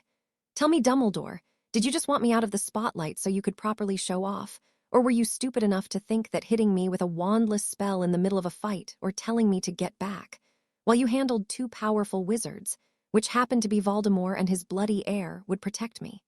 Harry demanded, causing Dumbledore to wince. Harry, I cannot apologize enough for that. That was a mistake on my part. Mistake, Harry snorted. You happen to be making a lot of those, Dumbledore. I agree with Mr. Potter, Madame Bones said. I mean, honestly, Dumbledore, you knew that this Apophis was a powerful wizard. Yet you were about to take on him and Voldemort?" she asked with high amounts of disbelief. "Voldemort, who happened to be feared across all of country and is widely considered to be your magical equal, yet you were about to fight him and his heir." "I was not going to fight them both," Dumbledore said in a defensive voice. "I was going to challenge Voldemort to a duel while his crazy heir would just stand there," Harry interrupted while raising an eyebrow. "You didn't consider the possibility that they would both attack you." "Mr. Potter, you are the one who was about to fight them both on your own before I arrived," Dumbledore reminded him. "Nope," Harry said after making a buzzer sound. "Not the same. It was me against Voldemort, his heir, and at least 10 Death Eaters. I couldn't apparate out or reach the Fleur or apparition points without getting killed. My goal was to simply stall them until people arrived or until I was able to find a way to escape." "Dumbledore," Madam Bones said before Dumbledore could respond, "you are probably the only wizard capable of fighting Voldemort. No offense to Mr. Potter, but he simply doesn't have your years of experience or vast spell knowledge. But from what I have seen in 2 different memories, I would say that Mr. Potter is Apophyse's equal, if not slightly better. The 2 of you should have done what Mr. Potter had suggested, pick an opponent and get to fighting. Together, you 2 could have probably captured them, or at the very least challenged and perhaps injured them." "Yes, I realize that now, but we cannot change the past," Dumbledore said, not really enjoying his mistakes being repeatedly mentioned. "Madam Bones," Harry said in a respectful voice, "may I leave now, or do you require anything else from me?" "Not at this moment," Madam Bones shook her head. "However, I do wish for you to keep yourself available for questioning. I may call on you as soon as tomorrow, or maybe even in a few days, or perhaps a week or so. I am not really sure as I have a lot to do." "Yes, I imagine a dead man coming back to life means a lot of paperwork," Harry said in a slightly jokey tone. "You have no idea," Madam Bones huffed. "You may leave now, Mr. Potter. I will contact you later." "Very well, fair warning, I plan to spend the day at my godfather's house and return to Hogwarts tomorrow. I'm sure he is very worried about me. Goodbye, Madam Bones." Harry nodded to her before walking out, not even glancing at Dumbledore. "Now, Dumbledore," Amelia Bones said, "tell me everything you know about Apophis." Harry yawned as he woke up the next day in his bed at Grimmauld Place. He was lying in his bed while wearing nothing but a pair of shorts. "I guess it's time to get up," Harry said to himself as he tried to blink the sleep out of his eyes before rubbing them with his hand. "No," a voice with a French accent said. "You will not be leaving bed." Harry's looked towards the source of the voice and his eyes widened. He nearly fell out of his bed upon seeing the sight in front of him. Fleur de Lacquer was sauntering towards him, wearing a pair of simple white high heels, wearing what looked like a sexy nurse costume from a costume shop, her hair let loose and flowing down her back and a stethoscope resting on her shoulders. "Fleur!" Harry blurted out in surprise, while suddenly becoming aware of how much his body approved of what he was seeing. "You were hurt yesterday, awry," Fleur said as she sat next to him. He tried to sit up, but she pushed him back down, leaving her hands on his chest.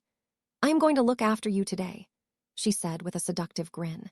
"Me and Tonks flipped a coin. She's disappointed that she could not have you today, but this Saturday you will leave school and spend some time with her, at least if you value your life. I have convinced your godfather to let me have you all day." "Really?" Harry drawled, a pleased smile on his face. "Yes," Fleur said as she rubbed his chest. She removed her heads and put her stethoscope on. She listened to his heartbeat for a second before casually throwing it away. "Your temperature looks fine, but there's one more place we need to check," she added as she pulled the covers off of him and her hands reached for his shorts. "Please, nurse, be gentle," Harry said in a mock fearful voice. "Oh, I am going to be very gentle," she whispered with a wicked grin. "Very gentle indeed." Chapter 43. When Harry arrived back in Hogwarts, he was greeted with the all-too-familiar feeling of everyone staring at him, because fighting Death Eaters and the most feared Dark Lord in a century plus his heir can make a person interesting, believe it or not. At this current point in time, most of Harry's year would be in classes. Harry figured it was better to just go to his dorm for now, as the classes would be over in 20 minutes or so. Harry had only taken 3 steps into the room when a trio of blurs rushed forward and pulled him into a tight hug. Harry blinked at the 3 chasers, who continued hugging him for several moments before letting him go. Harry was about to say something when Katie and Alicia punched him on his arms. Katie had gotten the left one, while Alicia got the right. Angelina then slapped him hard on the back of his head. "Ow," Harry said dryly, as he rubbed the back of his head. "Now may I please know why I am being hurt by 3 clearly crazed chaser?" "Oh, shut up," Angelina rolled her eyes. "What the hell were you thinking?" "Well, recently it was, why am I being hurt by 3 clearly crazed chasers?" Harry replied. "She means, what were you thinking when you decided to go to the ministry on your own and fight off Death Eaters?" Alicia said. Her lips tried to curl upwards at Harry's joke, but she refused to let them. "Not to mention you-know-who," Katie added. "It was all over the Daily Prophet. It's saying that you fought off you-know-who and a guy who was his heir, plus you killed a ton of Death Eaters. I second the what were you thinking." "Well, at the start, it was something like gotta go to the ministry. During the fight, it was mostly something along the lines of die motherfucker, die. And after I was mentally calling Dumbledore a dumbass," Harry responded. "You could have been hurt, Harry," Katie frowned. "I was hurt, but funnily enough it was more Dumbledore's fault than the Death Eaters." "The prophet mentioned something about Dumbledore pushing you into a curse," Angelina replied. "Please tell me that wasn't true." "Now I could do that, or I could be honest. Which would you prefer?" Harry responded. The 3 beautiful Gryffindor chasers exchanged looks before they all grabbed Harry and guided him down to the nearest seat and gave him a look that clearly said, "Tell us everything unless you want us to strangle you." As Harry told them what happened, he couldn't help but internally smile at the 3 for showing him once again that they cared. The first class that Harry had to enter when he got back was Charm's class. He wasn't sure if the people in his year had heard he was back yet, but he decided to just act as if nothing had happened. He quietly entered the class and saw Tracy and Daphne sat at the back of the classroom. The only empty spot in the class was on Tracy's right, so Harry walked over and saw down on it. Tracy and Daphne turned to him and blinked in surprise, though Harry pretended not to notice as he had quickly began getting his books out. He turned to the 2 wide-eyed girls after a minute or so. "Is there something on my face?" Harry asked innocently. A second later, Tracy had pulled him into a hug. Harry looked a bit surprised and felt like Daphne was probably stopping herself from getting out of her seat and doing the same thing. A few seconds later, Tracy let go and blushed slightly. Harry was about to respond when he felt a ton of eyes on him. He looked around and saw everyone in the class, including Professor Flitwick, was looking at him. "What?" Harry asked, feigning ignorance. The majority of the Slytherins looked like they had just sucked a particularly bad lemon. Malfoy looked kind of like Snape, in that he looked constipated and angry beyond words that he was constipated. A slight hint of fear could be seen in a few of them, though, as they recognized that Harry was able to not only kill many Death Eater, but also fight off you-know-who and his heir. Add to that to his already impressive list of accomplishments, and Harry's reputation was starting to build up. It was a very different situation with the Gryffindors. For example, 3 of Harry's roommates were glad he was back and happy that he survived. Plus, they were also very disappointed that Harry was not the one teaching the DA. Because Cedric Diggory was definitely a great wizard, but he was no Harry Potter, nor had he done as many things as Harry had. The girls looked at him with surprised eyes that held a hint of desire, more so in some than others. Ron and Hermione, on the other hand, looked smug, very smug. "Mr. Potter," Professor Flitwick said, looking beyond happy, "I am glad beyond words that you are back. When did you get here?" "A short while ago, Professor Flitwick," Harry answered. "I had spent last night at my godfather's home and arrived about partway into first period. But by the time first period was nearly over, so I just headed to the Gryffindor common room before coming here." "You are perfectly all right, aren't you, Mr. Potter?" Professor Flitwick asked. "I'm doing great," Harry smiled. "Wonderful," Professor Flitwick beamed. "So are you still going to say that you-know-who is not back?" Ron interrupted as he spoke loudly. He and Hermione grinned at Harry. Harry realized now why Ron and Hermione looked so happy. They were just glad that they were proven right. "I am not really sure what you mean." Harry said with fake confusion, though it was convincing enough for the class to believe. Don't lie, you said that you know who was not back, Hermione said. I don't recall saying that, Harry frowned in deep thought. I've never publicly stated that you know who was back, nor have I ever publicly stated that he was not, Harry added with a small shrug. If you thought he was back, then you would have told everyone, Ron argued. Undoubtedly, Harry agreed with a small nod, surprising the redhead. I repeat, if I believed he was back, then I would have told everyone. Like I told the minister and Dumbledore, last year in the graveyard I had only saw Peter Pettigrew. The headmaster had told you that you know who was back, Hermione said. Yes, but the headmaster also dresses in ridiculous robes, placed me with abusive muggles, failed to stop me from being put in the Triwizard Tournament, and attacked me with a wandless spell in the middle of a fight between him, myself, and Voldemort. Harry paused to allow the people their time to shiver. He barely stopped himself from ironing. And his heir, Harry continued. Forgive me if I was not willing to tell false truths to the public and Minister of Magic on the word of a school headmaster. Hermione realized that Harry had a point there, so she decided to try a different approach. What about Quirrell? She asked. What about him? Harry raised an eyebrow. He was possessed by Voldemort, Hermione smirked. That means that you knew he was alive ever since first year. Yeah, but no, Harry shook his head. That wasn't Voldemort. Harry lied. He would later look back on this with a pensive and admire his skills at deceit. What do you mean that wasn't Voldemort?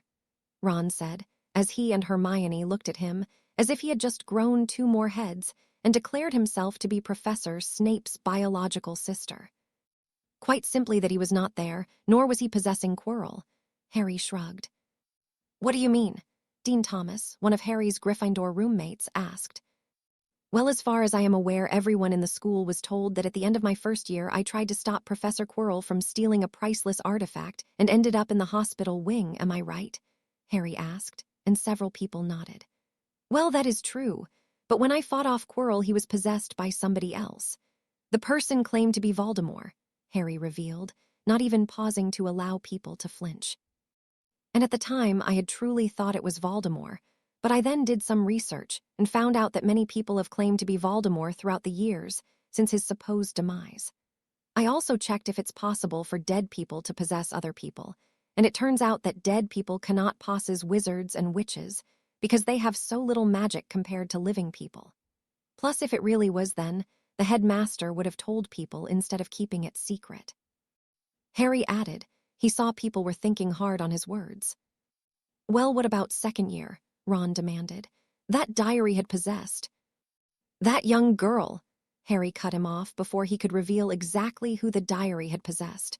While it was known that Harry had saved someone in second year, it was not known beyond a few people that that person was Ginny. Ron realized what Harry had just done, and for a second looked grateful. Well, if you look at your wording, then you would remember that the diary possessed a young girl, and that the diary claimed to belong to a young Tom Riddle Jr., which happened to be the name that Voldemort had while at school. Harry said, knowing that many would hear about this and end up trying to look up the name. Voldemort is famous for his knowledge of the dark arts.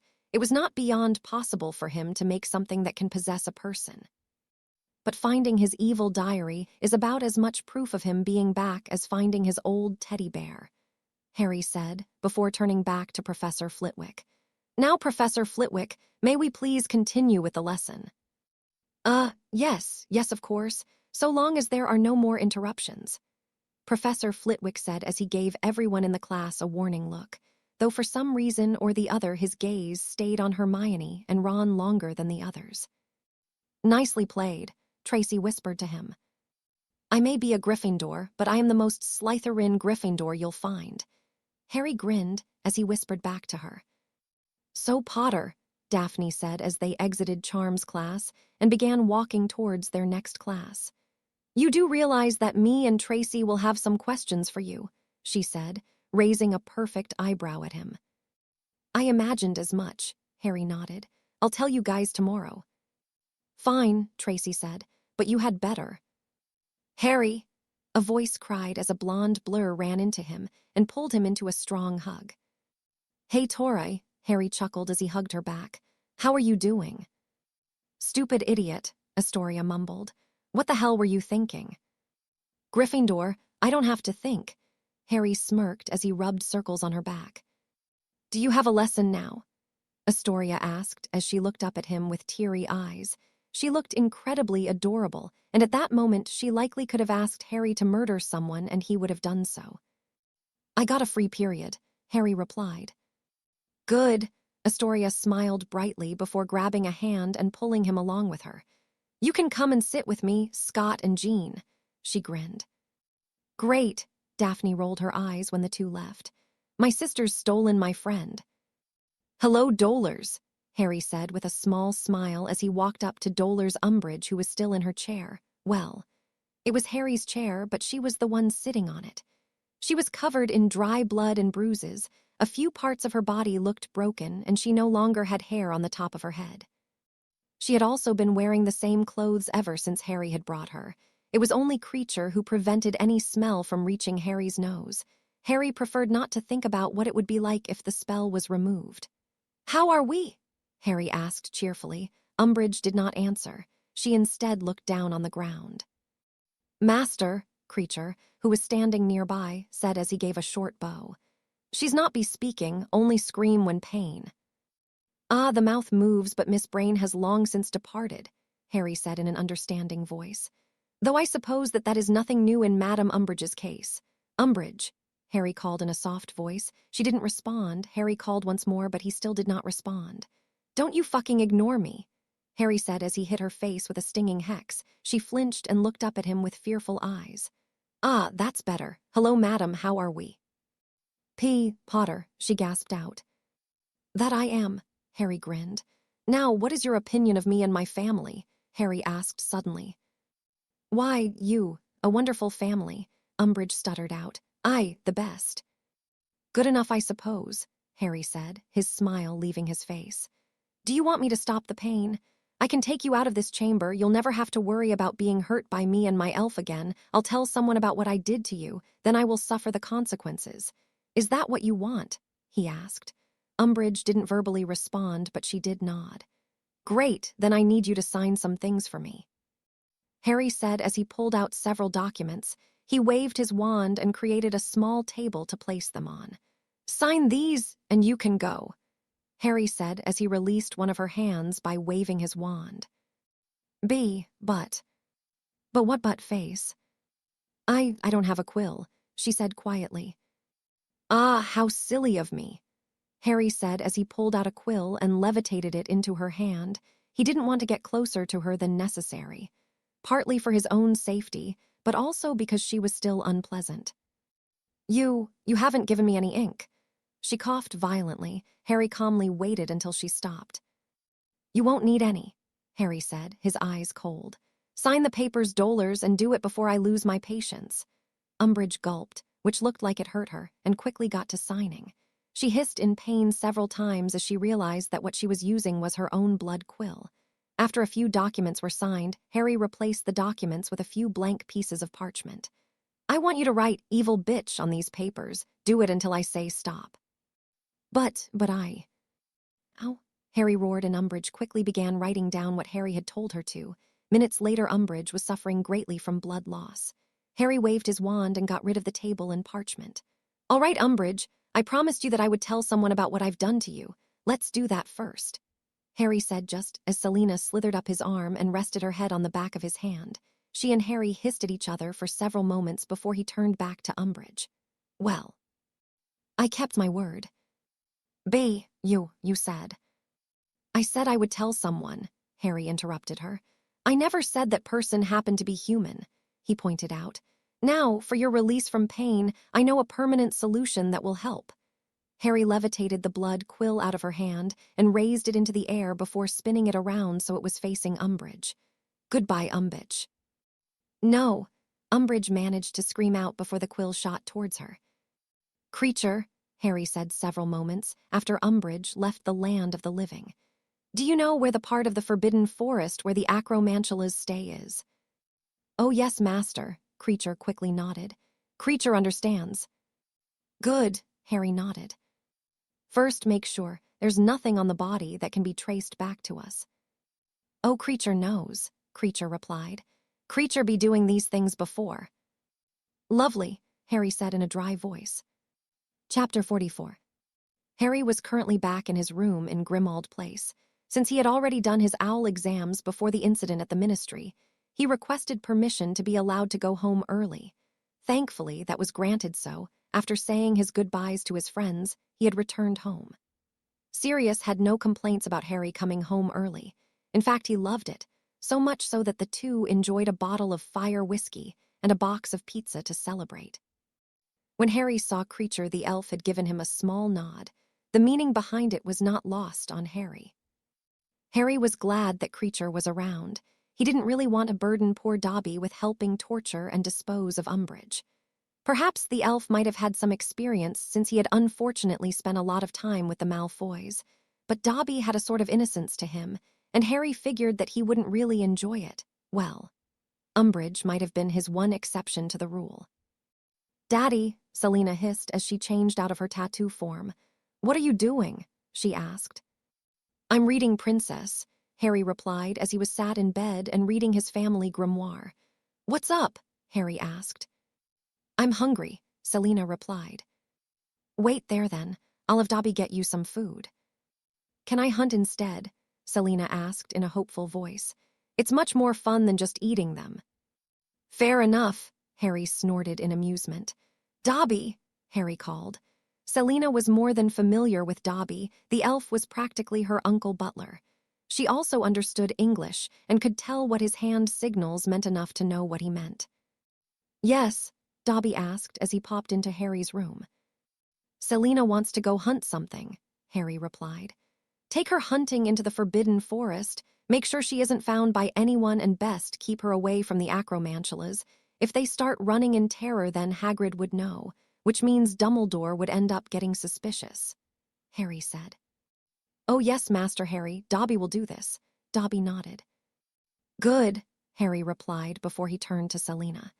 "Dobby will take you hunting. Stay away from wizards and acromantulas. Stay with Dobby so he can teleport you back in case he needs to." "Yes, Daddy." Selina smiled. The lovable basilisk rubbed her head against Harry's cheek before slithering into Dobby's arm as the two popped away. Harry waved his wand over his right arm to create a fake replacement tattoo that would eventually wear off but be good enough until Selina got back. Harry returned to reading and enjoyed himself for a few more minutes before he heard a knock on his door. "Come in," Harry called. A second later the door opened and Tonks peeked her head in. "Watch her, Harry," she grinned. "How are you doing?" she asked. "Fine until you came here," Harry replied in a bored voice. "Oi," Tonks protested. "Now I'm great," Harry grinned at her. "Nice save," Tonks huffed. "Jackass," she added under her breath. "I heard that." "Bully for you. Anyway, I wanted to show you something." Tonks smirked. "What is it?" Harry asked, raising an eyebrow at her. "Wait a sec," Tonks replied before she frowned. "Actually, give it a minute," she added before taking her head back out of the room and closing the door. Harry was a bit confused but patiently waited. Exactly 1 minute later, he was rewarded for his patience when Tonks came in. Harry suddenly felt his mouth become dry while his eyes became almost comically wide as he looked at her. She was wearing black high-heel boots and wearing a skin-tight black latex outfit that hugged each and every part of her body while also emphasizing certain parts. Her right hand held a whip while her eyes had turned a bright blue, and her hair was now straight and blonde and descended just past her shoulders. "You like?" she asked, raising an eyebrow. "I bloody well love," Harry replied as he shook his head to clear it. He quickly sat up but made no move to get off the bed. "That's good." Tonks smirked as she moved forward, far more slowly than needed and far more sensual than what should be legal. Once she arrived in front of him, she stopped and ran her free hand over her body before she straddled his hips and wrapped her arms around his neck, pulling him into a slow but passionate kiss. The two moaned into the kiss when their lower halves began grinding against each other. Several moments later, they stopped and looked at each other. "I got this suit from a muggle shop, so let's try not to damage this outfit too much. At least nothing beyond what a repairing spell could fix. I was thinking that maybe we could use it again in the future. Or perhaps we could push Fleur into it. Or buy a second one and put you both in one each, Harry asked with a hopeful voice. Oh, would you like that? Tonks asked in a low voice as she began planting kisses along his jaw and neck, occasionally stopping to lick him before continuing. Yeah, Harry gasped as Tonks began grinding on him again. I'd love that, Harry said as he placed both of his hands on Tonks' behind and grabbed a handful.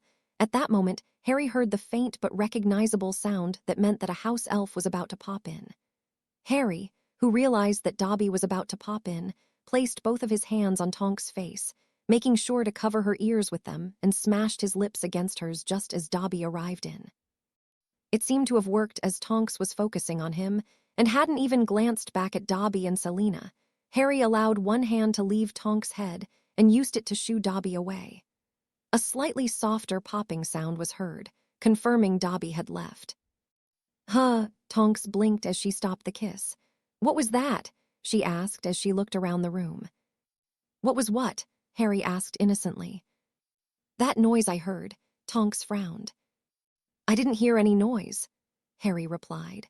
But I'm sure we can change that. Harry smirked as his hands rubbed her body from top to bottom before settling back on her backside and grabbing a handful, earning a gasp from Tonks as she began grinding on him again, assisted by Harry's hands. Oh yeah, Tonks matched Harry's smirk as she pushed him down so he was flat on his back. There's going to be a lot of noise soon, she said as she continued grinding. While I don't have any objections that, Harry let out a low laugh, I do have one question. And what's that? Tonks asked before Harry flipped her onto her back and parked himself between her legs as he looked down at her. Which one of us gets to use the whip? Harry mentally prepared himself. Dumbledore had requested a meeting. His letter had basically said that they would meet wherever Harry wanted, but that he would only speak to Harry. It also said that if he so desired then, he could have people come with him, but that they wouldn't be allowed to learn anything until he and Harry had talked first. Which was why Harry, Sirius, Tonks, and Fleur were walking up to a room in the Three Broomsticks. When they entered, they saw Dumbledore calmly sitting on a chair and sipping some tea. Upon noticing them, he placed the tea down on the small table in front of him and stood up. Thank you for coming, Harry, Dumbledore said with a small smile. And hello to the rest of you, he added with a nod to them. All right, Dumbledore, Sirius said, resisting the urge to sneer. You said you wanted to talk. I did indeed, Dumbledore nodded. I have important business I need to discuss with Harry. Anything you can say to Harry you can say to us, Fleur replied. This involves some things that are personal along with some things that should not really be heard by others, however, Dumbledore said quickly, when he saw them start to look like they were about to object. I know that Harry is just not likely to keep all of these things from you. I ask simply that I speak to Harry first, and then after that he may tell you everything that has been said if he so desires.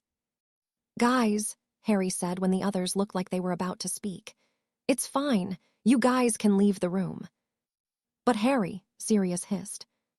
I know, Sirius, I know. Harry cut him off and gave him a tired look. Just, for me, please. Sirius slowly crumbled under that look and took a deep, suffering breath before nodding. If you try anything then, I'll strangle you with your beard. Tonks warned Dumbledore while Fleur nodded in agreement. The two women and Sirius left the room, leaving Harry and Dumbledore alone. While the rooms are normally not covered in spying charms, I don't think it would be overkill to add some privacy charms. Would you like to do that? Dumbledore asked as he sat back down into his seat.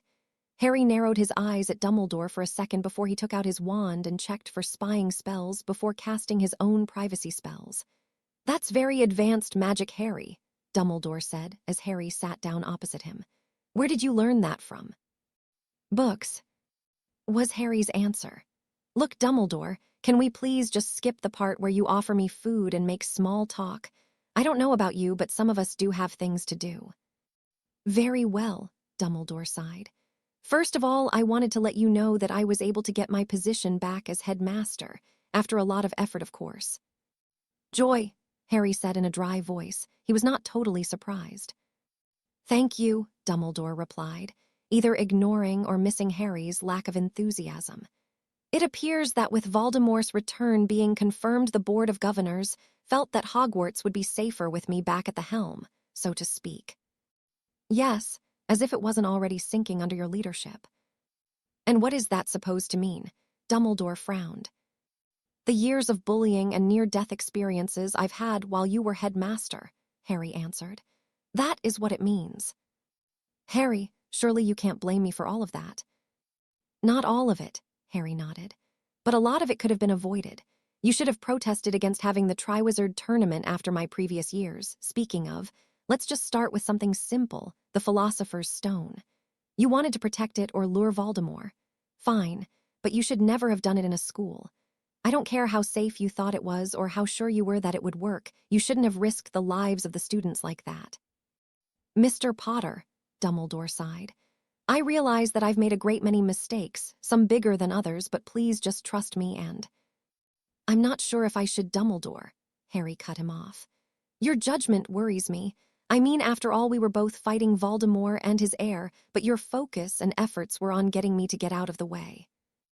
It was a dangerous situation, Harry, and… We live in a dangerous world, Harry interrupted. I've yet to be able to count a year at school without at least one person intending to kill or seriously harm me. I fought off Death Eaters and was holding my own. Did you really think that I was going to back off and let you have a lovely little duel with the worst Dark Lord in history and not do anything at all, especially when his followers and heir were there as well? No, Dumbledore sighed deeply. In hindsight, I suppose not. At the time, I simply wished for you to be out of harm's way, and I didn't think. For that, I apologize. I understand that you have reservations, and I understand why you would have them. All I ask is for another chance to make up for my mistakes. Just one. Dumbledore paused and looked at Harry. Harry gave him a piercing stare but did not say anything. After several extended moments of silence, it became clear to Dumbledore that Harry was not going to speak, so he moved on. Might I ask what happened to Madame Umbridge while I was gone? I have heard rumors that she has been deemed missing. Not sure, Harry shrugged in an uncaring way. Personally, I don't really mind as long as I don't have to see her again. She was a foul, loathsome, evil woman. Dumbledore was tempted to nod and agree, but barely managed to stop himself from doing so. There is also one other thing, one very important thing I need to talk to you about. Oh, Harry raised an eyebrow. The prophecy, did you hear it? Dumbledore asked, looking very interested in Harry's answer. No, Harry shook his head. I don't really care much for prophecies and divination anyway. Not many do, but the prophecy in question is incredibly important, and I, along with Voldemort, believe it to be a true prophecy. It involves you and Voldemort. I was hoping to tell it to you today. I hoped it would help me earn your forgiveness. Dumbledore said. He stayed silent, waiting for Harry's answer. After nearly a minute, he was about to say something when Harry spoke. I still hear him, he said in a soft and quiet voice. Sometimes his voice rings in my head. Voldemort, Dumbledore asked with wide eyes. What does he say? No, Harry shook his head. Not Voldemort, I'm talking about Vernon Dursley. What? Dumbledore blinked. Occasionally Petunia and Dudley as well, Harry added as his fists tightened.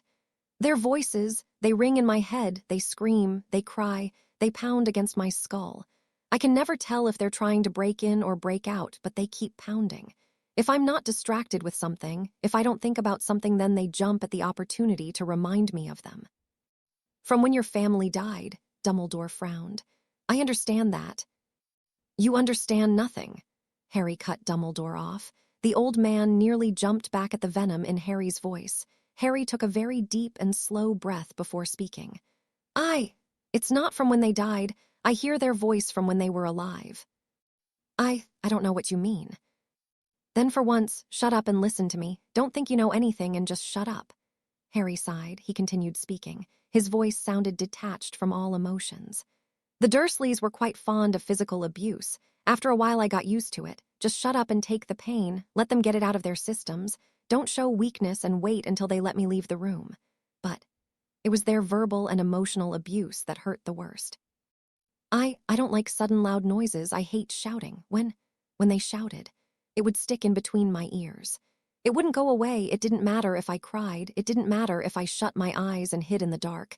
Their shouts and screams echo in my head. Most of the time, I don't even remember the words, just the loud, raised voices. My head throbs and my veins pop when I think about it. I hear my aunt calling my mother a whore. I can hear my uncle screaming that I'm a freak. I can hear my cousin yelling at me. Harry paused to take a deep breath. They don't stop screaming. Even when they died, I thought they would stop screaming at me. But they haven't. They keep screaming. They keep shouting, screaming, yelling, insulting, degrading, frightening. All in my head thanks to years of abuse that I have suffered because of you. Harry said. His voice had never gained a single bit of emotion while he had talked. I fear hearing their voices in my head more than I fear Voldemort. After all of this time, I still can't get them out of my head, and whenever I asked you, no, when I begged you to stop sending me back to them, you patted me on the head, told me to stop exaggerating, and sent me back along. I like to think that I am a fair and forgiving man, but if you think that I would ever forgive you after all I have suffered because of you, then you are an idiot. As far as I'm concerned, there is never, and I mean never, a good excuse to abuse a child or put one in an abusive household. And when I come to Hogwarts, away from their abuse, you let Malfoy and his gang pick up the slack through bullying because you don't want to punish them and teach them consequences. And if that's not enough, then you have your Death Eater spy who has been abusing me since the start of school, but that was apparently fine as well since he had your full trust. If it means ending Voldemort, then I will work with you, but do not ever think that I will forgive you. Harry finished, with a glare strong enough to burn magical ice. Dumbledore remained silent. Part of him hoped that Harry was simply overreacting, but it was hard, near impossible, to think that he was. Dumbledore didn't get much time to think about it, however, as Fawkes flew into the room and landed on a nearby chair. Dumbledore had realized that his Phoenix companion hadn't seen Harry in a long time. Fawkes stared at Harry, judging him.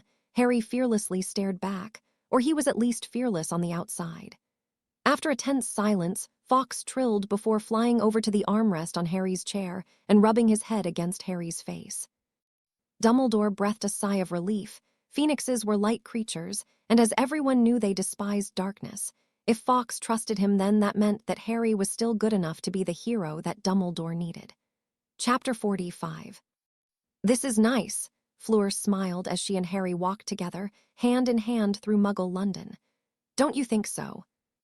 Are we talking about London, hand-holding, or just spending time with each other? Harry asked, raising an eyebrow. All of the above, Fleur answered. In that case, yes, it's nice. Harry smiled back at the beautiful villa. Oh, look, Fleur said as they stopped by a clothes store.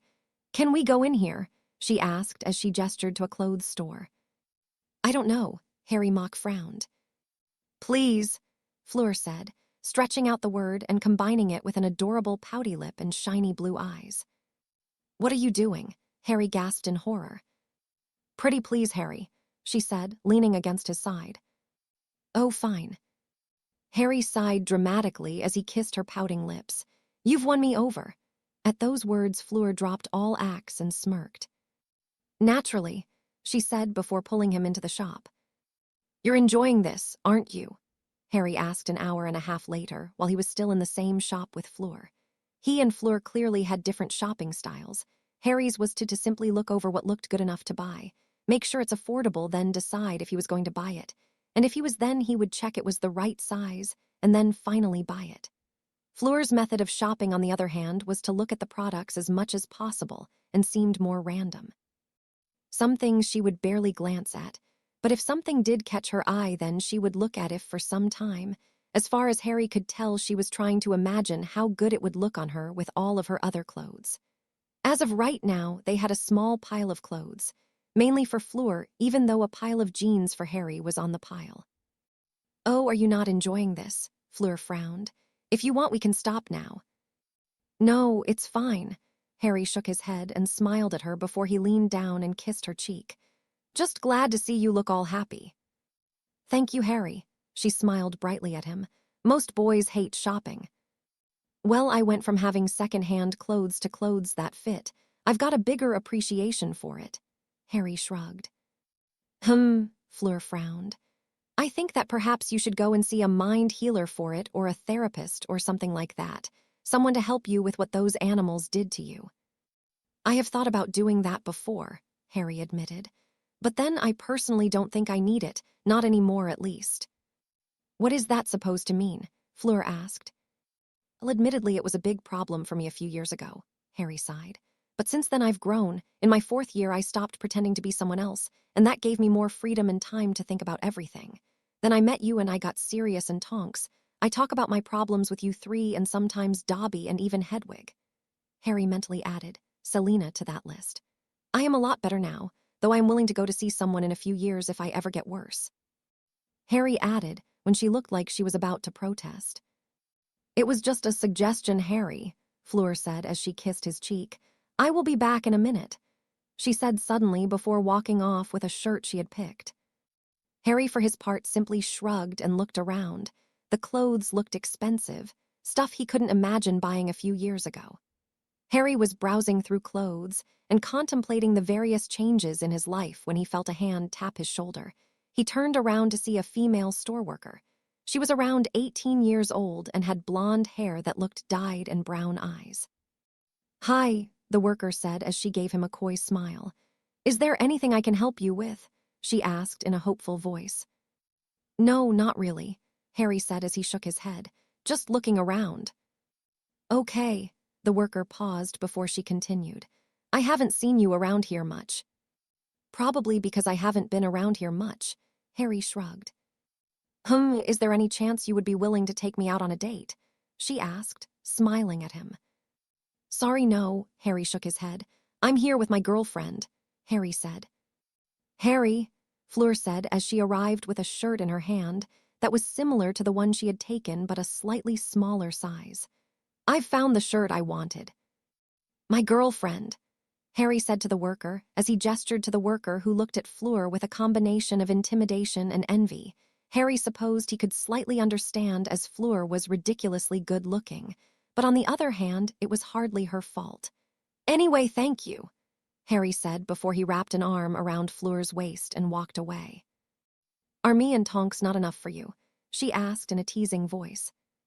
Of course not. I need every good-looking woman in sight at my feet, Harry said, playing along, just glad that she wasn't making a big deal out of this.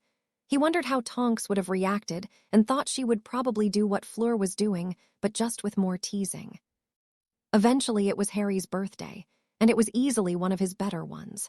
He had spent the day with Sirius, Tonks, Fleur, and the Tonks family going to various places. They went to a bowling alley and a cinema plus an excellent fast food restaurant. Harry had also had gifts sent to him from Ginny, the Chasers, Astoria and her friends plus Daphne and Tracy. At the end of the day, Harry had walked into his bedroom only to be surprised when he saw Tonks and Fleur sitting together in his bed, each wearing no clothes and were covered up to their chests by the bed sheets. Watch her, Harry, Tonks grinned at him. Hello, Harry, are you ready for our birthday presents? Fleur asked in a seductive tone. Harry pulled his clothes off so fast that the girls briefly wondered if he had done magic to get them off. Yeah, Harry nodded. Great, Tonks grinned even wider. But first, how about a game? A game, Harry asked, wondering what the fun-loving metamorphomagus had planned. Yeah, Tonks nodded. Close your eyes. Fine, Harry closed his eyes. If I open them to find some prank, then expect retaliation on your next birthday. Oh, I wouldn't worry about that, Fleur's voice said, and Harry could somehow hear the smirk. Open your eyes, Harry. A different voice that sounded much like Fleur's spoke. Harry opened his eyes to find 2 naked Fleurs standing in front of him with their hands on their hips and seductive smiles on their faces. Let's play Guess the Real Fleur, they both said at the same time in the exact same voice. Best birthday ever, Harry smiled brightly. So Draco, Lord Voldemort said as he was sat and looked down at Draco. The Death Eaters were all kneeling before him with Draco at the front between Voldemort and the Death Eaters. Apophis was also present and was standing on the right of Voldemort while Nagini was sat on the opposite side. You wish to join us? You wish to join our cause? He asked in a soft voice. Yes, my lord, Draco nodded quickly. I would love to join and serve under you, Draco said. He didn't get to say any more as Apophis had suddenly started hissing towards Voldemort. Voldemort briefly hissed back before turning his red eyes back onto Draco. Do tell me, young Draco, why you wish to join my cause, Voldemort asked. I wish to follow in the footsteps of my father, Draco answered immediately. The father who had lost one of your lord's most prized possessions and is now currently being hunted by law enforcement, Apophis asked. Draco got the feeling that he was raising an eyebrow under his hood. Lucius Malfoy had been hunted by the DMLE ever since Harry Potter's meeting with Amelia Bones, which was why the Death Eaters had to move to a different location for their headquarters. That was probably why Lucius was crucioed so hard and long that he was unable to attend this meeting. And I also wish to serve under you, my lord, Draco said quickly to Lord Voldemort. Why would that be Draco? Lord Voldemort calmly asked. Draco blinked at the sudden questioning, but knew better than to waste time, so he quickly responded. Because you're the greatest wizard of all time, my lord, Draco answered. Flattery, Draco, Lord Voldemort chuckled. Do tell me, what can you bring to me? What can you contribute? My lord, I am a great wizard, naturally not one of your caliber, but I am a great wizard. You can ask Professor Snape. The idiot who happens to be your godfather, Apophis reminded him, not caring that Snape was kneeling in the crowd along with the others. That stupid half-blood's voice matters little since the slimy little bastard can't even understand how to spy properly. Apophis looked towards Snape's direction. It was clear to anyone with a sharp eye that he was hoping Snape would try something. The other Death Eaters also looked. Most of them would not have cared too much if Snape got himself hurt. Snape was far from popular with the Death Eaters for many reasons. Some of them were surprised to learn that he was a half-blood with a Muggle father. Some believed that he was a spy for Dumbledore. Some felt that Snape's head had gotten too big, and they felt like Snape thought that he was above them. Some of them weren't Slytherins and knew what Snape had put their children through in school. That's not to mention that after the First War he got a cozy position at Hogwarts thanks to Dumbledore, while many of them had to either bribe their way out, go into hiding, or go to Azkaban. Snape, while incredibly angered by how he was being talked about, did not react at all besides a slight tensing in the shoulders. Apophis's body language showed how disappointed he was at that. Voldemort gave him a smirk as if to say, better luck next time. My heir does bring up a good point, young Draco. In what way are you a good wizard? Lord Voldemort asked. I have spent some time learning about your behavior at school, Draco. Outside of potions, you are an average wizard at best, regularly getting beaten by mudbloods and blood traitors. Even your potion scores do not really give me confidence in your abilities, as it is obvious to anyone with the ability to think, and 5 seconds of free time to think that Severus helps you out there. Of course, in your second year, you had gotten onto the Quidditch team, thanks to a rather sizable donation from your father, which speaks less of your skill and more of your family's money, which I already have access to thanks to your father. In your third year, there was an incident with a hippogriff, I believe.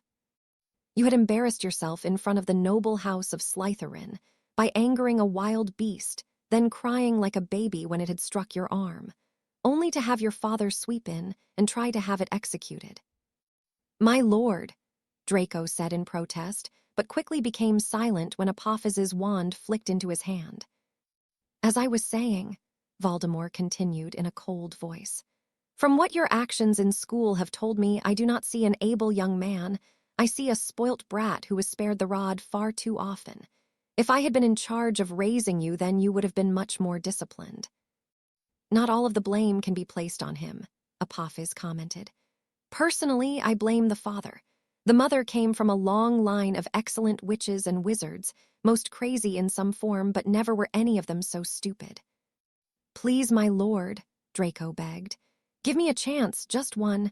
I will gladly help you wipe out the Muggle filth and blood traitors, he said in a hopeful voice. Voldemort looked thoughtful. He turned to Apophis, and two began speaking to each other in Parseltongue. Of course the rest could not understand, as all they heard was hissing, though they did understand the slice-his-throat gesture that Apophis had used midway through their conversation. A short while later the two turned to Draco. Draco, Voldemort spoke. everyone in the room hanging on his every word. My heir does not think that you're good enough to join our ranks, and I agree. However, we are both willing to give you a chance to prove us wrong. Oh, thank you, my lord, Draco said quickly. I am giving you a choice, Draco, Voldemort replied. You will choose one task, and the task that you have chosen will be completed if you wish to join. Do you understand? Yes, my lord, Draco nodded. Good, Voldemort said with a lazy smile. The first option is to kill my heir in a fight to the death. Voldemort said. Draco instantly looked at Apophis, who looked more than ready to accept that fight. Draco let out a vague, audible gulp. I didn't think that you would like that one, Voldemort chuckled. The second option is to fight your Aunt Bellatrix to the death, Voldemort said. Draco didn't like that option any better. His aunt may not have been the Dark Lord's heir, but she was still famed for her skill with a wand. Option 3 is to kill your father, Voldemort continued. Draco paled at that. I can see that you don't like that. However, there is one more option for you, Draco. Would you like to know what that is? Why, yes, my lord, Draco nodded. Why, yes, my lord, Voldemort repeated in a mocking manner before he gave Draco an evil smile. You will kill Albus Dumbledore. Eventually, Harry's summer ended, and it was time to go back to school for his 6th year. After saying his goodbyes, he entered the train and kept going until he found a compartment. Hi, guys, Harry said as he arrived into the compartment that Daphne and Tracy were in. How was the summer? Harry asked. It was fine, both girls answered. What about your summer? Tracy asked. Oh, mine was great, Harry smiled. Slay any monsters? Daphne asked in a joking tone. Regrettably, the store ran out, Harry joked back. Where's your little sister? You know, sometimes I think you two like each other more than you like me. Daphne frowned. What? Harry gasped in mock surprise. Of course not. Yes, we do, he grinned. Pratt, she reached over and slapped his arm. Tracy, help abuse. Do not involve me in whatever this shit is, Tracy chuckled. Chapter 46. Harry arrived in the Great Hall. He sat as his spot at the Gryffindor table. Katie Bell sat opposite him. Unfortunately, Angelina and Alicia were no longer in school, as they had already completed their final year at the end of Harry's 5th year. The last time Harry had seen those two was at the after-school party that he had been invited to along with Katie and a few other friends of Angelina and Alicia's. The Weasley twins were also invited, which led Harry to believe that Angelina and Alicia had forgiven the Weasley twins, or were at least trying or starting to do so. Speaking of the twins, they weren't here either. The last Harry had heard, they were still at their mother's house, trying to save up enough money to buy a shop and place to live. By the way, Harry, Katie said midway through their conversation, I wasn't made team captain, and right now there's only one other member of the team, so... She trailed off and waited for him to respond. Oh, I'm sorry, Harry said as he took out his captain badge and brushed it before holding it proudly. Were you talking to Captain Potter? Harry grinned. While he was surprised that he had gotten the position, he wasn't surprised for long.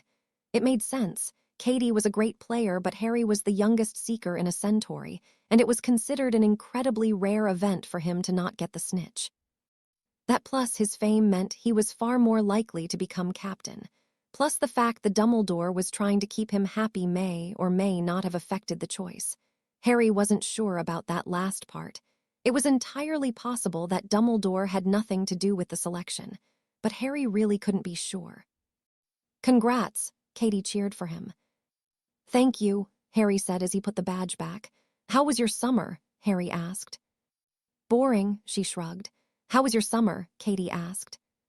Mine was fine, Harry shrugged. Just hanged out, did my homework and so on.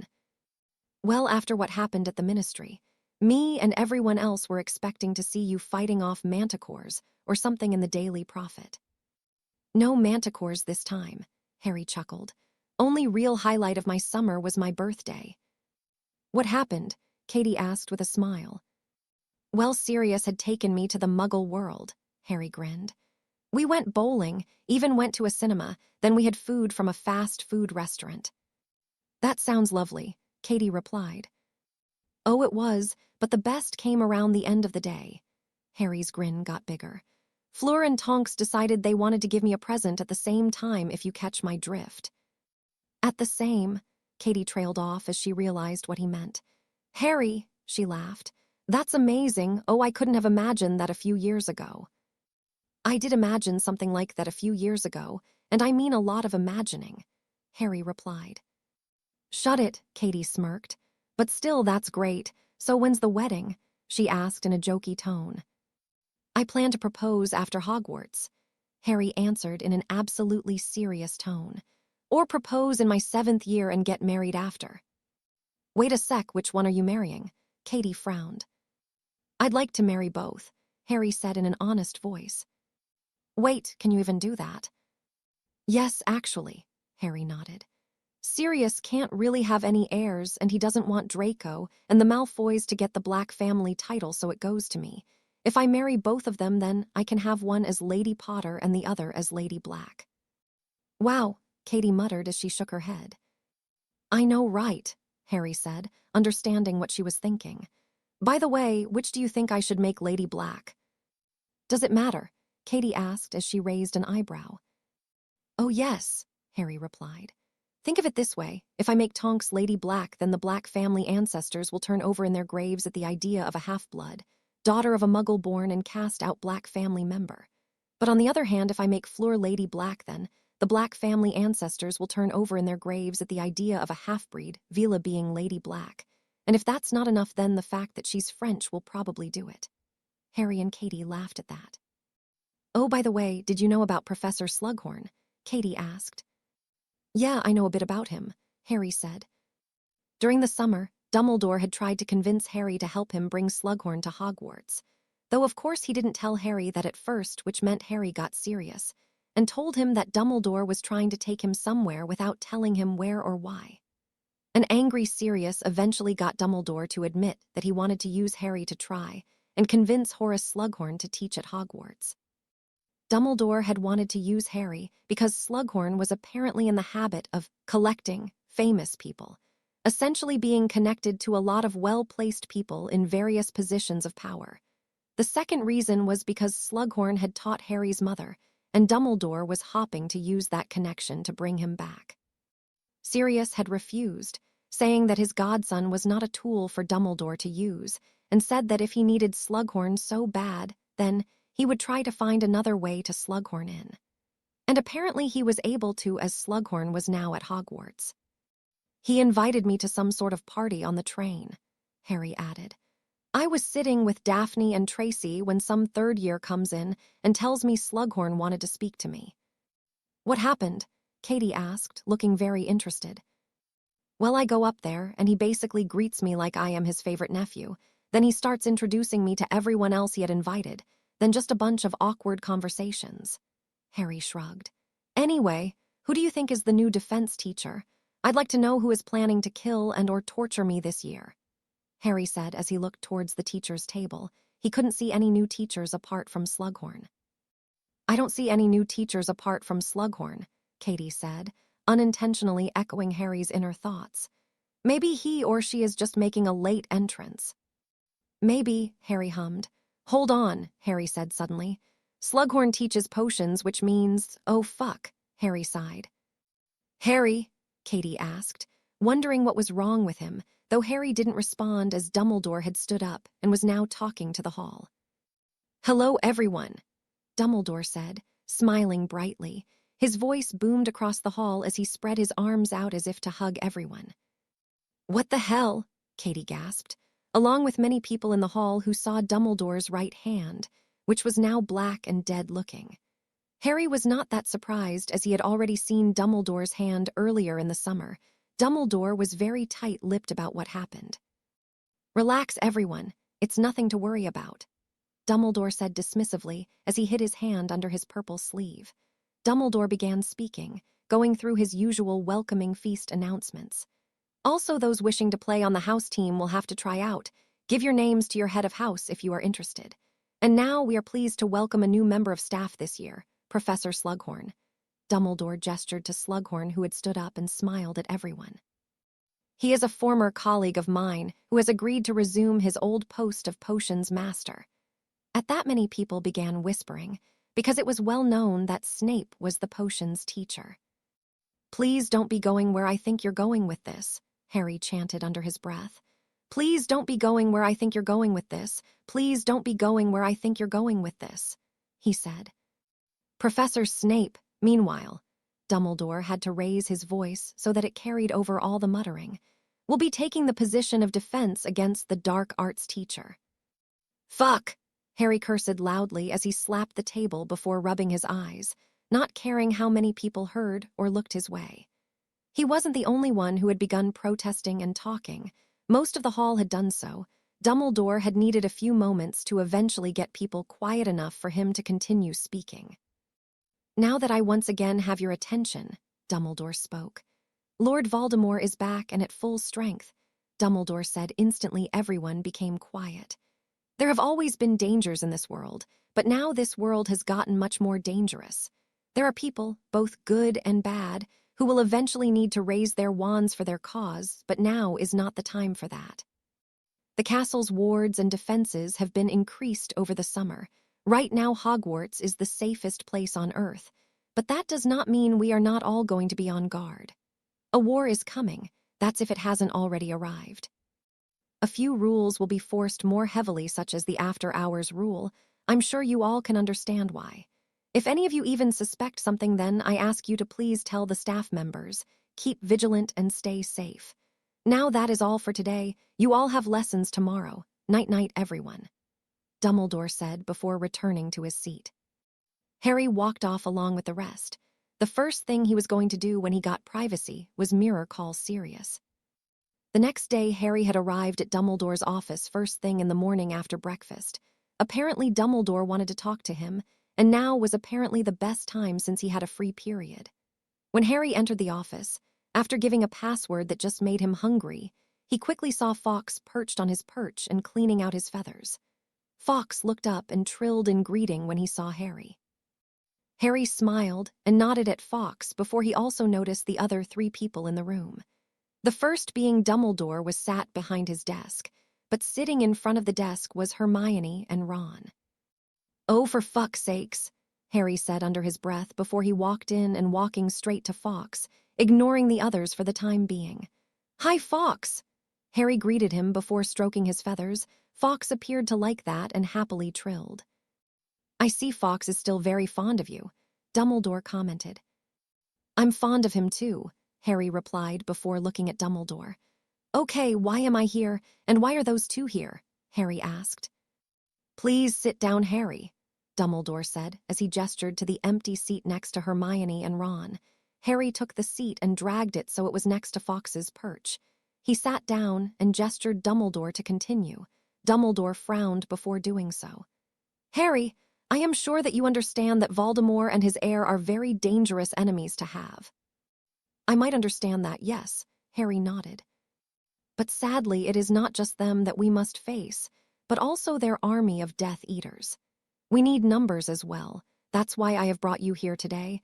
I ask that you please bury the hatchet with Miss Granger and Mr. Weasley."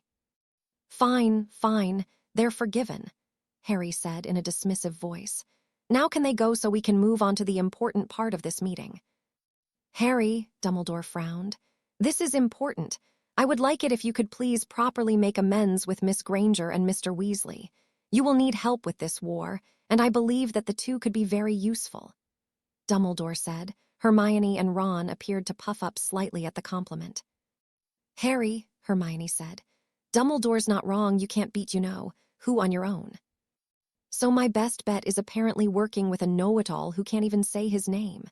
Harry raised an eyebrow at her. "I'm fine. I've gotten a lot better and stronger ever since I dumped the 2 of you." "You've gotten more arrogant too," Ron sneered. "You really think that you can win an entire war on your own?" "No, of course not," Harry shook his head. "I merely think that I can win this war without your help. I mean, if I was still friends with you 2, then I probably wouldn't have been strong enough to fight Voldemort's heir, because I'd be worrying about holding back to protect your delicate feelings. And everything for me in general has gone better since dropping you 2. "Harry," Dumbledore said, You will need help.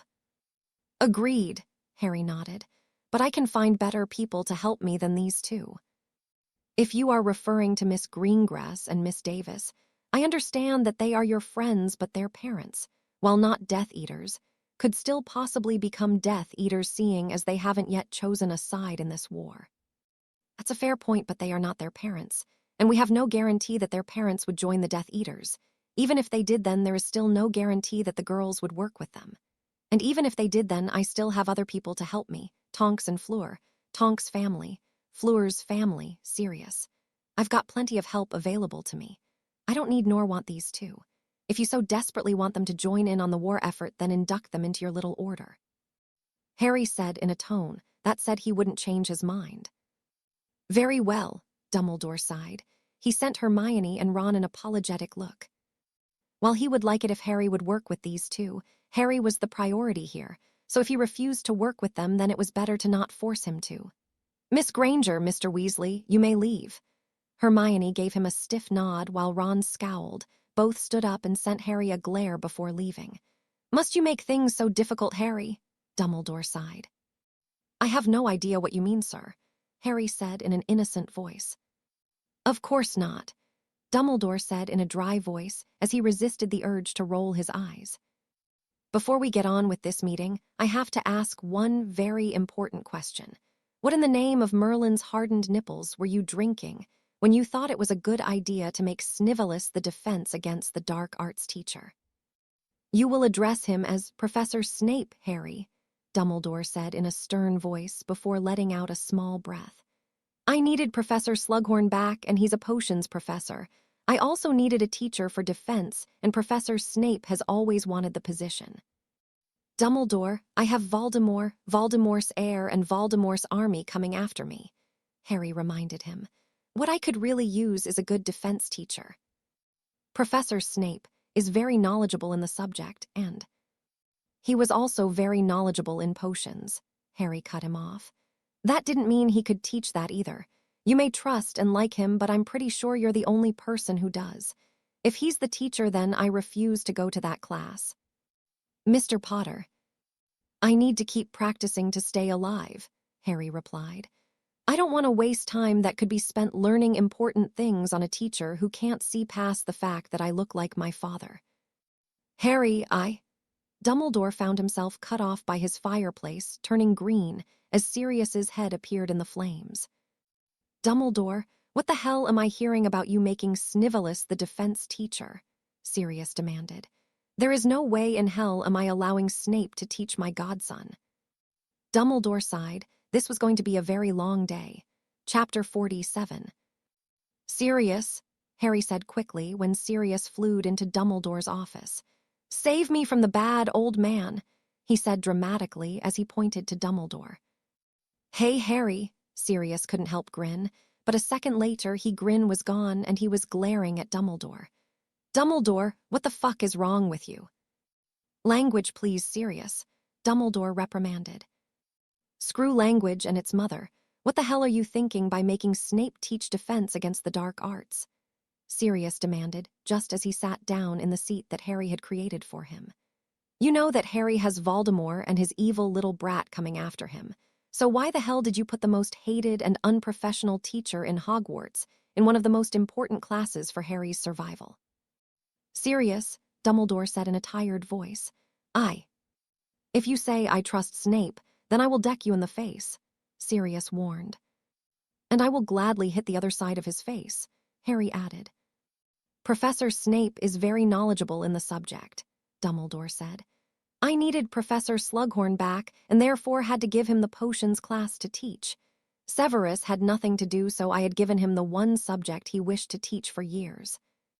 You haven't really thought that through, Harry frowned.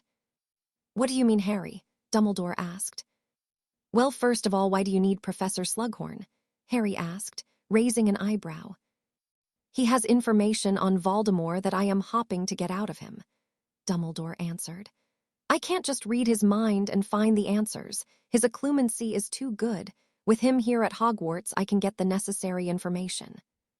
Okay, so my thing is, why didn't you just make Professor Slughorn teach potions, then put Professor Snape to work somewhere else? like making potions for the school. You also could have had Sirius or one of the order members take the class," Harry added. "Plus, if the supposed curse on the position is in fact real, then that person could simply just willingly teach for just a year, then leave." "I can't just have Professor Snape be making potions," Dumbledore sighed. "Then I would have to pay for a potions master, a potions maker, and a defense teacher." "Or you could just not pay Snape," Harry suggested. "Harry," Dumbledore frowned. "What? It's for the greater good." Harry shrugged his shoulders.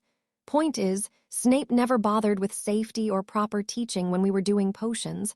I'm not about to risk the same method of teaching in a class where we can have spells flying."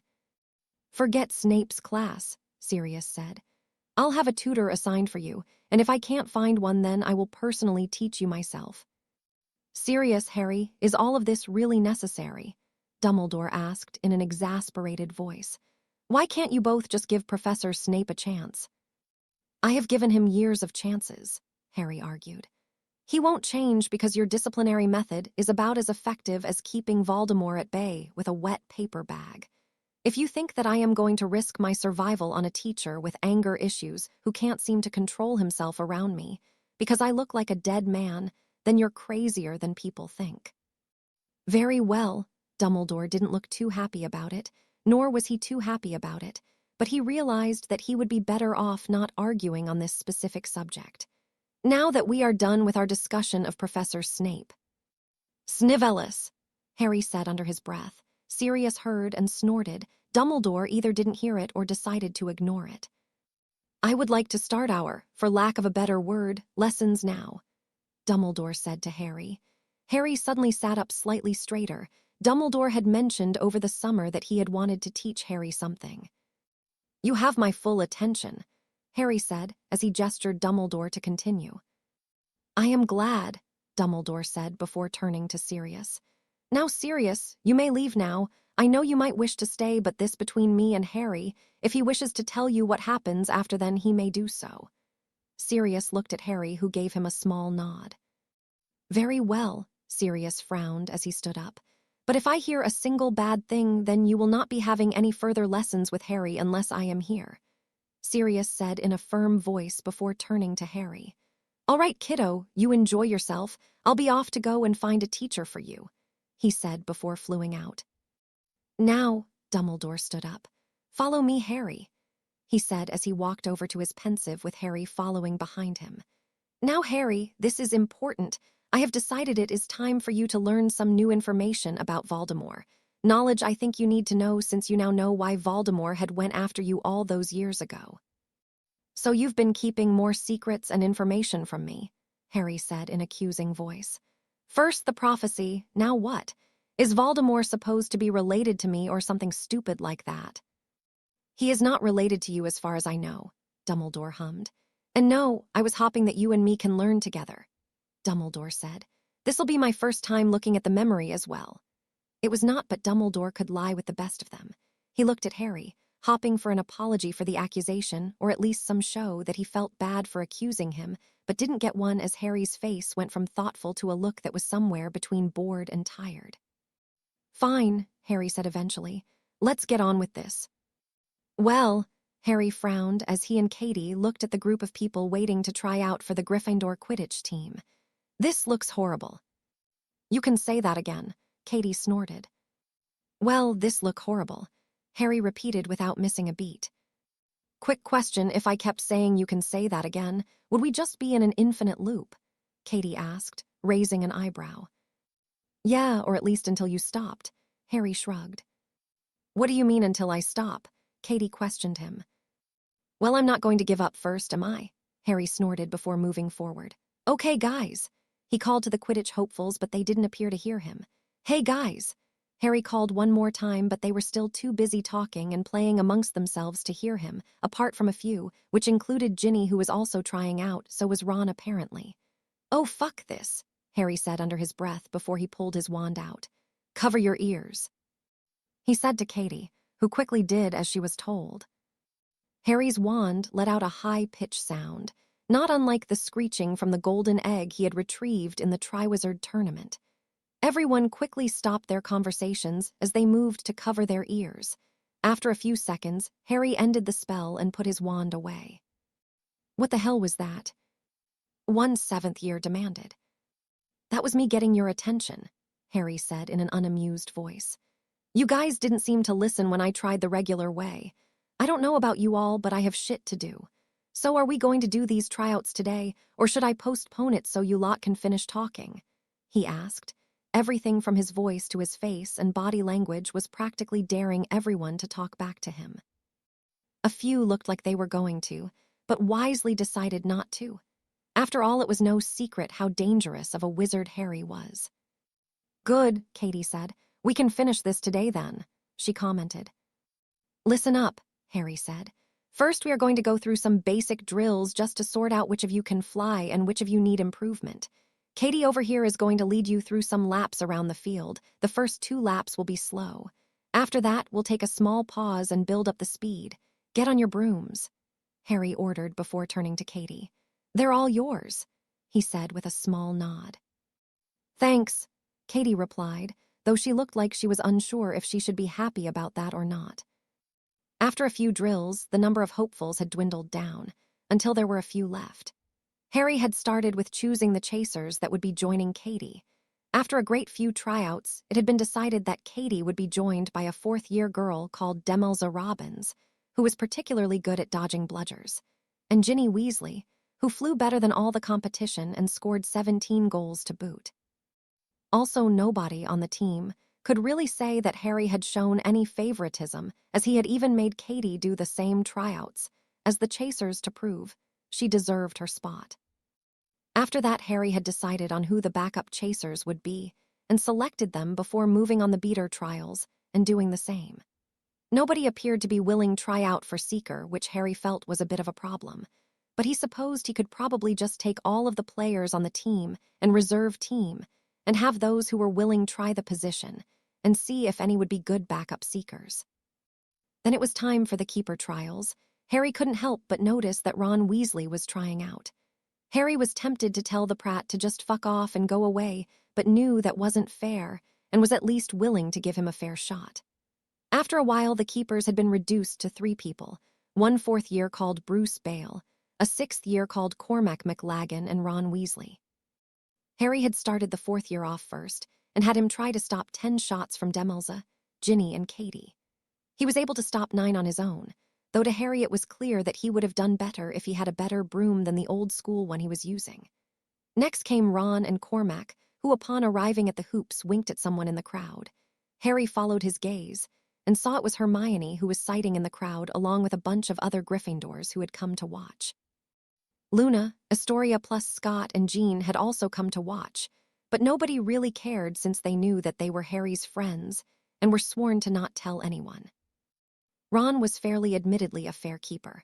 Not really the best, but he was able to keep all but one out, tying him with Bale, though he lost points for nearly falling off his broom. Cormac was doing good, fairly good, but Harry wasn't that enthusiastic, as he knew Cormac by reputation was a bit of an arse. Harry knew better than to listen to second-hand opinions. But after meeting him at Professor Slughorn's meeting on the train earlier this year, he had confirmed that the dude was an arse. Plus, his reputation of bothering women could be a problem, seeing as the majority of the team was female. So if Cormac did join the team, then that likely meant that Harry would have to remind him who was the alpha male. During Cormac's run, something odd happened, and his broom was suddenly jerked to the side. Harry's eyes narrowed at that. He looked around the crowd and saw most cheering, but thanks to his improved eyesight, he noticed Hermione putting her wand away. And if he didn't notice that, then seeing Astoria and her friends pointing at her was further proof. "Stop," Harry called after magically amplifying his voice. Everyone stopped and looked at him. "Granger," Harry suddenly called. "What the hell do you think you're doing?" he demanded in a clam voice. "What?" Hermione blinked. "I saw you put your wand away after Cormac's broom was jerked to the side," Harry said in an accusing voice as he flew down closer to Hermione. "I didn't," Hermione said quickly as everyone looked at her. "She did," Astoria said as she stood up. "Me and Scott saw her, and Jean heard her mutter a spell." You're not even Gryffindors, you shouldn't be here, Hermione protested. Granger, shut your mouth. They are invited here and have promised to keep quiet about the team tryouts, Harry replied. Though of course if they want to tell everyone what you did then I wouldn't object. Harry added to the trio before turning back to Hermione. Granger, get out of here. But you can't. I can, Harry cut her off. Either you get out now or I will postpone this tryout until tomorrow. Then don't blame me when everyone's angry at you. Hermione glared at Harry for several moments before huffing and standing before walking off. Owen McGonagall will hear about this, Harry added. Hermione suddenly froze and paled, but before she could say anything Harry flew off and up to Cormac. Oi, Cormac, since Granger messed with your shot you're getting another one. Thanks, Cormac said with a smile that somehow made Harry feel dirty. You know, we could just save time and give me the position. I've got a ton of good ideas on how to make the team better. If you listen to me, I promise we will win the cup this year. It would be easier and quicker. So would a killing curse to the head, Harry replied before flying off and flying to the chasers. Look, because Granger messed with Cormac, he is getting another shot. But do me a favor, do not hold back. I do not want to have that prat on this team, Harry said before flying off. A short while later everyone was stood on the field and awaiting to see who would make the team. Harry had stated that the main team would be chosen today, and those who could join the reserve team would find their names placed tomorrow on a notice board. And that's the beaters done. Harry paused and allowed the chosen beaters a brief moment of celebration before he continued on. The Gryffindor chasers are Demelza, Ginny, and Katie, Harry said. He paused and allowed the girls a brief cheer before he continued. Then we move on to the keeper position. We had narrowed it down to 3. Like I said before, if you don't make the team, then it's possible that you could make the reserve team and could see your name on the board tomorrow. Get on with it, Cormac said impatiently. Cormac, you have something in between your teeth, Harry lied, but seeing the prat look alarmed and quickly begin trying to get whatever it was out only to realize that he had just put his unclean gloves in his mouth was quite worth it. The Gryffindor keeper is Bruce Bale, Harry announced. He had felt that Bruce was the best choice, as all 3 keepers had in fact missed only one shot. Cormac and Ron were good keepers, but Cormac was in his 7th year and Ron in his 6th, which meant that they would be on the team for less time than Bruce, so there would have to be another keeper tryout. Plus McLaggen and Weasley both had their problems which would make things difficult for the rest of the team. Bruce was a fairly well-mannered and polite boy, who could continue to build up his skills and get better as time goes on. You what? McLaggen and Weasley blurted out at the same time. Congratulations, Mr. Bale, Harry said to the boy, ignoring the other 2. As for the rest of you, it's possible you still may make the team, so check the notice board tomorrow. If you do make the reserve team, then you're expected to come to practice along with the regular team. Thank you all for your time. Everyone who has made the team come with me, and everyone else you may leave. But that's not fair, Ronald shouted. Yeah, you're biased, Cormac agreed. Biased? Harry rolled his eyes. If I was biased, I wouldn't have made Katie complete, and I wouldn't have given you another free shot after Granger ruined your one, Harry countered. As for you, Ronald, it is still possible for you to make the reserve team. You chose this 4th year just because you don't like me, Ron accused, ignoring Harry's words. No, Harry replied, even though it was partially true. Well, I don't like you, but I chose him because he saved an equal amount as the 2 of you despite being younger and not having a broom as good as Cormac's. Plus, because he has more years at this school than the 2 of you combined and plenty of time to improve. Now, if you're through disrupting and reducing your chances of getting picked by acting like angry idiots, me and the team have to go now.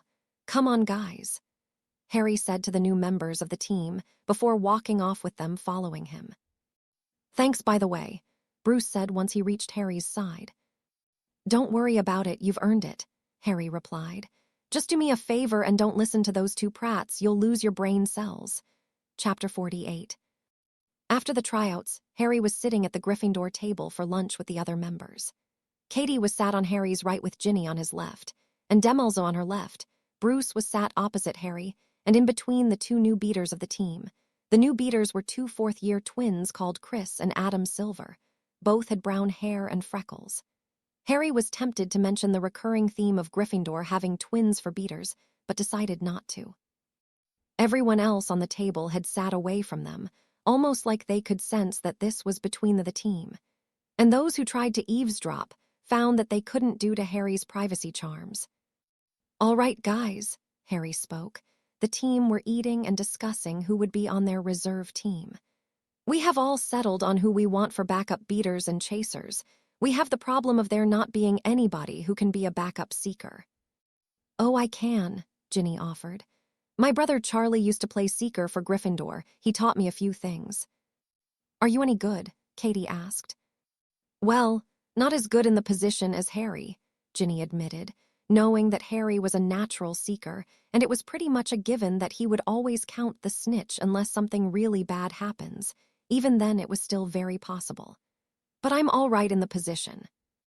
"Well, that's our bet unless anyone else wants to try it," Harry asked. "I don't know how good I would be as a seeker," Bruce said. "I've never tried that position before." How about we wait until we've got all of the reserve team, then ask everyone about it then?" Demelza suggested. "Agreed," Harry nodded. "Now on to the hard question, who's going to be our reserve keeper?" Harry asked. "Quick question," Chris spoke up. "I was just wondering why you're asking us about this. I mean, you're the captain. Shouldn't this just be your decision?" When he finished speaking Katie, Harry and Ginny all looked towards Adam. "What?" Adam asked, wondering if he had something on his face. "Sorry," Katie said apologetically. "The last set of twins we knew had a habit of finishing each other's sentences. Now when we see twins together, we just kind of expect it."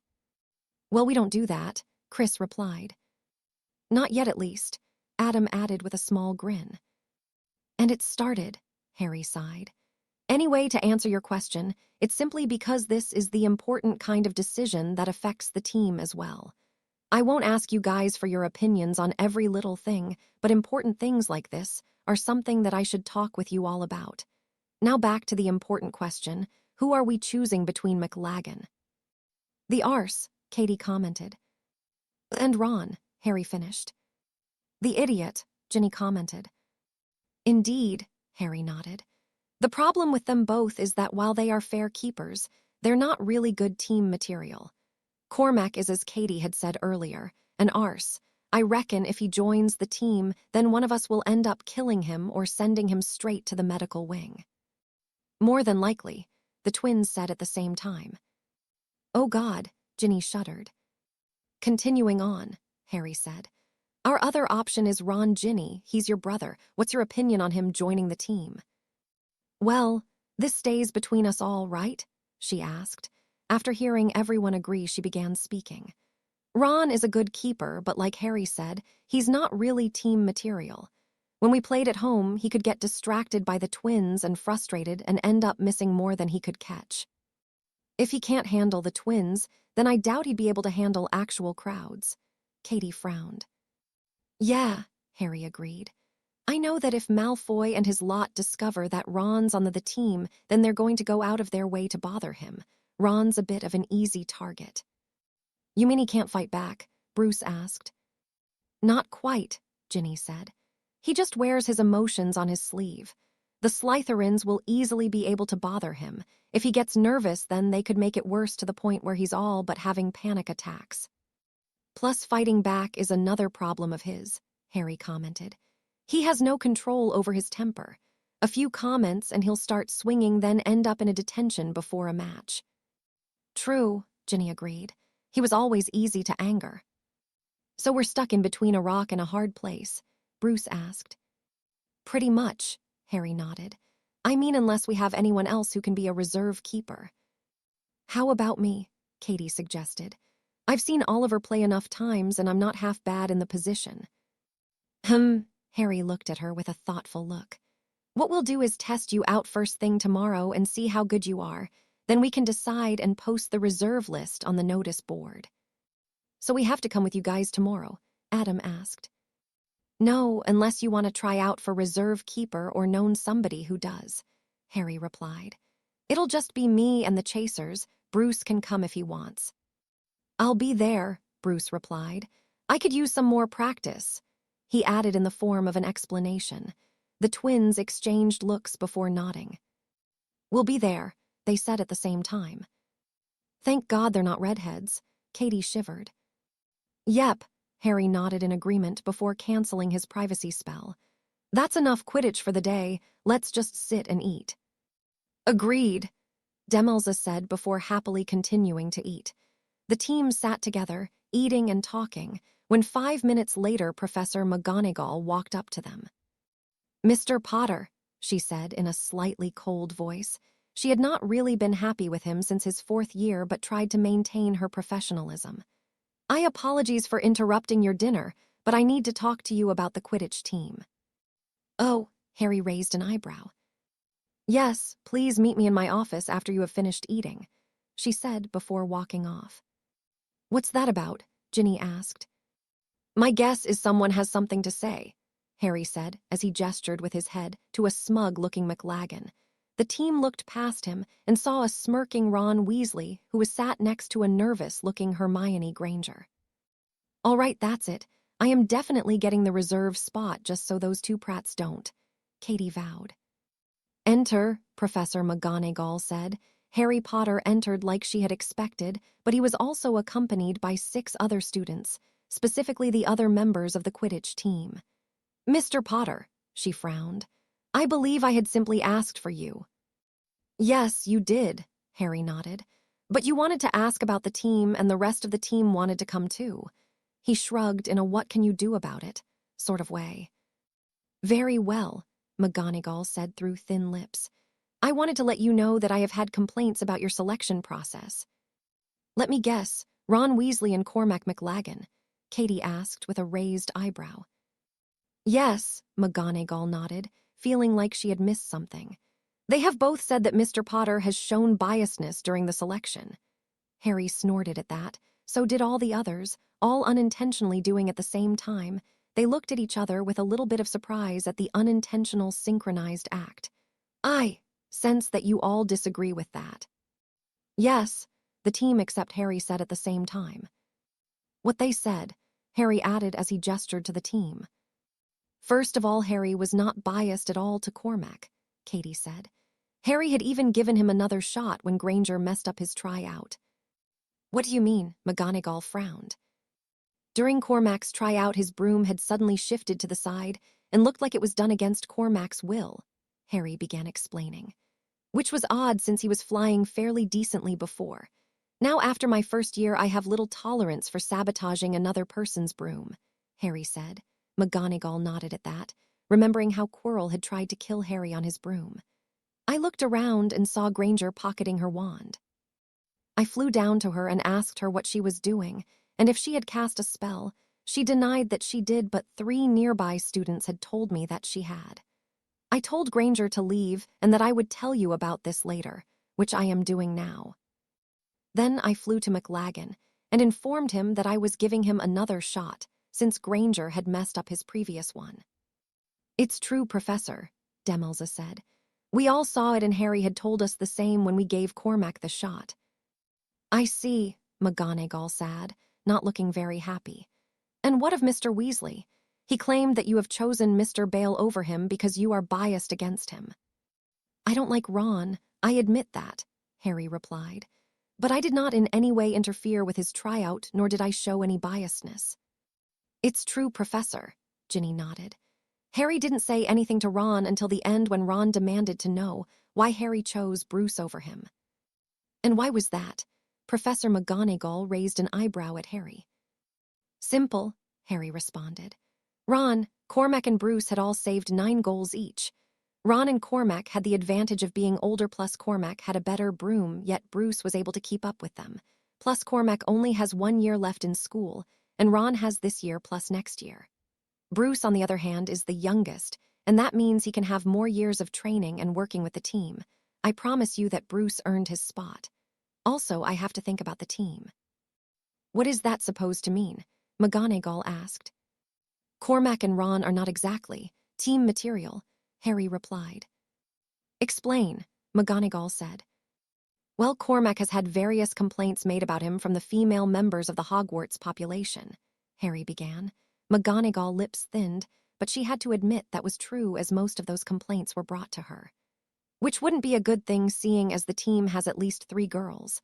Plus, he is the sort of person who has to be in charge and generally wouldn't get on well with the rest of the team. As for Ron, Ginny, do you want to take this one? I trust that this won't get back to my brother, Ginny said to McGonagall. After receiving confirmation, she continued speaking. Well, Ron's an all-right keeper, but we doubt if he can really handle the pressure from the crowd. Plus, he's very emotional and gets angry easily, she said. McGonagall found herself once again conceding the point. How long do you think it'll be before he loses control and starts throwing punches or gets too nervous to play? Besides, I don't know what the two are complaining about. Harry never told them that they weren't going to make the team. What do you mean? McGonagall asked. I told them that it was very possible for them to make the reserve team, Harry explained. Katie said she's willing to try out for reserve keeper. After we all see how good she is, we'll decide on who our reserve keeper is. Very well, McGonagall said, looking very unhappy. It was clear that McLaggen and Ron were going to find themselves called into their office at some point. You may leave. Thanks, Professor, Harry said as they all left the room, though once they were out, Harry leaned his head back in. Hey, quick question, did you ever think that perhaps Weasley had Granger cast that spell to help him out on his tryout? Just something to think about. Harry smiled before leaving. That was evil, Harry, Katie commented once they were out. Nice, she added and raised her hand for a high five which Harry happily gave. Yes, my lord, Snape nodded as he sat on his knees in front of Voldemort. Apophis was stood next to Voldemort. Dumbledore's hand is getting worse and worse. The curse that you had placed on the ring will kill him sometime around the end of the year, he said. During the summer before the school year, Dumbledore had gone to the Gaunt shack to retrieve an important item. He, of course, did not tell Severus what that item was, but did return sometime later with a cursed ring on his finger. Voldemort frowned thoughtfully. Do you know where he has placed the ring? He asked Snape. Unfortunately not, Snape shook his head. He has not told me. Perhaps Dumbledore has finally gained a brain cell and realized that you shouldn't be trusted, Apophis commented. Even Potter's dead Muggle relatives could tell him that. How do we know that Dumbledore isn't just playing him? Apophis asked Voldemort. Perhaps, but perhaps not, Voldemort said, more to himself. Dumbledore trusts Snape. That story of him being in love with Potter's mudblood mother was enough to convince him. Of that I'm sure. He is a fool, Apophis conceded. If Dumbledore perishes in a year, then what of the Malfoy brat? If Dumbledore dies due to my curse, then Malfoy would have failed. Though with Dumbledore being dead, I might be happy enough to let him keep his life. After lots of torture, Voldemort nodded. Snape, what is Dumbledore doing now? I don't know, Snape answered honestly. He keeps to himself mostly and occasionally has meetings with Potter. And, Apophis asked in an interested voice. He does not tell me what happens in those meetings, Snape admitted, and I am unable to get close enough to Potter to find out. Why not? Voldemort asked in his. There had better be a good answer unless you want me to remove your head voice. Potter has refused to attend my lessons, Snape reluctantly answered. Merlin, how he hated that brat. Apparently he did not trust me enough to be in a room where I am in charge of spells. And, Voldemort asked, knowing that there was more. He also mentioned that he did not trust the learnings of such an important subject to me, Snape said, trying not to growl. He has his godfather and order members to train him. Dumbledore has warned me not to approach or antagonize him, as he doesn't want Black or the other order members to have more reasons not to trust me, Snape admitted, knowing he would not be able to hide the truth from the Dark Lord. Yes, Snape was an expert in the mind arts, but Voldemort was also an expert and had years more experience. Despite what people believed, it would be incredibly hard to keep a full attack out. He could barely keep the passive ones out. Thankfully, he had never given Voldemort a reason to look deep into his mind. So, once again, Voldemort's body stiffened as he stopped twirling his wand and held it in his tight fist. Our operation suffers due to your inability to play nice. Or in other words, because this stupid half-blood is an idiot, Apophis hissed. Indeed, Voldemort agreed. You may have the first 5 minutes, I'll take then next 5. I don't have a problem with that, Apophis replied before pointing his wand at Snape. Crucio. Harry was currently in Dumbledore's office. It was Harry's second lesson, and it had started much like the previous one, where Harry was shown a memory of Tom Riddle. Through the memory, Harry saw Caractacus Burke talking about a locket of Salazar Slytherins that a pregnant and desperate Merope Gaunt had sold him, Riddle having abandoned her when she stopped giving him love potion. Then Harry went into a memory of Dumbledore's to the orphanage that Riddle had grown up in. Harry then learns that Merope had later died in childbirth, and that even at an early age, Riddle had developed his powers, which he used to punish people who annoyed him, and had a sadistic, cruel, and independent nature, just like the adult Voldemort. Dumbledore also reveals to Harry that Voldemort likes to collect trophies. And now it's time for you to be off, Harry, Dumbledore said after he had decided to finish the lesson. Wait, Harry said instead of leaving. That's it, he asked with disbelief. Harry, Dumbledore asked. I mean, all you did was just show me a memory. Harry, it is important to know about you enemy. Dumbledore frowned. Yeah, fair enough, but that can't be all, Harry protested. I'm supposed to fight Death Eaters, Apophis, and Voldemort. If I'm attending these lessons, then I would at least like to learn some spells or something. Like show me an ancient spell, one that you invented, or at the very least give me a spell book that I can't get from somewhere else. I need to learn how to fight. He has years of experience on me and will definitely have a greater knowledge of spells. Harry, I feel like you are powerful enough, Dumbledore replied. After all, you are capable of holding your own against Voldemort's heir. Truthfully, Dumbledore was a bit worried about Harry getting too powerful.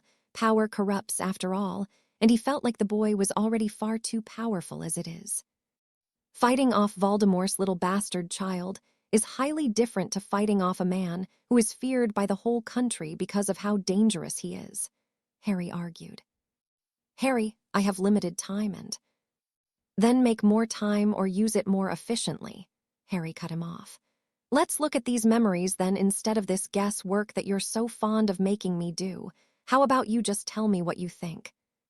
Then we can look at memories of your battles with Voldemort so I can gain more knowledge of how he fights. Then let's practice spells.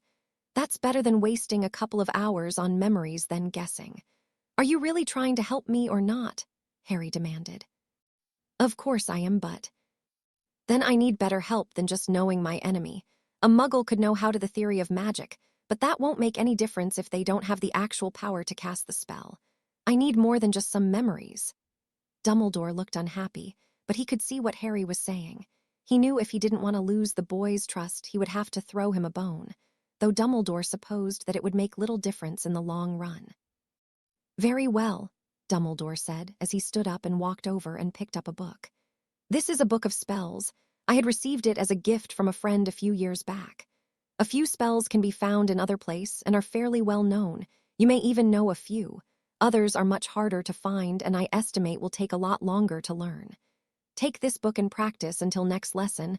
I would teach you myself, but I don't have time today.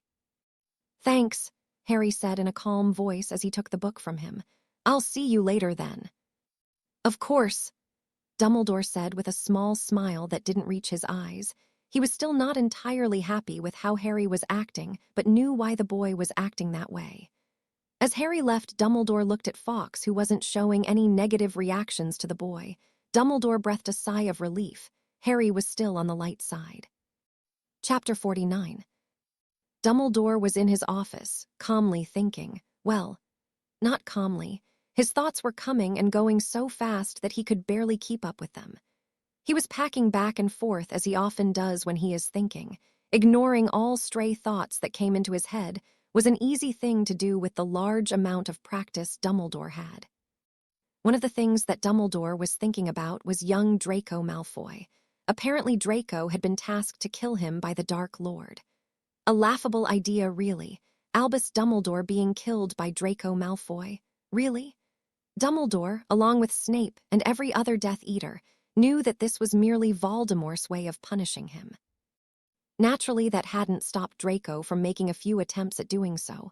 Unfortunately for him, his attempts had backfired so far, and all ended up nearly killing members of Slytherin House.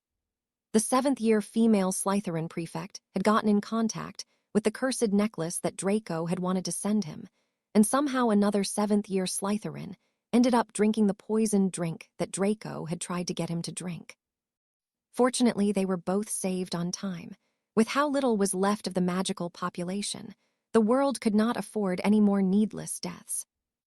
Though Dumbledore was not too worried about Draco, Severus had assured him that he could handle it and bring Draco to the light side. Dumbledore truly believed and hoped that he would. Perhaps young Draco could be the Severus Snape of his generation and prove what Dumbledore had always thought, that people are redeemable. After a short while, Dumbledore's thoughts had returned back to something, or rather someone, he thought about quite often, Harry Potter. Dumbledore had previously tasked young Harry with getting the true memory Slughorn had of the time he spoke to a young Tom Riddle on the subject of Horcruxes. A short while later, Harry had gotten it. According to Harry, he had been able to guilt-trip Slughorn by using the memory of Lily Potter, who was one of Slughorn's best students, a very Slytherin approach. That would be the last one of Dumbledore's tests for Harry. All of his previous tests had shown that Harry was becoming the wizard that Dumbledore needed him to be. In his first year, he defended the school and the Philosopher's Stone from Voldemort. Unfortunately, he ended up unintentionally killing Quirrell in the process, but that could hardly be blamed on the poor boy. In the boy's second year, Harry had defeated Slytherin's monster with the help of Fawkes and the Sorting Hat. Defeating a giant snake with a phoenix and Godric Gryffindor's sword, if that wasn't a ringing endorsement of being a light wizard, then what was? Then, in his third year, Harry had not only spared the life of Peter Pettigrew, but he had also mastered the Patronus Charm, a powerful spell that many dark wizards could not do. In fact, even very few light wizards could do it. Harry's fourth year was when things started to get a bit rough. Harry seemed to have had a bit of a personality change. All of the things the poor boy had suffered had clearly gotten to him, though Dumbledore supposed he couldn't judge the boy too harshly. If a younger Dumbledore was in Harry's position, that he would have likely acted far worse. Since then, there had been some ups and downs, but in the end, Dumbledore felt very satisfied with where Harry was. The boy had a loving family to teach him the power of love, and the fact that Fawkes approved of the boy meant that any lingering doubt he had about the boy was gone. In fact, Dumbledore could sense his bond with Fawkes was weakening. At first, he suspected that it was because he was dying, but he acknowledged the possibility that it could be because Fawkes was choosing a new master. After all, a phoenix would be able to outlive their masters, so it made sense that they could choose another one. If Dumbledore had to guess, then he would say that Fawkes was loyally waiting until such a time when his master was finally ready to go on to the next great adventure. Then he would move to his new master, who was likely to be Harry Potter, since Dumbledore had never seen the Red Phoenix like anyone like he liked Harry. Dumbledore was well aware that he was going to die sooner or later, but he had come up with the plan to allow Severus to kill him so to cement his place in Voldemort's army. Nobody would doubt Severus if he is the one responsible for killing the great Albus Dumbledore. It would also spare young Draco from killing, while also allowing Dumbledore a painless death. It made perfect sense. He knew it was going to happen after he returns from helping Harry retrieve the Horcrux. From there, it would be up to Harry to find the final Horcruxes, while using the clues that Dumbledore would leave him. Thankfully, the boy would have Nymphadora Tonks and Miss Delacour to help him out, along with Sirius Black and the rest of the Order. Dumbledore thought it was a shame that Harry was unwilling to make amends with Miss Granger and Mr. Weasley, two people who he thought could help in the war, but he had to concede the reasons why Harry had refused. After all, those two had betrayed him before, and it was understandable that he didn't trust them. Dumbledore would have offered them both spots in the Order if not for the fact that they were both underage, and there was no way that the other Order members would allow them to join. Harry, perhaps since he was the boy who lived, a very strong wizard and had fought Voldemort and his heir multiple times, but not those two, especially if Molly Weasley had anything to say about it. Dumbledore also could not help but think that Harry was starting to act more like his mother, father, and grandfather. Both of his parents were smart, cunning, and ruthless when they wanted to be. That was why Voldemort had tried to recruit them. Lily Potter was just as cunning as any Slytherin, and in school she was able to trick many Slytherins into attacking each other and getting in trouble. Of course, she didn't get into trouble because she had wisely covered her tracks. James was a very Gryffindorish lad, though sometimes Dumbledore couldn't help but think of him as the snake in lion's clothing. The pranks that he performed were genius. Many of the times he did so, there was no proof that he did it. Of course, everyone knew that he and the Marauders had done so, but there was no proof most of the time, so they didn't get punished. James and Lily had also come up with some great plans while in the Order. Dumbledore's only real reason to mark them down was that the two were very insistent on killing their enemies despite Dumbledore's lectures to not do that, so he avoided sending them out if he could. Then there was James's father, Fleur Potter. That man was a Slytherin's Gryffindor if ever there was one. Powerful, smart, cunning, rich, well-liked by the student and teacher population with great marks. He had never gotten a single detention after his first year in school, though Dumbledore knew that he was hardly the perfect student, as there had been many students, mostly Slytherins, put in the hospital wing. They didn't blame him, but their fearful gazes told enough of the story. Truthfully, Dumbledore was glad that Harry would not be influenced by his family, because while they might be good people, they were not what was needed for the savior of the wizarding world. No, Harry needed to follow the path that Dumbledore had laid out for him. That's the only way. "All right," Harry said as he entered an abandoned classroom for his defense against the dark arts lesson. Today was supposed to be Kingsley's turn to come and teach him. "So what's the lesson?" Harry trailed off when he saw none other than his girlfriend, Nymphadora. Do not call me that. Tonks. She was wearing black high heels, a black skirt that ended just above her knees, and a white blouse that had the top few buttons undone. She had a pair of glasses on which drew attention to the blue eyes she had adopted. Her hair was blonde and shoulder length. She was sitting on the top of a desk with her shapely legs crossed. She was leaning back with her hands on her side and her chest thrust out. Harry also could not help but notice that her chest was bigger than before. "Ah, hello, Harry," another voice said as Fleur appeared, wearing the exact same outfit except she had a ponytail. She moved and stood behind the desk. Both of her hands were placed on the desk, and she leaned forward, bringing attention to her breasts. "You know, on the one hand, I want to rip both of your clothes off. But on the other hand, I also want to keep them on because you two look so fucking hot. I don't know what to do," Harry admitted as he moved forward to the two smirking girls.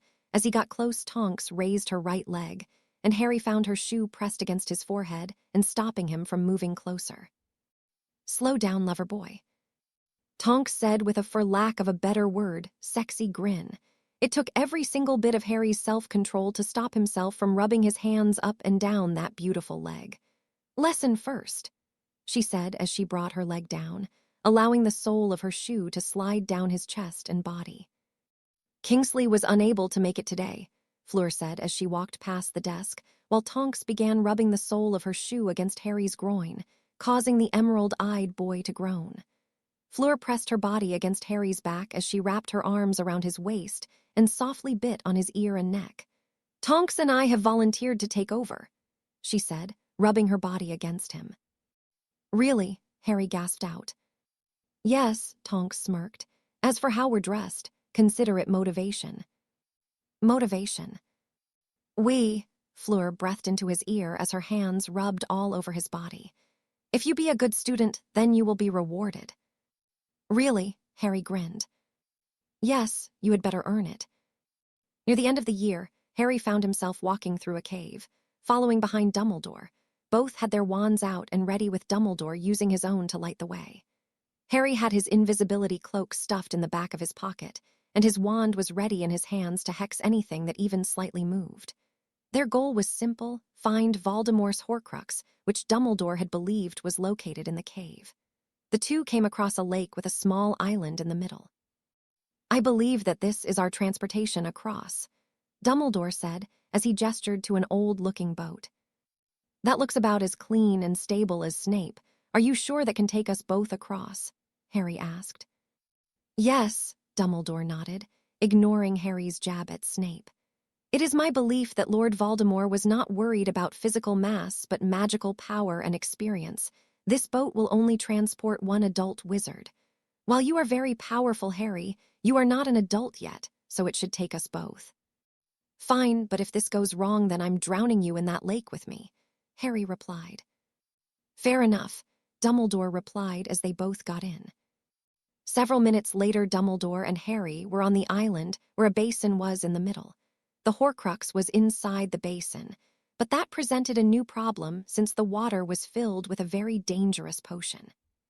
I'm afraid that I must drink the poison, Dumbledore concluded after several minutes of examination.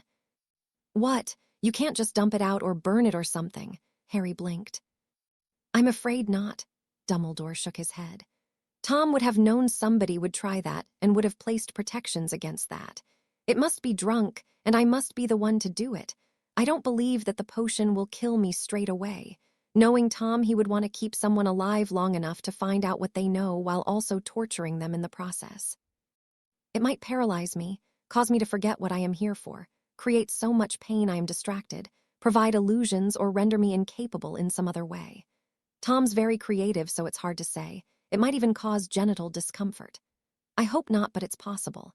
In all seriousness, it will likely stop me from being able to continue. If that happens, then it will be your job to make sure I keep drinking, even if you have to force the potion down my throat. Do you understand? I understand, but are you sure? I mean, this is madness. Life is often full of madness, Dumbledore replied. Do you promise to force me to drink it all? Sweet Merlin, fine, I promise, Harry sighed. I'll do it. Thank you, Harry, Dumbledore said before he waved his wand and created a goblet for himself. He filled it up the top and took a deep breath. Well, bottoms up, Harry, Dumbledore said before he drank it all in one go. No, Dumbledore said to himself after drinking it. No, I must. One more, he said before filling it up and downing it all a second time. Oh my, he said. He was suddenly very sweaty and swaying on his feet. You've got to keep drinking, Harry said, snapping Dumbledore out of it. What? Yes, I must, Dumbledore said before taking another goblet full of the poison. This repeated a few more times until Dumbledore had fallen down and was leaning against the basin. I'll help you, Harry said as he took the goblet and filled it up. No, make it stop, Dumbledore suddenly cried. I want to die, make it stop. The key to that is drinking this, Harry said as he forced another goblet full of poison down Dumbledore's throat. Are you trying to kill me? Dumbledore shouted. Just drink, Harry ordered as he made Dumbledore drink another goblet full. After several more times, the basin was nearly empty. Just one more, Harry told him after filling up the goblet once more. Please, I don't anymore. Blame your past self, he was very insistent, Harry replied as he placed the goblet to Dumbledore's lips and forced it down. Drink it, Harry said, placing a hand over Dumbledore's mouth to stop him from spitting it out. Dumbledore reluctantly swallowed it down and gasped when Harry let his mouth go. Water, Dumbledore gasped out. I need water, he said in a pained voice. The goblet's not filling up with water, Harry said after a couple of attempts to fill it. Fuck it, Harry said before blasting Dumbledore in the face with water. Does that work? Harry asked. A little bit, Dumbledore coughed heavily. I dare say you're going to need more than water, a familiar voice said. Dumbledore and Harry turned around to see Voldemort standing there with Apophis standing next to him. Isn't this lovely? Hello, Tom, Dumbledore said in a calm voice, as if he was not poisoned and met with the greatest Dark Lord in history. Internally, though he was terrified, he forced himself to his feet with a little help from Harry, but he still couldn't stand and had to lean against the basin. How did you find us? Dumbledore asked. Was there an alert ward that I missed? No, Voldemort chuckled as Apophis aimed his wand at Dumbledore. The tip was glowing red. You did not. A little birdie told me, a certain spy, can you guess his name? Severus. Severus would never betray me, Dumbledore said in a confident voice. Oh, but he did, Dumbledore, Voldemort smiled. Why would you think that he wouldn't? Because he was in love with Potter's mother? You fool, Snape may have lusted after Potter's mother, but if you think he is capable of anything beyond that, then you are only fooling yourself. He only went to you on my orders. I had ordered him to do so in return for sparing Lily Potter. "You're lying," Dumbledore said, even though doubt creeped into his voice. After all, many people over the years had questioned him about Snape, Harry included, but no, Dumbledore trusted Snape. "Am I?" Voldemort drawled. "I swear on my magic that I am not, but that is besides the point. Even if Snape had not told me, I would have still known about you coming here." "How?" Dumbledore asked in a tired voice. "Quite simple," Apophis said, speaking for the first time since coming here. "He would have told us," he said as he gestured with his wand past Dumbledore. Dumbledore frowned before looking over his shoulder just in time to see Harry aim his wand at him. Before Dumbledore could say anything, he was hit with a stunner and his world turned black. Dumbledore groaned as he felt himself wake up. He didn't wake up naturally either, which meant that somebody had cast a reviving charm on him. Dumbledore's throat was dry, his head was ringing, his body was tired, and his eyes were heavy. It took several moments before he was able to see clearly and realize what was happening. He was sat against the basin, chains tied him to it. His hands were broken, and in a numb sort of pain, he couldn't feel his legs either, which was not comforting. He looked up and saw a trio of people standing in front of him. Voldemort was standing on Dumbledore's left with Apophis standing on Dumbledore's right, and in the middle Harry Potter was standing. Harry was holding what looked like a large pile of white hair in his left hand. "Really, Dumbledore," Harry said as he tossed the hair away. "Making the bottom part of your beard a portkey? I'm impressed, that's ingenious." Harry complimented. Dumbledore looked down and saw the bottom part of his beard was indeed missing. "Plus, there are the other 5 portkeys we found on you," Harry added as Voldemort got rid of any remaining hairs from Harry's hand with a wave of his wand. "A bit excessive, but very impressive." "Harry," Dumbledore gasped out. What? Dumbledore trailed off when he saw 2 wands resting in Harry's right hand, one of which was the Elder Wand. "Glad to know you can still remember my name," Harry smirked. Dumbledore blinked, looking as if he couldn't believe what was happening. "Can I get you anything?" Harry offered. "A small drink or something to eat." You're working with Voldemort," Dumbledore shouted out. He couldn't believe it. How was Harry working with Voldemort? Why was he working with Voldemort? Voldemort had killed his parents for Merlin's sakes. How on earth did he manage to deceive Fawkes? Fawkes should have told him if Harry had become lost to the darkness. "Working for Voldemort." Harry laughed loudly as if Dumbledore had told him the most hilarious joke in the world. "Oh my, that's a good one, Dumbledore. I mean, really? Me working with Voldemort? Are you mad? I would never work with the guy who killed my parents." But what?" Dumbledore blurted out. Was his mind deceiving him? Was this some side effect of the potion? He was sure he could see Voldemort and Apophis standing with Harry. "Like I said, I'm not working with Voldemort." Harry smirked. He raised his left hand and clicked his fingers. A second later, Apophis was kneeling down on one knee with his head bowed to Harry, and if that wasn't shocking enough, then Voldemort was doing the same thing. Dumbledore couldn't believe it. This was Voldemort. He didn't bow to anyone. "I'm not working with them, they are working for me," Harry grinned. "But how?" Dumbledore said, not even sure if he was still awake at this point. "You look so adorable when you're confused," Harry laughed. "Harry, All right, calm your hairy tits, Dumbledore," Harry interrupted as he kneeled down in front of Dumbledore and looked him in the eye. I'm going to tell you everything." Chapter 50. "Sir," Dumbledore heard Harry say as he found himself shaken awake. "Are you all right, sir?" Harry asked in a concerned voice. "You sort of passed out after you drank the cup and started muttering something about Apophis and Voldemort." "Oh," Dumbledore asked, breathing a sigh of relief. "Thank goodness it was all just a dream." "I do not believe that it was," Voldemort's voice drawled. Dumbledore jumped when he found Voldemort standing on Harry's right with Apophis standing on Harry's left. But Dumbledore couldn't really move as his hands were still broken. He still couldn't feel his legs, and he was still chained to the basin. "Can't believe you fell for that," Harry laughed as he kicked out a leg and allowed himself to fall back, but he didn't fall to the ground as Voldemort had quickly made a chair that Harry landed on. "You went unconscious for a bit, Dumbledore," Harry said just as Apophis forced open Dumbledore's mouth and forced him to drink a goblet full of water. "You need to be awake." Why?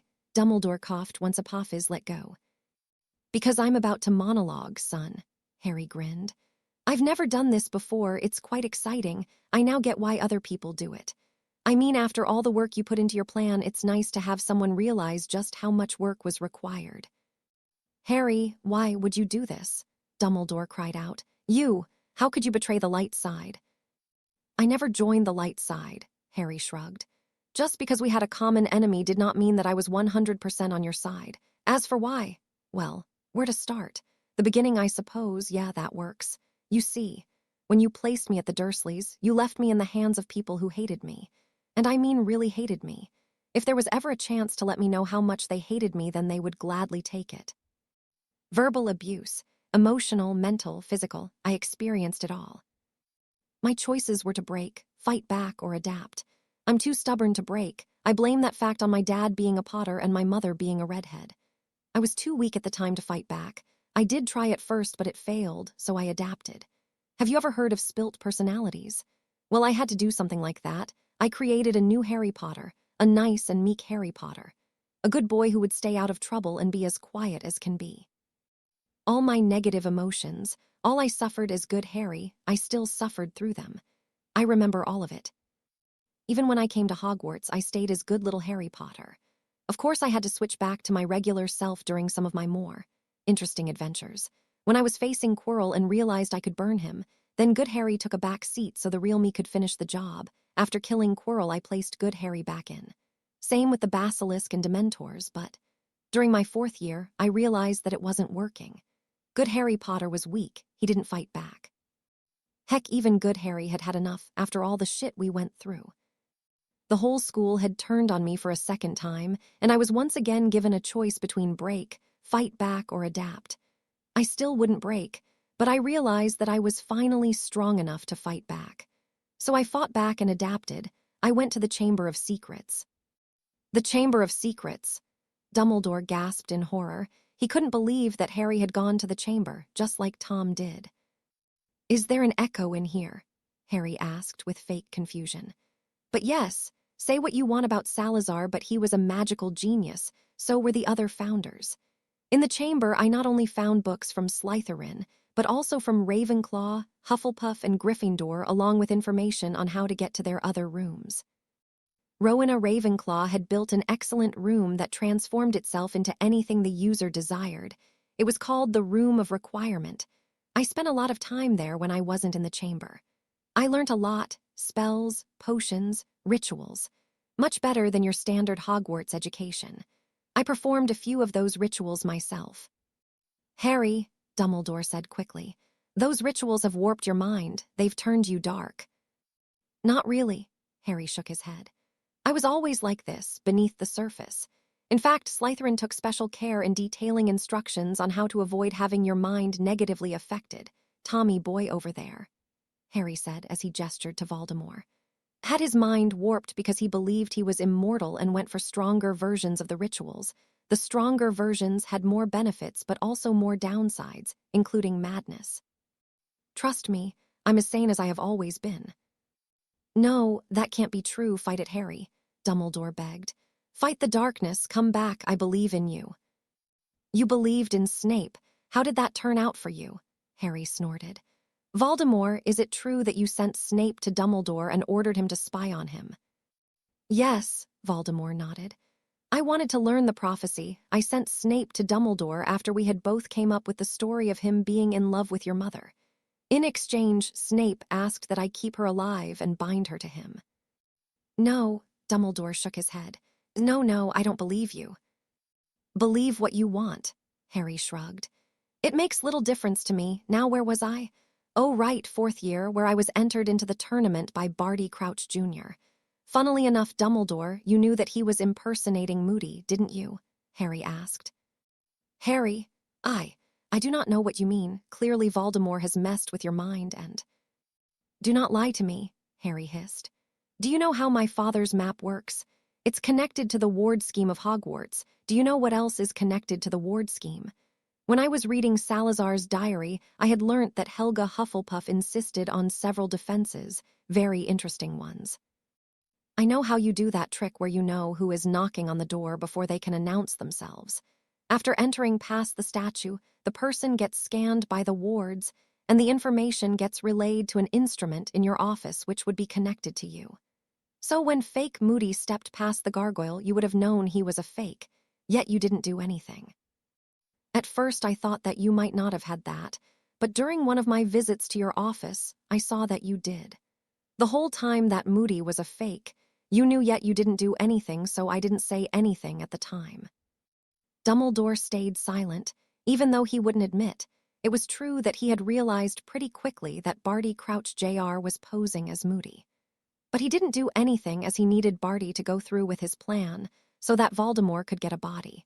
Because as far as Dumbledore believed it was necessary for Voldemort to have a body for when Harry defeated him. Harry, Dumbledore spoke after realizing something. How did you know that Barty Crouch Jr. was Moody? I had been in Moody's office a few times throughout the year. Selina noticed that there were 2 people in the office. Selina, Dumbledore blinked, remembering that name as the one that had come out of the goblet during the hostage selection.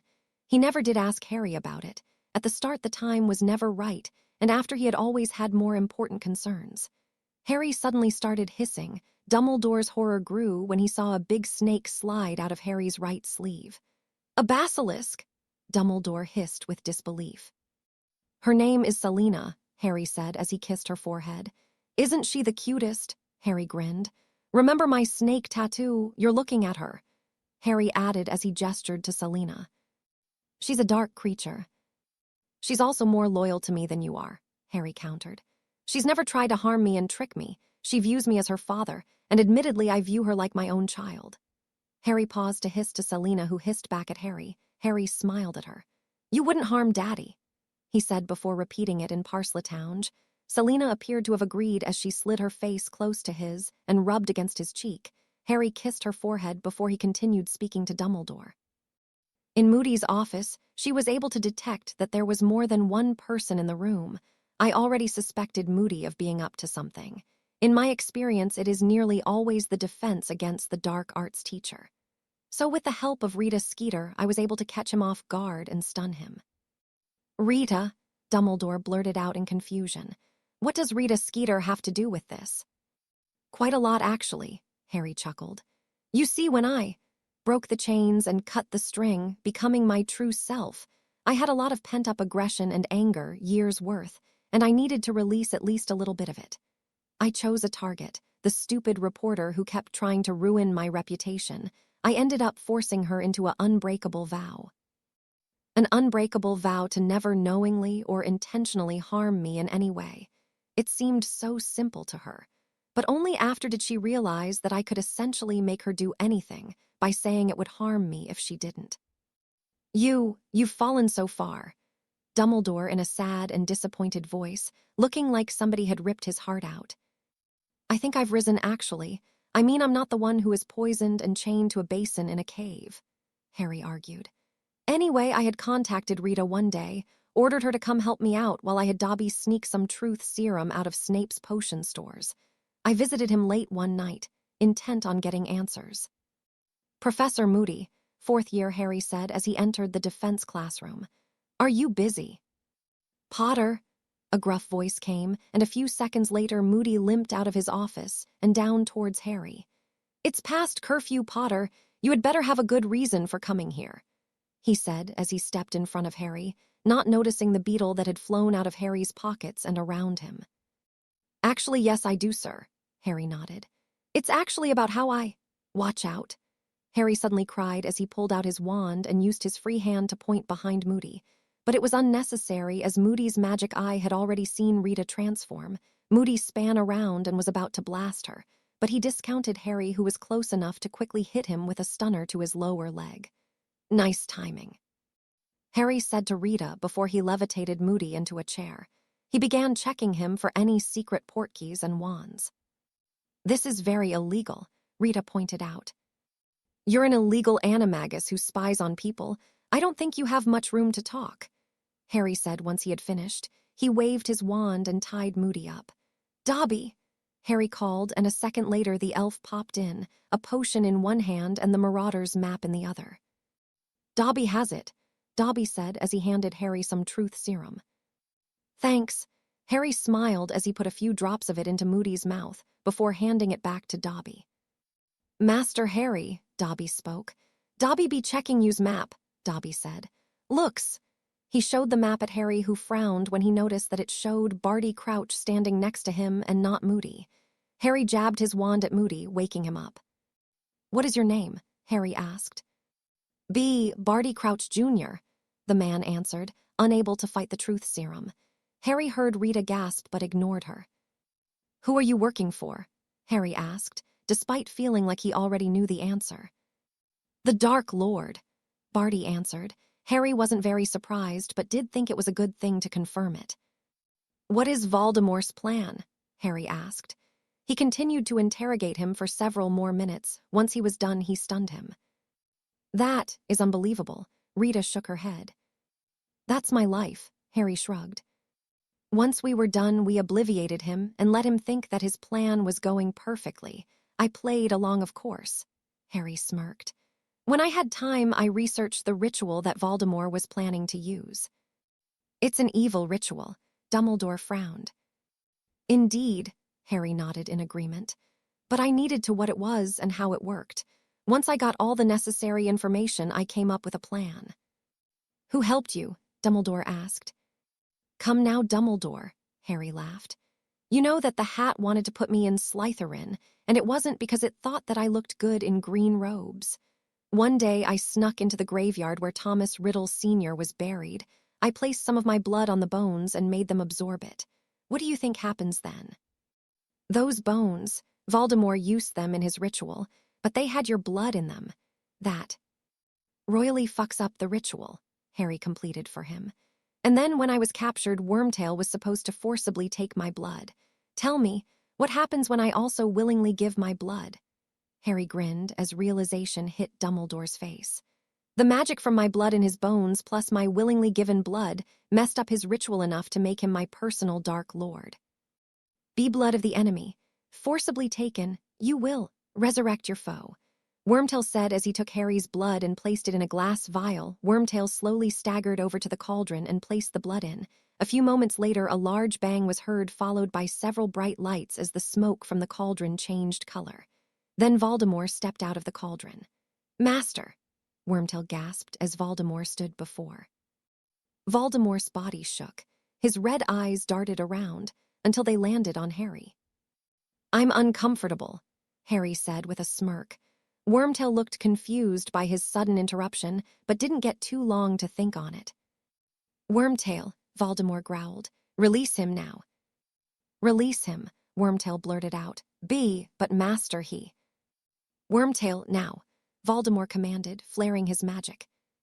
Yes, Wormtail said quickly with a lot of detectable fear as he released Harry from the ropes that had tied him to the gravestone. Harry chuckled as he stood up. He looked at Wormtail. I'll need my wand, Harry said, holding his hand out. Wormtail looked at him with disbelief and was about to respond when Voldemort cut him off. Wormtail, give him his wand and return mine, Voldemort ordered. Why, yes, master, Wormtail said, handing Harry his wand before rushing over to give Voldemort his own. Robe me, Wormtail, Voldemort said. Oh, yes. Wormtail quickly nodded and got Voldemort's robes and robed him. Oi, Valdi, Harry said as he walked up to Voldemort. Kneel, he ordered, his voice barely above a whisper. Wormtail resisted the urge to scoff. Who did the boy think he was? Ordering he who must not be named of all people to kneel. Wormtail waited on Voldemort's response, expecting amusement or the more likely response of anger and or spells, which is why his jaw dropped when Voldemort dropped to his knees. Blood magic is really powerful, Harry shrugged. But that means more can go wrong. I knew I had Valdi over here under my control. From there I had him alter Pettigrew's memory, then when me and Pettigrew came back. You used him to free Sirius, Dumbledore softly finished for him. What of him? Dumbledore asked as he gestured to Apophis with his head. What vile blood magic did you use to make him? Dumbledore scowled. He's a creation of your blood and Voldemort's, though I suppose at this point he is mostly yours. Dumbledore didn't know what he expected, But it wasn't Voldemort, Apophis, and Harry all bursting into laughter. Creation of blood magic. Harry wiped a tear from his face. I can't believe how many people fell for that. I told you, Voldemort smirked. With a name and reputation like mine, people will believe anything. That you did, Harry nodded. As for the mystery of Apophis, it's rather simple. Harry stood up from his seat and stepped towards Apophis. He reached for Apophis's hood and grabbed it before pulling down. Dumbledore's eyes widened when he saw who was standing in front of him. Miss Granger, Dumbledore blurted out in pure shock and disbelief as he stared at the smiling face of Hermione Granger. Curse it all to hell, Voldemort grumbled under his breath as he face-palmed hard. I told you he'd fall for it. Harry smiled before waving his wand over Granger's face. The advanced glamour charm faded away, leaving an entirely different face. What? Dumbledore felt no less confused as he now looked at the face of Harry Potter. Hey, Dummels, Harry Apophis waved. You've seen better days. How? Breathed Dumbledore. It's quite simple, Dumbledore, Harry began. Sometimes we would simply use a golem or animate something when Apophis would just stand around, but ultimately do nothing. But whenever we did need to do something, I would have put on the hood. But to be at two places at once, that means you've been using a time turner, Dumbledore realized. Correct, Harry smiled as he pulled out a time turner from his pocket. You should thank Granger for giving me the idea, but really, a time turner so a 13-year-old it all could attend all the available electives, including Muggle studies, which is beyond stupid when you remember that she's Muggle-raised, Harry Apophis added. Oh, but she wanted to see how wizards view Muggles, Harry said in an imitation of Hermione. So naturally finding out how wizards view Muggles in a castle full of wizards is worth using the power of time to attend an extra lesson, Harry Apophis snorted. Do remind me why we let her think that she was smarter than us. Dumbass over there put us in an abusive environment, which made us want to try and get along with everyone as much as possible. Oh yeah, Harry Apophis said as if he had just forgotten. How did you get that time turner? Dumbledore asked suddenly, looking like he was suffering through the mother, father, uncle, and fat auntie of all headaches. Funny thing, really, Harry said with an amused look.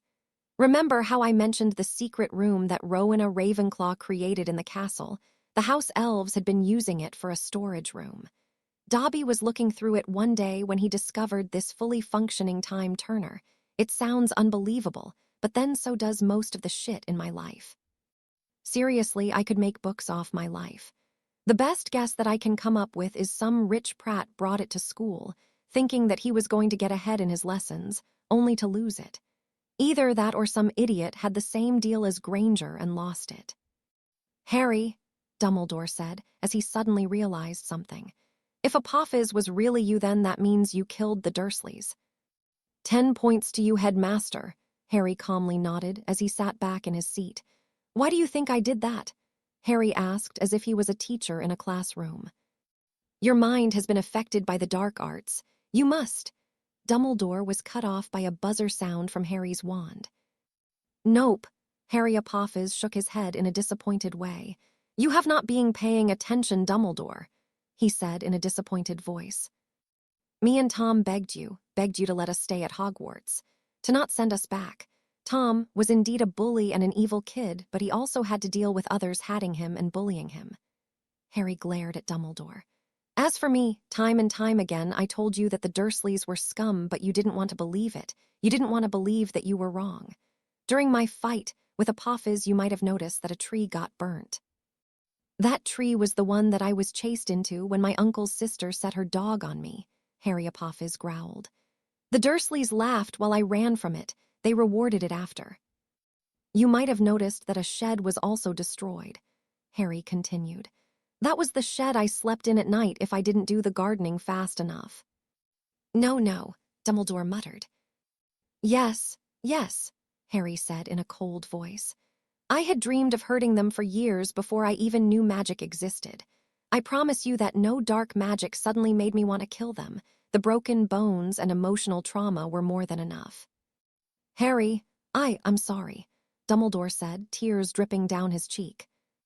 I imagine you are, Harry said, not in the least bit bothered by the apparent sadness and regret that the headmaster showed. I had Rita look into your background, Dumbledore. I wonder how your brother, Aberforth, I believe his name was, I wonder how he would feel if he knew what you had done. I wonder how your sister would feel. Dumbledore looked like he wanted nothing less than to die right now upon hearing Harry mention his dead sister. Tell me something, Dumbledore. In my first year you had made those traps to test me, didn't you? Dumbledore was silent for several moments before speaking. Yes, Dumbledore admitted in a defeated voice. Or at least partly.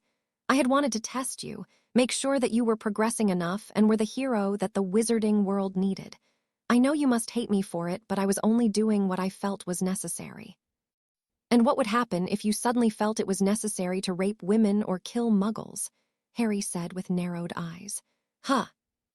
I would never do that, Dumbledore exclaimed. Perhaps not, but what does it say about you that I can easily picture you killing whoever you want and just getting away with it because you have a good reason? Harry asked in a cold voice. Everything you do, Dumbledore, every illegal and morally questionable action, you just happen to have a good reason for it. I have only ever worked for the greater good, Dumbledore argued after a moment. The greater good is subjective, Dumbledore, Harry yelled. Your greater good is not the same as ours, Harry Apophis growled. Our mother died for this unappreciative world where Muggle-borns are second-class citizens and blood is more important than ability. A world where people like Dolar's Umbridge are allowed to torture children while incompetent assholes like Fudge are in charge, Harry snarled. Your greater good involved sacrificing me. The shocked look on Dumbledore's face showed that he was not expecting Harry to know that. You think I wouldn't work it out sooner or later? I had access to the same books as Voldemort and Voldemort himself. I know about all his Horcruxes. I know that the one in that basin is a fake, because I found the real one at Grimmauld Place. What? Dumbledore blurted out. Apparently Regulus Black wasn't as loyal to the cause as everyone thought. Harry responded. It turned out that Sirius's younger brother Regulus Black, who had actually joined the Death Eater, had died while trying to destroy the Horcrux. I had Palas over here gather the rest, Harry said as he gestured to Voldemort. But I don't think you have to worry about that. The Horcruxes aren't important now. Sirius, Dumbledore said suddenly. What about him? Harry frowned. He wouldn't want this for you, Harry. Nor would your parents or Nymphadora or Miss Delacour, Dumbledore said, hoping that the memories of his loved ones would stop Harry from continuing on this dark path. All right, first of all, Harry Apophis punched Dumbledore in the nose, causing it to bleed. The blood poured down into his mouth and on his beard. Do not call her Nymphadora. She doesn't like that, Harry added. Let's address my parents first. They're dead. I don't know what they want. Perhaps they'll be disappointed or maybe they'll understand. Either way, that's between me and them when I go on to the next great adventure. As for Sirius, do you think he doesn't know? Harry said with a smile. Do you think Tonks and Fleur don't know? They know. The word to describe the level of disbelief that Dumbledore possessed hadn't yet been invented. I was a bit worried about telling them, Harry admitted. But I cared enough about them to not want to hide it from them. I told Sirius first. He was hard to convince at first, but I was able to do so. The realization of what you had done, what I suffered, and what you planned to do was enough to convince him. Tonks and Fleur were different. I had told them that there was something I wanted to tell them, but I could only tell them if they would swear an unbreakable vow to keep quiet about it for a week. I gave them that week to think about everything. Then at the end of the week, I went up to both of them, ready for as many possibilities as I could think of. But the two agreed. They wanted to help me. Personally, I prefer to keep their involvement to a minimum. They didn't like it, but they understood, especially once I pointed out that everything is already in place and nearly done. But why? Why would they help you on this mad path of destruction? Dumbledore demanded. Is it destruction? Perhaps. Perhaps we'll burn or perhaps we'll all be reborn from the ashes, like a phoenix, Harry Apophis replied. Fleur's reasons are simple enough, Harry said. This country views her as a sex toy, and she wants to help me. Say what you want, but she's a loyal woman. Tonks's reasons are obvious when you think about it, Harry continued. She is an excellent witch and hard-working Auror, yet as far as the wizarding world cares, she is a useless little slut who would be served better on her back. Plus, that's not to mention what her father and poor mother, a brilliant witch in her own right, had to go through because she fell in love with a muggle-born. But serious, Fleur and Tonks were really brought on board when they learned about you. Everything you did from my first year onwards was to test me. Deny it if you want, but it's true. The fact that you didn't even try to teach me anything useful this year was further proof, along with the fact that you didn't use all of your influence to get Sirius a trial. Tell me, Dumbledore, was it because you were so scared of upsetting Fudge or merely because you didn't want me to have an option outside of the Dursleys? Harry asked. He waited several moments for a response, but Dumbledore didn't respond. Doesn't matter if you don't answer. All the things I suffered under your watch plus your plan to kill me. You wanted me to die to stop Voldemort, didn't you? It was the only way to stop Voldemort, Dumbledore said quietly. Once the Horcruxes were destroyed, you would be the only one left. I had originally hoped you would be willing to sacrifice yourself for the greater good, Dumbledore said in a bitter voice. But for some reason, I doubt that will happen, he added after a heavy breath. Probably not, Harry agreed in a dry voice. But I don't understand. Fawkes, he should have told me if you had fallen down such a dark path, Dumbledore cried with disbelief. Ah yes, because all phoenixes are light creatures, Harry snorted in amusement. Tell me, Dumbledore, if that was true then, do you really think that Fawkes would stay with the guy who was fine with an innocent man, suffering if it meant that he could control and manipulate a child by placing him in a home with abusive relatives? Dumbledore flinched as if he was physically stuck. But there is another reason. Did you know that Helga Hufflepuff had a phoenix? Harry asked. Judging by the look on Dumbledore's face, he didn't know that. In a book that she had written, she mentioned how a phoenix would favor the side that magic needed. My theory is that people associate phoenixes with goodness, because the majority of the time the world needed the light side. Fawkes chose you because you were needed, against Grindelwald and against Voldemort. But when you didn't do what was necessary against Voldemort, then Fawkes's bond with you started getting weaker. I think I can guess who he will bond to next, Harry Apophis said as he gestured to regular Harry. After Hedwig, Dobby, and Selena, we've gotten good at telling when something wants to bond with us. Can you imagine it? Oh, yeah, Harry grinned.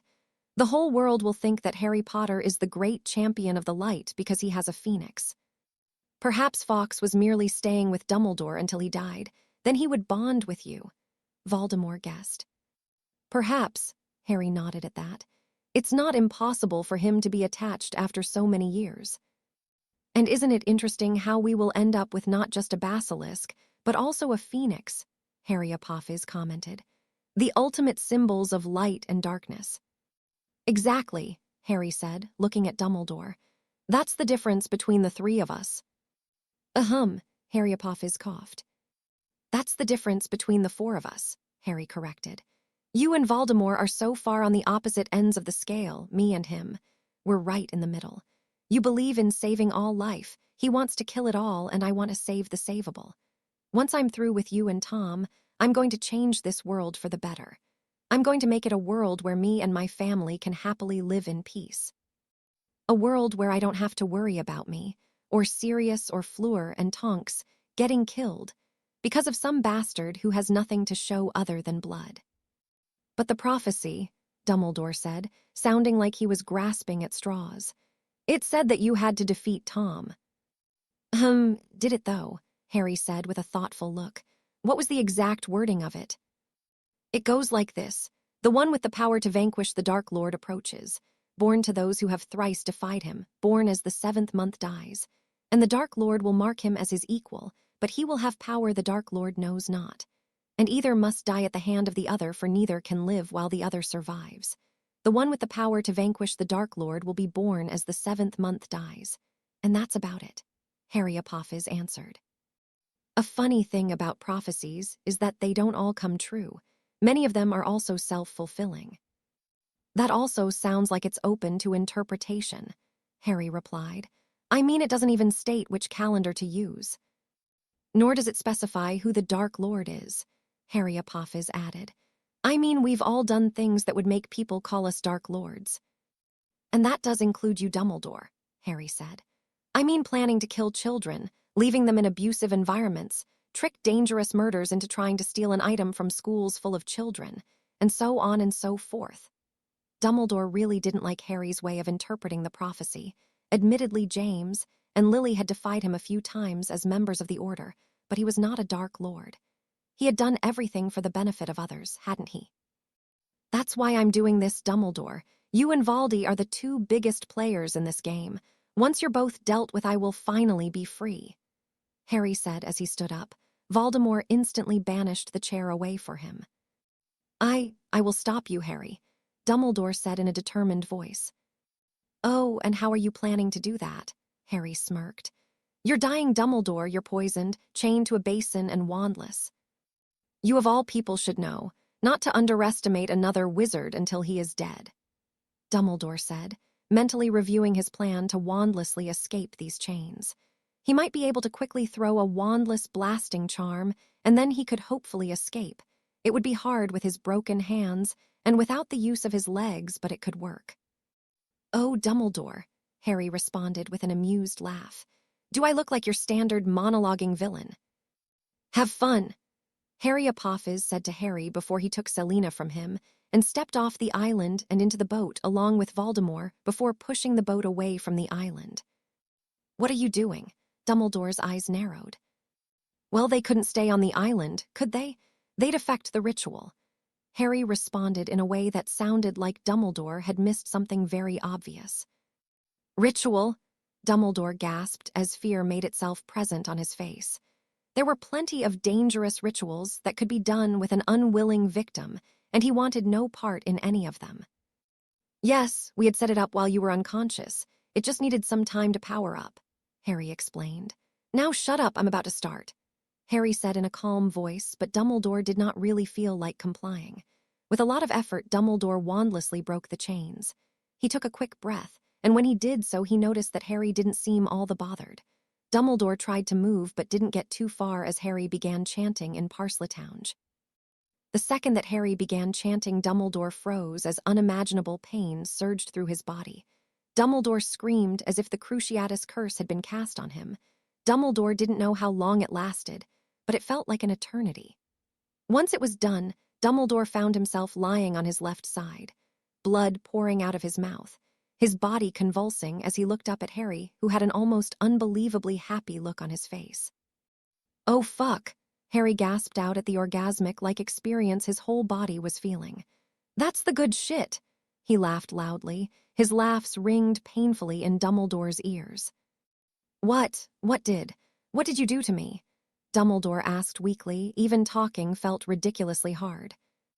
Oh, it's quite simple, Dumbledore, Harry said as he kneeled down and looked at him. I took your magic, he said, the smile not leaving his face. Dumbledore had gone ghostly pale at that, his magic. He couldn't have lost his magic, anything but his magic. Life in Azkaban or a lost limb would have been better than losing his magic. Cruel, I know, Harry shrugged. But you owe me a lifetime and I have a ton of enemies. Even after dealing with you and Voldemort, I will probably still have some. Plus you're not using it after tonight anyway. What? Dumbledore, Harry tutted, sounding very disappointed. How could you forget? You plan to die tonight, we can't change the plan now. It's far too late for that. Severus Snape walked into the top room of the astronomy tower. He found Draco unconscious on the floor. Perhaps Draco actually was willing to kill Dumbledore and Dumbledore stunned him so the boy wouldn't become a killer. Snape internally scoffed at that. The boy wanted to be a member of the Death Eaters. He was going to kill sooner or later. Snape also noticed that none of the other Death Eaters were here. That must have meant that Draco's plan to use the Vanishing Cabinet to bring them into Hogwarts must have failed. Either that or they were currently elsewhere in the castle.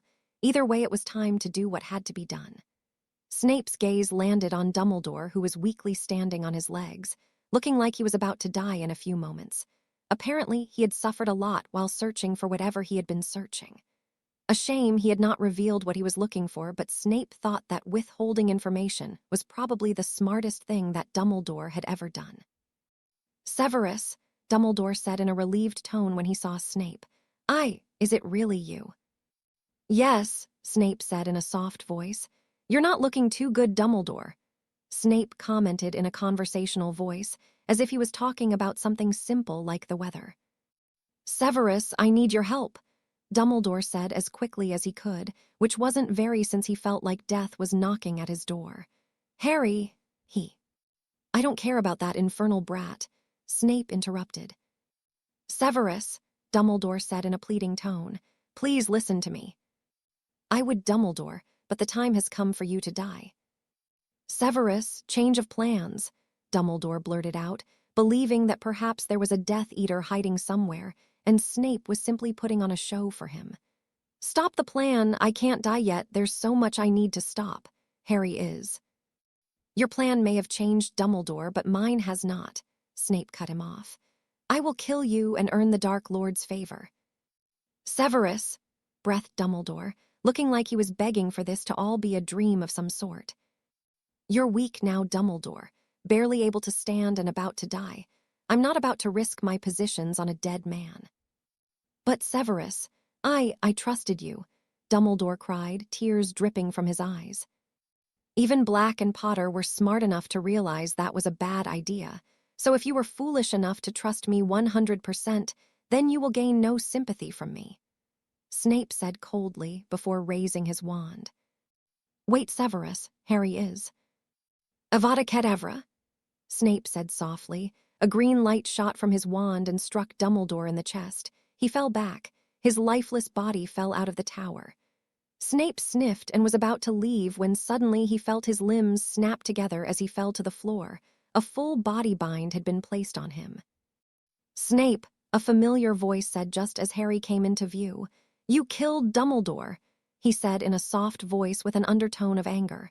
You're going to pay for that, Harry said before he raised his foot and stomped on Snape's face. Chapter 51.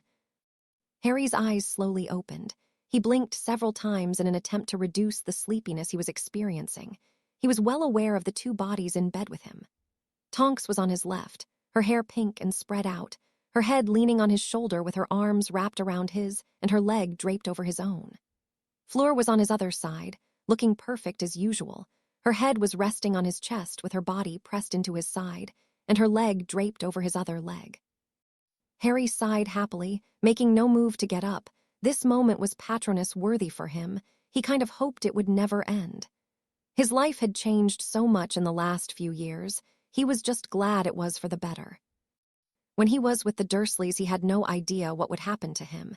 He figured he would have probably broken in some way or form, and then would have more than likely tried something extreme. And if he didn't then, that would mean he would have had to endure all that suffering until he could finally leave. When he came to Hogwarts, he had hope which had only lasted a short while, until he realized that it was just another place where he had to try his best to be someone else, be the Harry Potter that everyone wanted. He was glad that he had finally stopped pretending in his 4th year. If he hadn't then, he probably would not be in bed with these two beautiful women. He probably wouldn't have Sirius, and he would have more than likely have been dead by now. Of course, the question now is what to do for the future. Harry knew there were several options available for him. He could defeat Voldemort then, do what Dumbledore had done and take every big position he could. But would he want to do that? What if that made him like Dumbledore? Power corrupts after all. Yes, Harry had done some bad things, but he wasn't really at the sacrifice innocent children level. Also, he didn't really know where he wanted to focus his efforts. He could focus on the Ministry as Lord Potter and Lord Black and work on changing the laws, or he could go to Hogwarts as a teacher and work on changing the people. Though he supposed he could do both, he could work as a teacher and attend Wisengamot meetings or have a proxy assigned for when he couldn't. Either way, that's a problem for the late future. He had more pressing concerns, namely Snape. After he had caught Snape, he had shoved a potion down his throat that would basically damage his mental shields beyond repair. That was especially funny seeing as he had made Voldemort order Snape to make it in the first place. Harry had then read the mind of the unconscious greasebag. He was glad to see that there wasn't much in Snape's mind that could be used to harm him.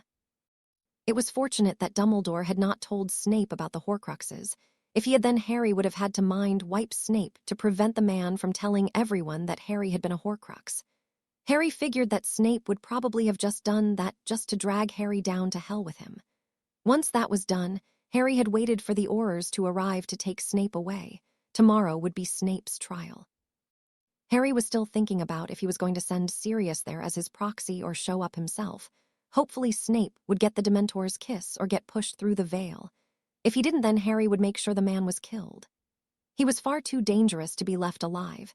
If Harry spared him, then he had no doubt that the greaseball would probably try and escape Azkaban. If he did, then he might go after Tonks, Fleur, Sirius, or anyone else who he suspected that Harry would care for. No, Harry needed to clean up first. Then he could focus on the future. Harry was currently sat alongside Sirius during Severus Snape's trial. When Snape had been brought in, he was wearing the exact same clothes from when he had been captured. He also looked very roughed up. That did not surprise Harry. Snape had no shortage of enemies. The idiot bullied and insulted whoever he could, especially children, then expected Dumbledore, Voldemort, and his positions to save him from suffering the consequences of being a first-class asshole. The Aurors shoved him into his seat, a little but rougher than necessary.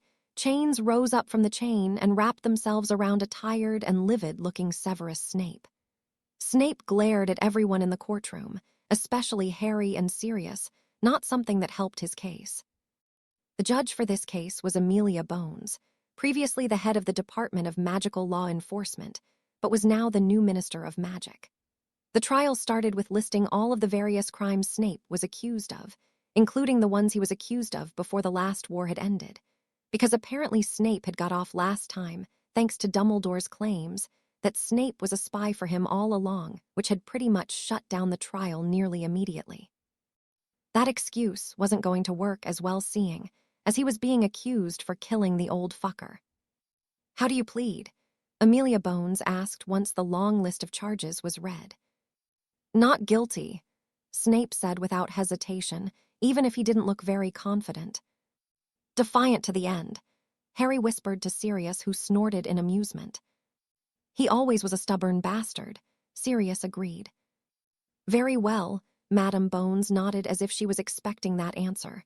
"Let us continue," she said.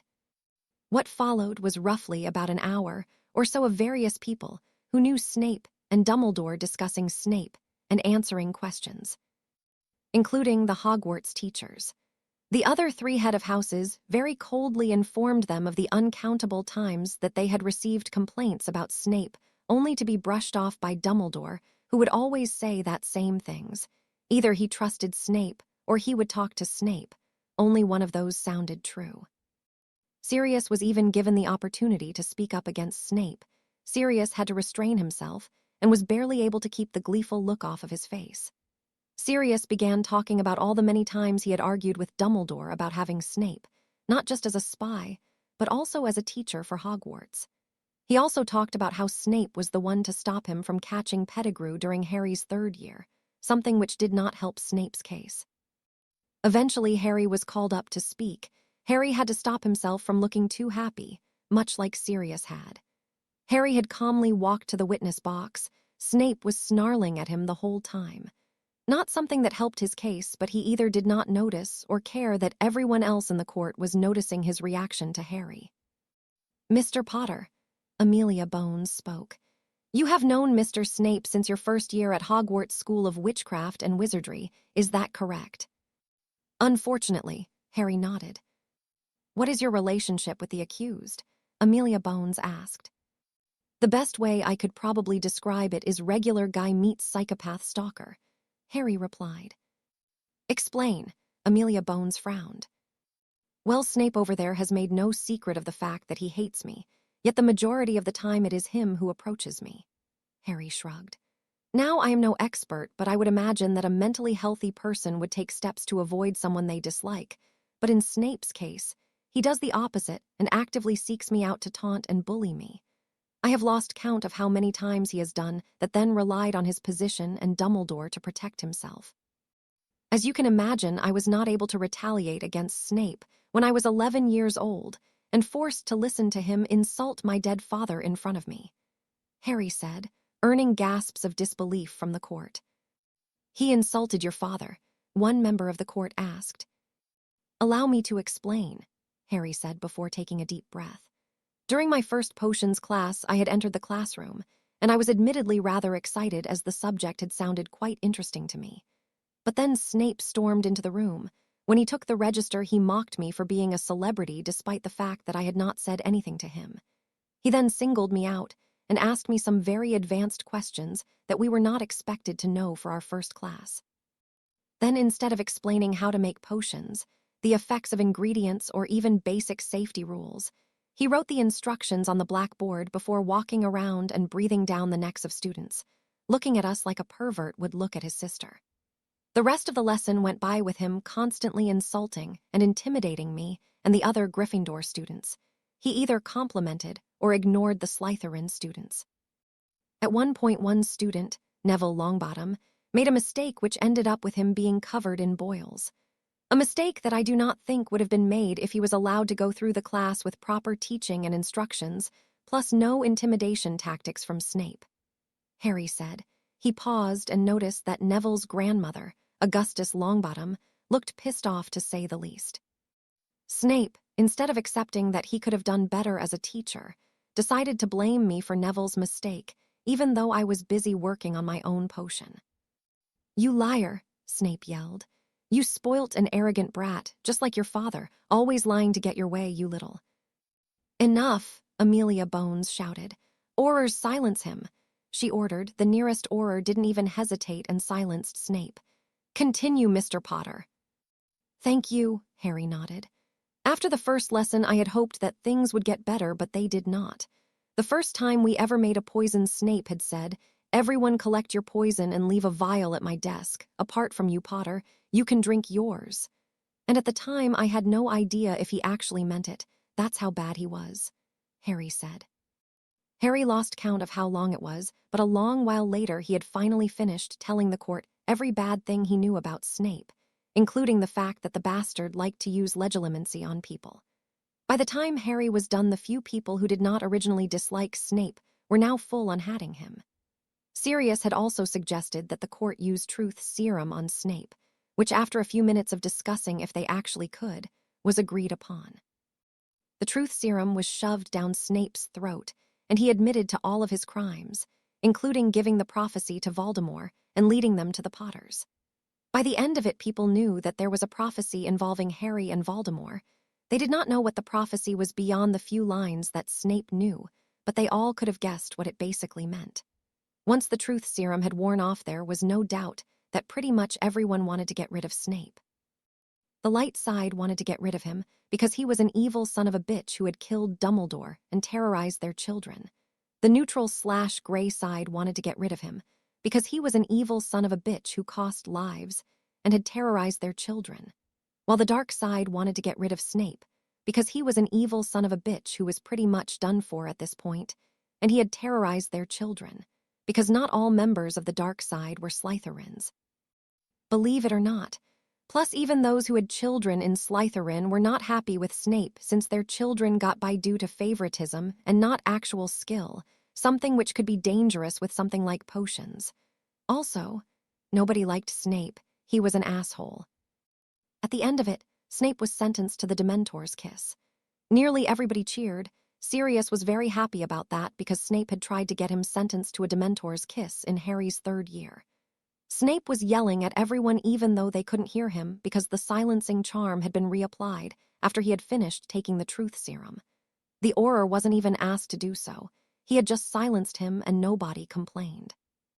Though as Snape was taken out, he noticed a green-eyed boy give him the smallest of grins followed by a wink, something which caused Snape to go even angrier. Snape died the next morning, cursing the Potter family with his last breath. Minister Bones, Harry approached Amelia Bones after Snape's trial. May I speak with you in private? Harry asked.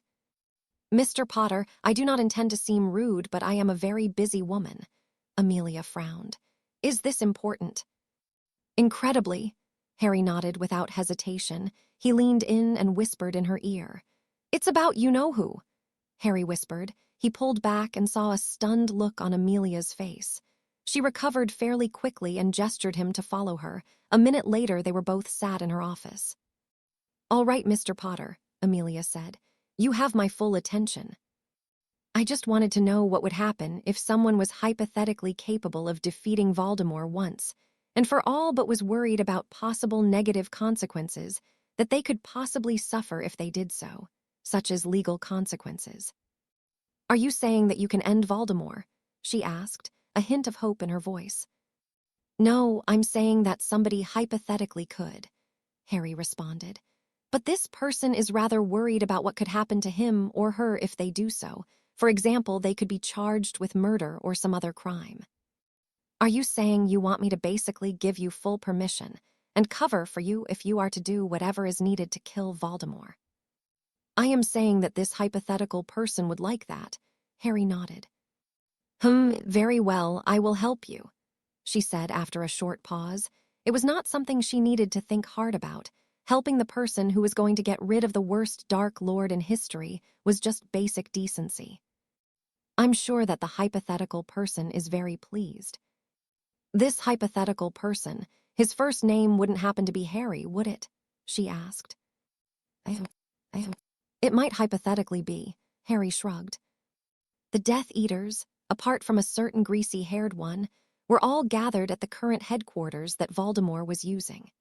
They had previously been using Malfoy Manor, but that was not possible now since the Aurors would be checking for them there, which is why Voldemort was using Riddle Manor for his headquarters. After all, nobody expected him to go back there. Voldemort was sat in front of them on a throne with black as night wood plus emerald green padding. The Death Eaters all kneeled in front of him, including the Malfoys. They were all quiet, waiting for their lord to speak, waiting for him to say something. "My friends," Voldemort began, "my loyal followers, I have good news, no, I have great news. Albus Dumbledore is dead." Voldemort paused. Many of the Death Eaters began laughing and cheering. Bellatrix could be heard cackling. Young Draco had been tasked with this, however he failed to complete his mission. Voldemort said. Draco turned an almost Weasley shade of red as everyone glanced in his direction. "Another has completed this mission instead." "Master," Bellatrix spoke up. "Was it Snape?" she asked. The only thing that stopped her from sneering at the mere mention of Snape was the fact that she was in the presence of the Dark Lord. "No," Voldemort shook his head. "Severus has been captured by the Aurors. He was indeed the one who cast the spell that ended it, but the plan was engineered by another. By none other than my heir." Voldemort gestured to Apophis, who calmly walked in and stood alongside Voldemort. "My heir, through a well-crafted plan, was able to weaken Dumbledore and lower his guard. My heir left Dumbledore dying alone, afraid and in pain while also suffering through the pain of betrayal. He had also managed to place all the blame on Severus's shoulders." Voldemort chuckled at the last part. Along with many of the Death Eaters, Snape was a far from loved individual, even among the Death Eaters. "My lord, how did he do it?" one brave, yet incredibly scared, Death Eater asked. "Would you like to answer this one?" Voldemort asked Apophis. "Sure," Apophis replied before he lowered his head and raised his hands up to his hood. Everyone drew in a deep breath. All were eager to see the real face of Lord Voldemort's heir. First they saw the raven-colored hair. Several people among recognized who that hair belonged to. Apophis looked up and grinned at them all. "Hello, everyone," Harry grinned. "Potter," Draco blurted out in shock. What the hell was Dumbledore's golden boy doing here? "That can't be Potter," another Death Eater cried. "Remember, he is a magical creation between our Lord's blood and Potter's. He simply looks like Potter." "A magical creation," Harry snorted as Voldemort chuckled behind him. "I still find it funny that you all believed that." "He was never a creation from blood," Voldemort said in an amused voice. "He was and has always been Harry Potter." "That's impossible," Draco hissed to himself. "Muggles would say the same thing about magic," Harry smirked. "See, Draco, even Voldemort knows I am more important than you." All the Death Eaters looked at the Dark Lord, who showed no reaction to Harry so casually using his name. "Then, that means you tortured me," Draco cried out, remembering all that he had suffered at the hands of Apophis. "Indeed," Harry smiled brightly, And I would have continued to do so if your mother wasn't so good on her knees. Harry grinned. What? Draco blurted out, then looked at his mother, who blushed, but showed no other reaction. I slept with your mother, Harry said simply. It was really nice as well. If I didn't two girlfriends, then I probably would have continued to do so. Maybe I can convince them to let your mum join us in a foursome. Harry added the last part in a thoughtful voice.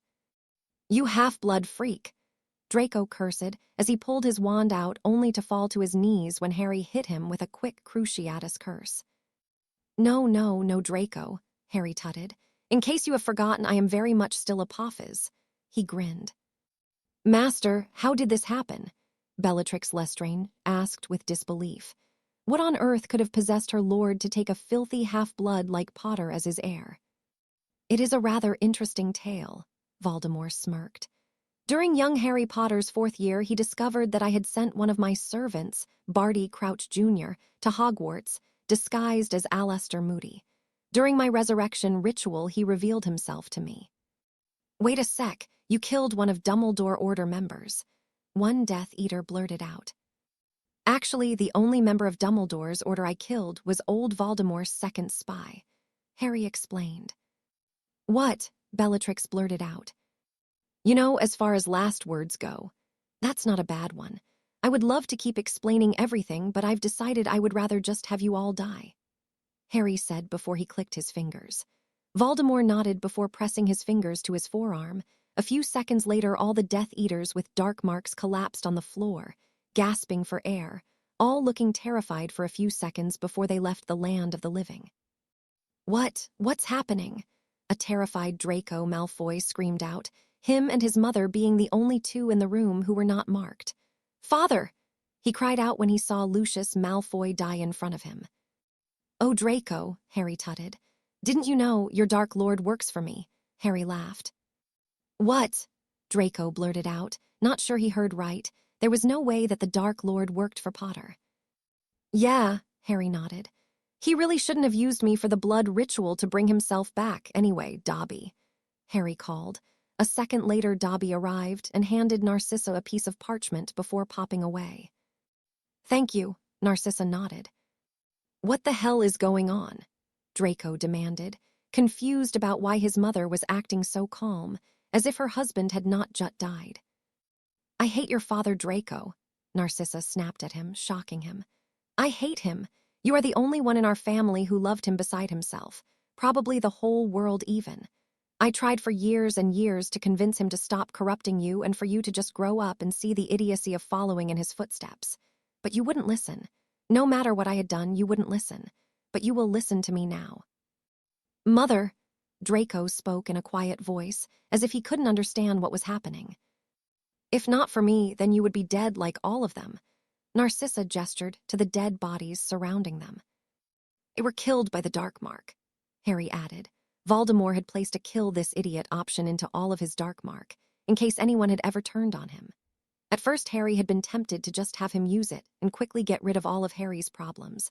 But the Slytherin and moral side of Harry had convinced him to hold off, so he could not only make sure all of these assholes were deserving of it, but also so he could do it at a more beneficial time in a more benefiting way. I wanted to kill you, Draco, but your mother was able to convince me to hold off, give you a chance. This is your chance. Draco, Narcissa spoke before Draco could respond. In my hands I hold a vow that you will perform. You may read, but it essentially states that you will leave Britain and never return. You will also never intentionally or knowingly harm Harry Potter or his loved ones in any way or form. What? I'm not making that vow, Draco snarled. He killed Father, why aren't you doing anything? Because he made me take an unbreakable vow to never intentionally harm him or his loved ones in any way or form, Narcissa yelled. What? I did it for you. Everything I have done has been for you. I swore that vow and gave up my body for you, so that you could live. I have done all that I can, Draco, but you will swear this vow and leave this country with me. And what if I don't? Draco sneered only to stumble back when his mother slapped him hard across the face. Then you die, she growled. These two want to kill you. She gestured to Harry and Voldemort, who both happily waved at him. For the love of Merlin, grow up, Draco. If you want to follow your father's footsteps, then look at where he ended up, she said, pointing to the dead body of Lucius Malfoy. Make the vow. I. Now, she screamed. Draco hesitated. He glanced at his father's body before looking towards Harry and Voldemort, both of whom were casually twirling their wands.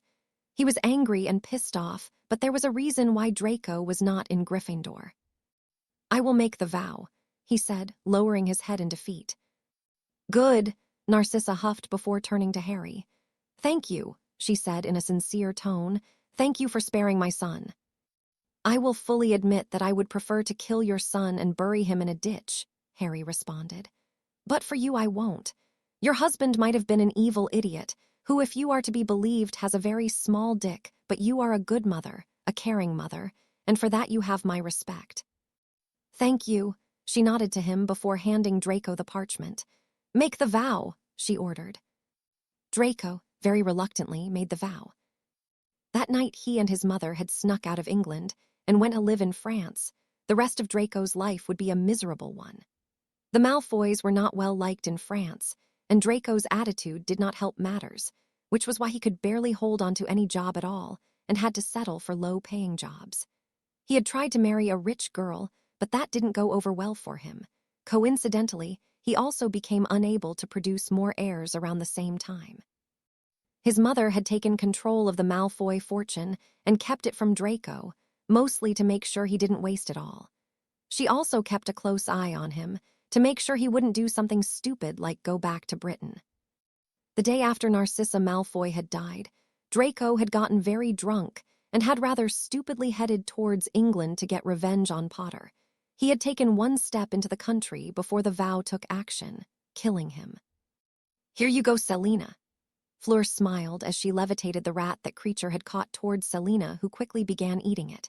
At first, Fleur and Tonks had been a bit worried about Selina, but after a short amount of time they realized that she was about as likely to harm them as Harry. Fleur walked out of the room and towards Harry's bedroom. She opened it to find Tonks sitting on the floor, leaning against the bed and in between Harry's legs. Harry was sat on the bed and massaging Tonks' shoulders and neck.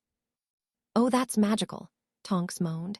Keep that up, Harry, you sexy man who lives in Sirius's house. That's me, Harry grinned. Enjoying yourself? Fleur asked as she closed the door after entering. She walked over and sat next to Harry. Tonks over here has been working very hard, Harry calmly stated. Yes, well, that's your fault, Tonks said, followed by a blissful sigh. Keep that up. Anyway, ever since you dragged Voldemort's body into the Ministry and shoved it through the Veil of Death, the rest of us Aurors have had to do a lot of work. Bones has us all working for as long as she can get away with. How did you get away with killing all those Death Eaters? Fleur asked curiously. I didn't kill that many. It was mostly Voldemort. Bones had given me permission to do whatever was needed as long as I refrained from harming innocents. Once Voldemort was dead, she asked questions, as expected. I was able to dance around most of them, but a few of them I had to imply I was unable to speak about due to a vow, and that there were also magics that I wanted to keep secret so no other idiots gets the idea to become a new Dark Lord. So, you've defeated Voldemort, what are your plans now? Fleur asked. I don't really know, Harry admitted. I'm thinking I might spend a few years after Hogwarts playing Quidditch, providing I could make it professionally, just enjoy myself basically. After that, I would either go work at the Ministry or Hogwarts or both. But for now, I'm just going to enjoy my life and enjoy my two beautiful girlfriends. Wise choice, Potter, Tonks grinned before letting out a soft moan. Once you finish this, I will jump you and rock your world, she promised. Harry defeated a Dark Lord, Fleur reminded her. We should give him a treat. Harry would like a treat, Harry said in agreement. Fine, he can choose what costumes we're wearing today, Tonks replied. That works, Harry nodded happily. Chapter 52 Epilogue. Harry's last year at Hogwarts was no less interesting than the previous ones. He had come back in his final year, not as the boy who lived, but as the man who conquered. That was one of his many titles given to him by the press. Harry was glad that he was able to spend a year without an attempt on his life, not a single attempt to kill him.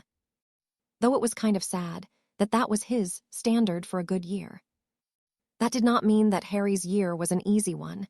He became head boy, and he had captained the Quidditch team and was able to lead it to victory, earning the Quidditch World Cup. But that wasn't the only thing that kept Harry's attention this year. It was also the fact that he was the top student in his year. Before he took Dumbledore's magic, he was already the strongest in terms of power. But now he was more so, to the point where he had to spend several days before school simply trying to get used to his powers. The need for that had increased when he had accidentally vanished Tonks's clothes when she entered his room one time. Funnily enough, neither of them complained about that, but it did mean that he had to seriously work on it unless he wanted to accidentally kill people. Harry had also been spending a lot of time studying for his nastily exhausting wizarding tests, which were often abbreviated as newts. Harry was hopping to get the highest marks he could possibly get. He knew he would pass any practical aspect of his exams, so he was spending most of his time working on his theory knowledge, which was why he was currently in the library and reading through some books. Unfortunately, a problem that Harry was suffering through was the fact that it felt like his number of fans had tripled at least. Harry could hardly remember the last time he had lasted an entire day without some girl asking him out. Most of them, like 90% of them, would often come back a few days later in the hopes that Harry would change his mind later. And the boys didn't ask him out, apart from a small few, but they did look at him with fear, jealousy, and awe.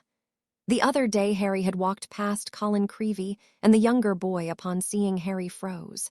A few seconds later, he looked like he had just gone 12 rounds with Avila.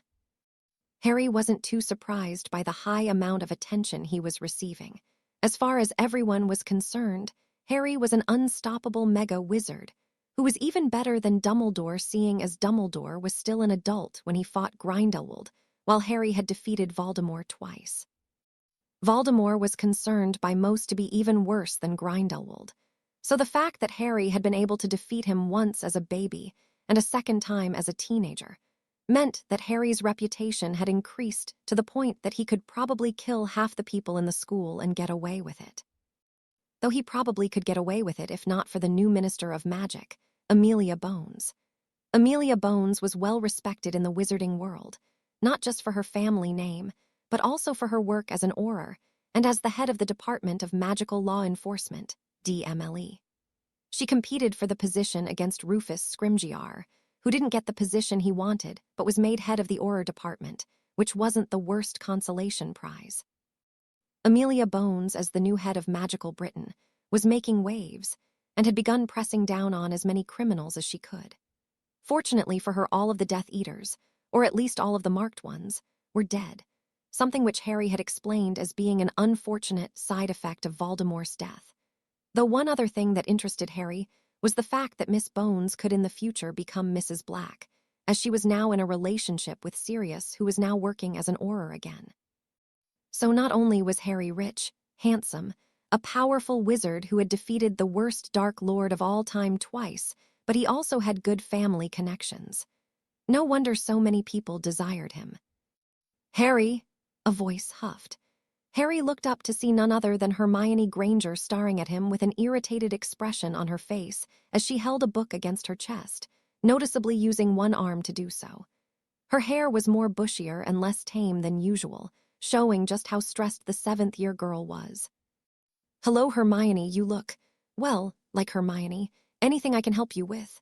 Harry asked, raising an eyebrow. "Yes, can you please just leave?" Hermione spoke in an annoyed voice. "Leave what? Leave where?" "Can you just leave the library?" Hermione spoke through gritted teeth. "Why should I?" Harry responded. "I am studying for my newt exams. I have the right to be here, just like anyone else. You know, just because you practically live here doesn't mean that it's your actual home. I am asking you to leave so I can study." "How is me being here stopping you from studying?"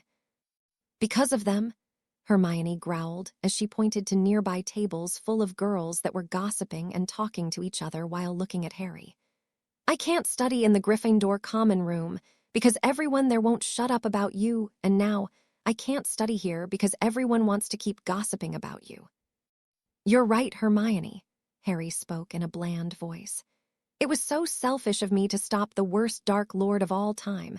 I should have known that doing so would result in people wanting to stop you from studying just so they could talk about me. Harry, Why don't you just use a silencing charm? Harry interrupted before she could reply. I mean, if I want quiet, then I'd use a silencing charm. It's very simple magic. If it's too advanced for you, then I can perform it for you.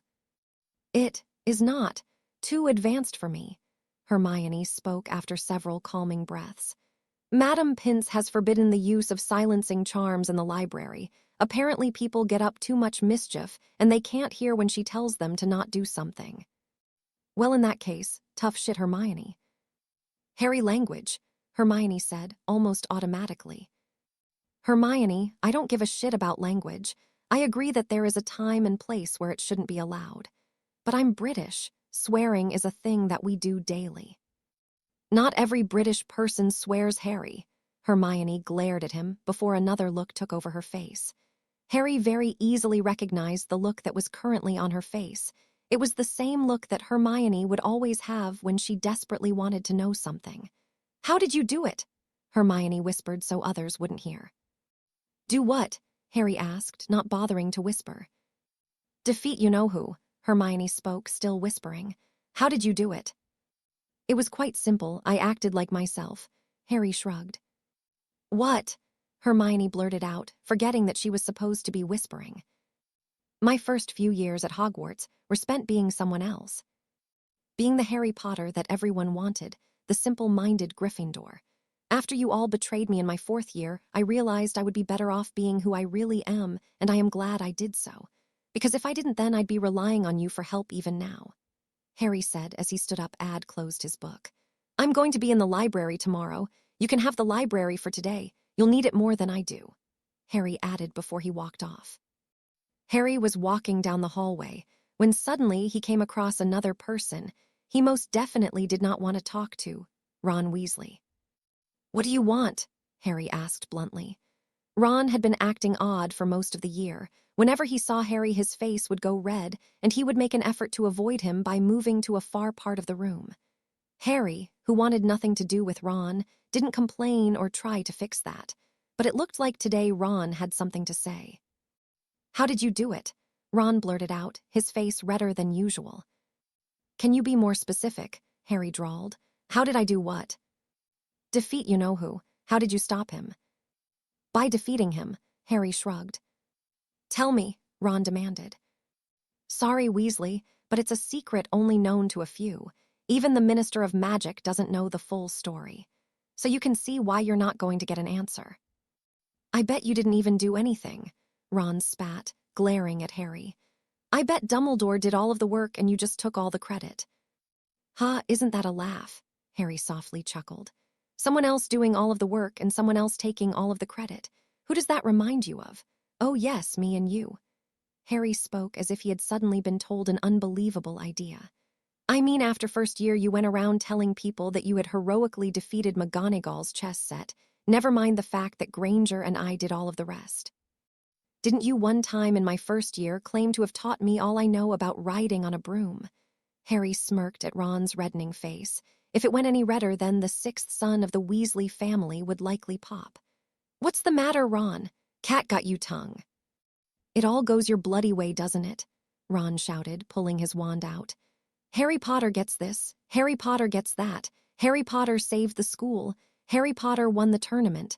Harry Potter defeated you-know-who. Oh, is the Eichel-Wickle redhead jealous? Harry spoke in a baby voice before shaking his head at Ron. Grow up, Weasley. You were with me for my first few years at Hogwarts, and you knew that I never took advantage of my fame. You knew that I worked for those accomplishments.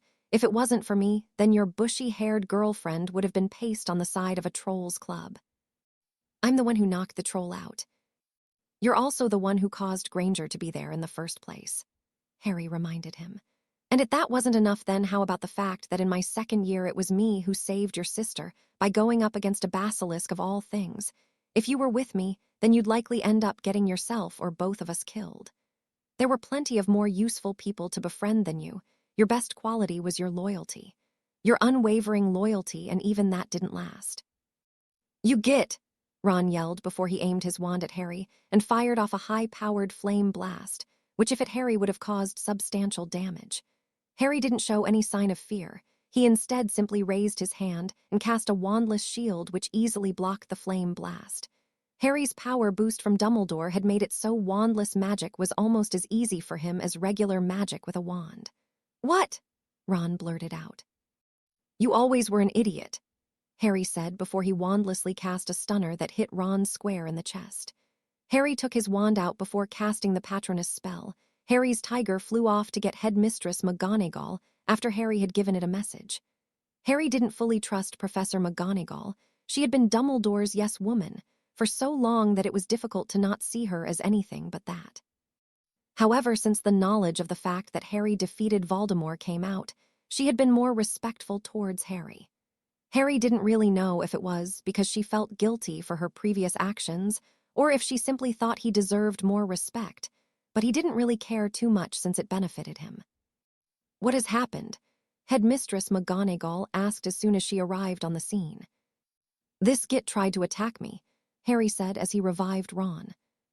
What? Ron blurted out as he woke up. He shook his head, then nearly jumped out of his skin when he saw Professor McGonagall standing in front of him. Professor, he squeaked. Mr. Weasley, Mr. Potter told me that you tried to attack him. Professor McGonagall spoke in a disappointed voice. I didn't, Ron denied. The boy is lying, one portrait said. Ron looked around and appeared to have only just remembered that there were portraits on the walls. I saw the whole thing, Headmistress. The boy demanded questions from Mr. Potter on how he defeated you-know-who, then began making baseless accusations, where he accused Mr. Potter of being a fraud who took credit for Dumbledore's work. And that was before he began complaining about how everything was going Mr. Potter's way. The redhead attacked him with a dangerous flame spell that would have caused a lot of damage if Mr. Potter hadn't blocked it with a wandless shield. Wandless magic, Professor McGonagall gasped. He wandlessly stunned him as well, another portrait informed her.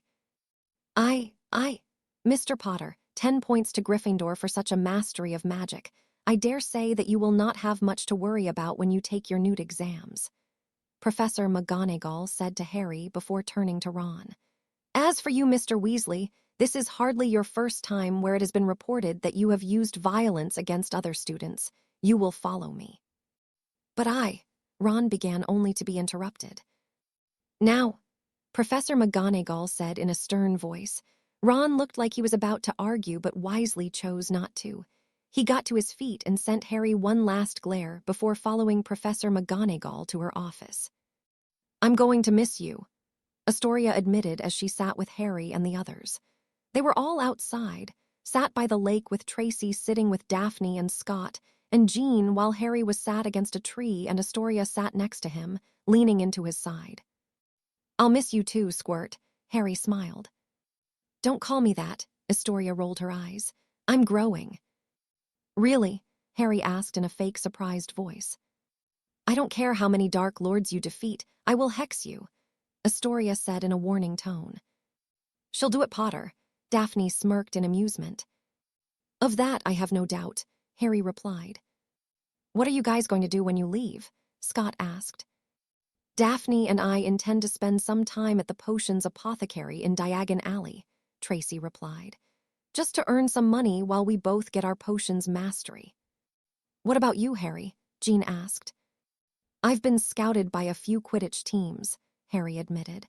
I've got an invitation to try out for Puddlemere United this weekend. What? Astoria squeaked. That's my favorite team, she said in an excited voice. And that is naturally why I chose it, Harry joked. But I plan to play Quidditch part-time, or if that doesn't work, then get another job part-time.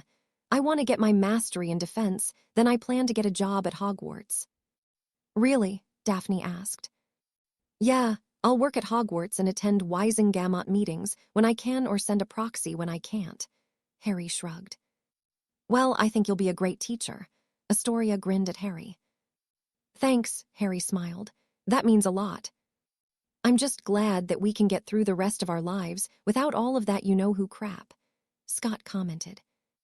Aren't we all? Harry grinned. Harry was calmly walking along the lake, enjoying the peaceful and calm atmosphere. Today was his last day in Hogwarts School of Witchcraft and Wizardry. Tomorrow he would be returning home so he could face the rest of the world. Harry didn't really know how to describe what he was feeling. It felt like finishing a big book, only to know you had to write another. "Harry," Tonks called. Harry turned around to see Tonks, Sirius and Fleur all walking towards him. "Hey, guys," Harry smiled before pulling each of them into individual hugs. "I'm so glad you're here." "And miss your graduation ceremony?" "Never," Sirius said as he clapped Harry on the back. "You're going to behave yourself?" Harry asked, raising an eyebrow at Sirius. "Yes, he is," Tonks grinned before Sirius could reply. "Old Bonesy will be here to keep an eye on him." "Yeah," Sirius rolled his eyes. "And unlike my lovely godson over here, I can't survive any and all spells." "I can't survive any and all spells." This time it was Harry who rolled his eyes. Harry raised his left hand and allowed his palm to change and become covered in green scales.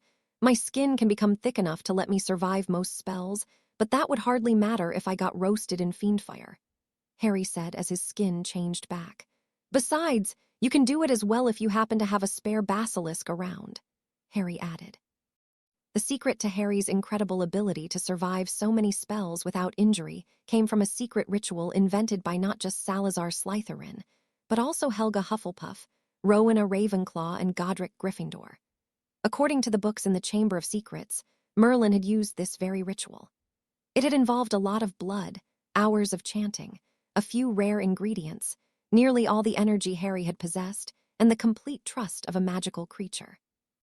That was preciously why Tom Riddle had never done the ritual. He could provide all of the requirements apart from the last one.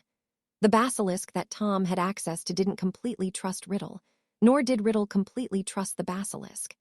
Harry had been able to do it with the help of Selena, who naturally trusted him, as he was her father as far as she was concerned. The ritual granted him the ability to transform his skin, covering it in basilisk scales. If Harry had taken the ritual all the way, then he could have gotten the basilisk death stare and teeth, but he had chosen not to do that. He didn't go for the teeth, because he couldn't risk someone seeing them. He also thought it was unnecessary, not to mention he didn't really want to feel what it would be like to accidentally bite your tongue or the inside of your cheek with basilisk teeth. Harry had also chosen not to get the killer death stare of the basilisk for obvious reasons, mostly because he didn't want to accidentally kill someone by looking at them. "I'm so proud of you," Fleur said as she kissed Harry on the cheek. "You've grown so much from the skinny boy you used to be." She smiled at him. "Thanks, Fleur," Harry smiled at her. "Words don't describe how happy I am to have you all with me." "Oh, you flatterer." Tonks smiled back as she ruffled his hair. "You can properly express your gratitude later when we get rid of the old dog for some alone time." "Hey, I'm not old," Sirius objected as the others laughed while walking away. "I'm not," he added as he followed the others towards the castle. At the end of the graduation ceremony, it was reveled that Harry had taken the place for top student of the year, while also getting the highest score for his year on his NEWT exams, something which didn't really please Hermione Granger. Speaking of Hermione, after Hogwarts, she had gone to work at the Ministry. She had originally tried to work to make a law that would force people to free their house elves. Unfortunately for her, that didn't work as well as she would have liked. She was barely able to get some laws to prevent abuse of house elves before she found herself working in the misuse of Muggle artifacts office, which she eventually became the head of. Her job was hardly the best paying, nor was it what she desired, seeing as her original plan was to become the first Muggle-born minister of magic. As far as she was concerned, it was not fair for her to have such a low-paying job and a failed marriage with Ron Weasley, while Harry had two beautiful partners and was working at Hogwarts. Hermione would eventually grow old and die alone, with nobody but her pet cats for company. If Hermione thought that she had it bad, then that was nothing compared to Ron Weasley. Ron had never completed his last year at Hogwarts thanks to being expelled. Apparently there were too many complaints about him resorting to violence when getting angry being something he often became. Ron in his last year had tried attacking many Slytherins because they were evil Death Eaters. He had also bullied a few younger years into doing his homework for him. The fact that he tried to attack savior of the wizarding world did not help matters in any way or form. After school, he and Hermione had gotten married, and then Ron had to suffer through a new collection of problems. The first being how difficult it was for him to get a job. For some reason, the Chudley Cannons wouldn't let him play on their team. He couldn't imagine why. At one point, he was able to get a job working for the twins, but after a few months, they grew tired of his behavior at work and fired him. He had tried to get both Bill and Charlie to give him a job. Both brothers quickly refused as their jobs were dangerous, and they were not going to bring someone as unqualified as Ron to work with them. That was how Ron ended up going to Percy and his father for a job. The best the pair were able to get him was a janitor job. It was simply because nobody wanted to hire someone who had gotten expelled from Hogwarts, especially one who had attacked Harry Potter. Ron was convinced that Harry was constantly sabotaging his attempts at getting a job. Ron's lack of jobs was connected to one of his main problems with Hermione. As far as Ron was concerned, it was the husband's job to bring in the money while the wife stayed home and cooked. That was the way that Molly Weasley had raised him after all. Hermione had disagreed with that, something which led to a large amount of arguments. Eventually, the whole marriage just became the two arguing constantly, until one night when Ron had gotten angry enough to call her a mudblood. That was the night that Hermione left to go get a divorce. Ron would grow old and eventually die in the burrow, which was left to him by his parents. Though life wasn't bad for everyone, Sirius had gotten married to Amelia Bones, and when he wasn't spending time working at the Ministry or with Amelia then, he would be Harry's proxy at the Wizengamot. Fleur, on the other hand, had a very successful career as a curse breaker. She would eventually become Lady Potter and would give birth to 2 kids, one boy called James Potter and a girl called Victoire Potter. Tonks became Lady Black and continued to have a good career in the Auror department and would give birth to a few children of her own. One would be a boy called Teddy Potter, a girl called Lily Potter, and a third girl that was named Astoria Potter. After Hogwarts, Harry had made a name for himself on the Quidditch pitch when he wasn't trying to get his defense mastery. He had switched between a few teams and proved that it was his skill and not his fame that earned him his spots on the teams. After Harry had gotten his mastery, he had been prepared to quit Quidditch when what else but the World Cup came around the corner. Harry stayed as a Quidditch player, just long enough to play for England at the Cup. It was a close match, but England had won. The celebrations lasted for days. After that, Harry had gotten a job as the Dada professor at Hogwarts, something which made most people happy. After all, their children were getting taught by the defeater of Voldemort, who would also help look after the school. Harry would also attend Wizengamot meetings when he could, but sent Sirius when he couldn't.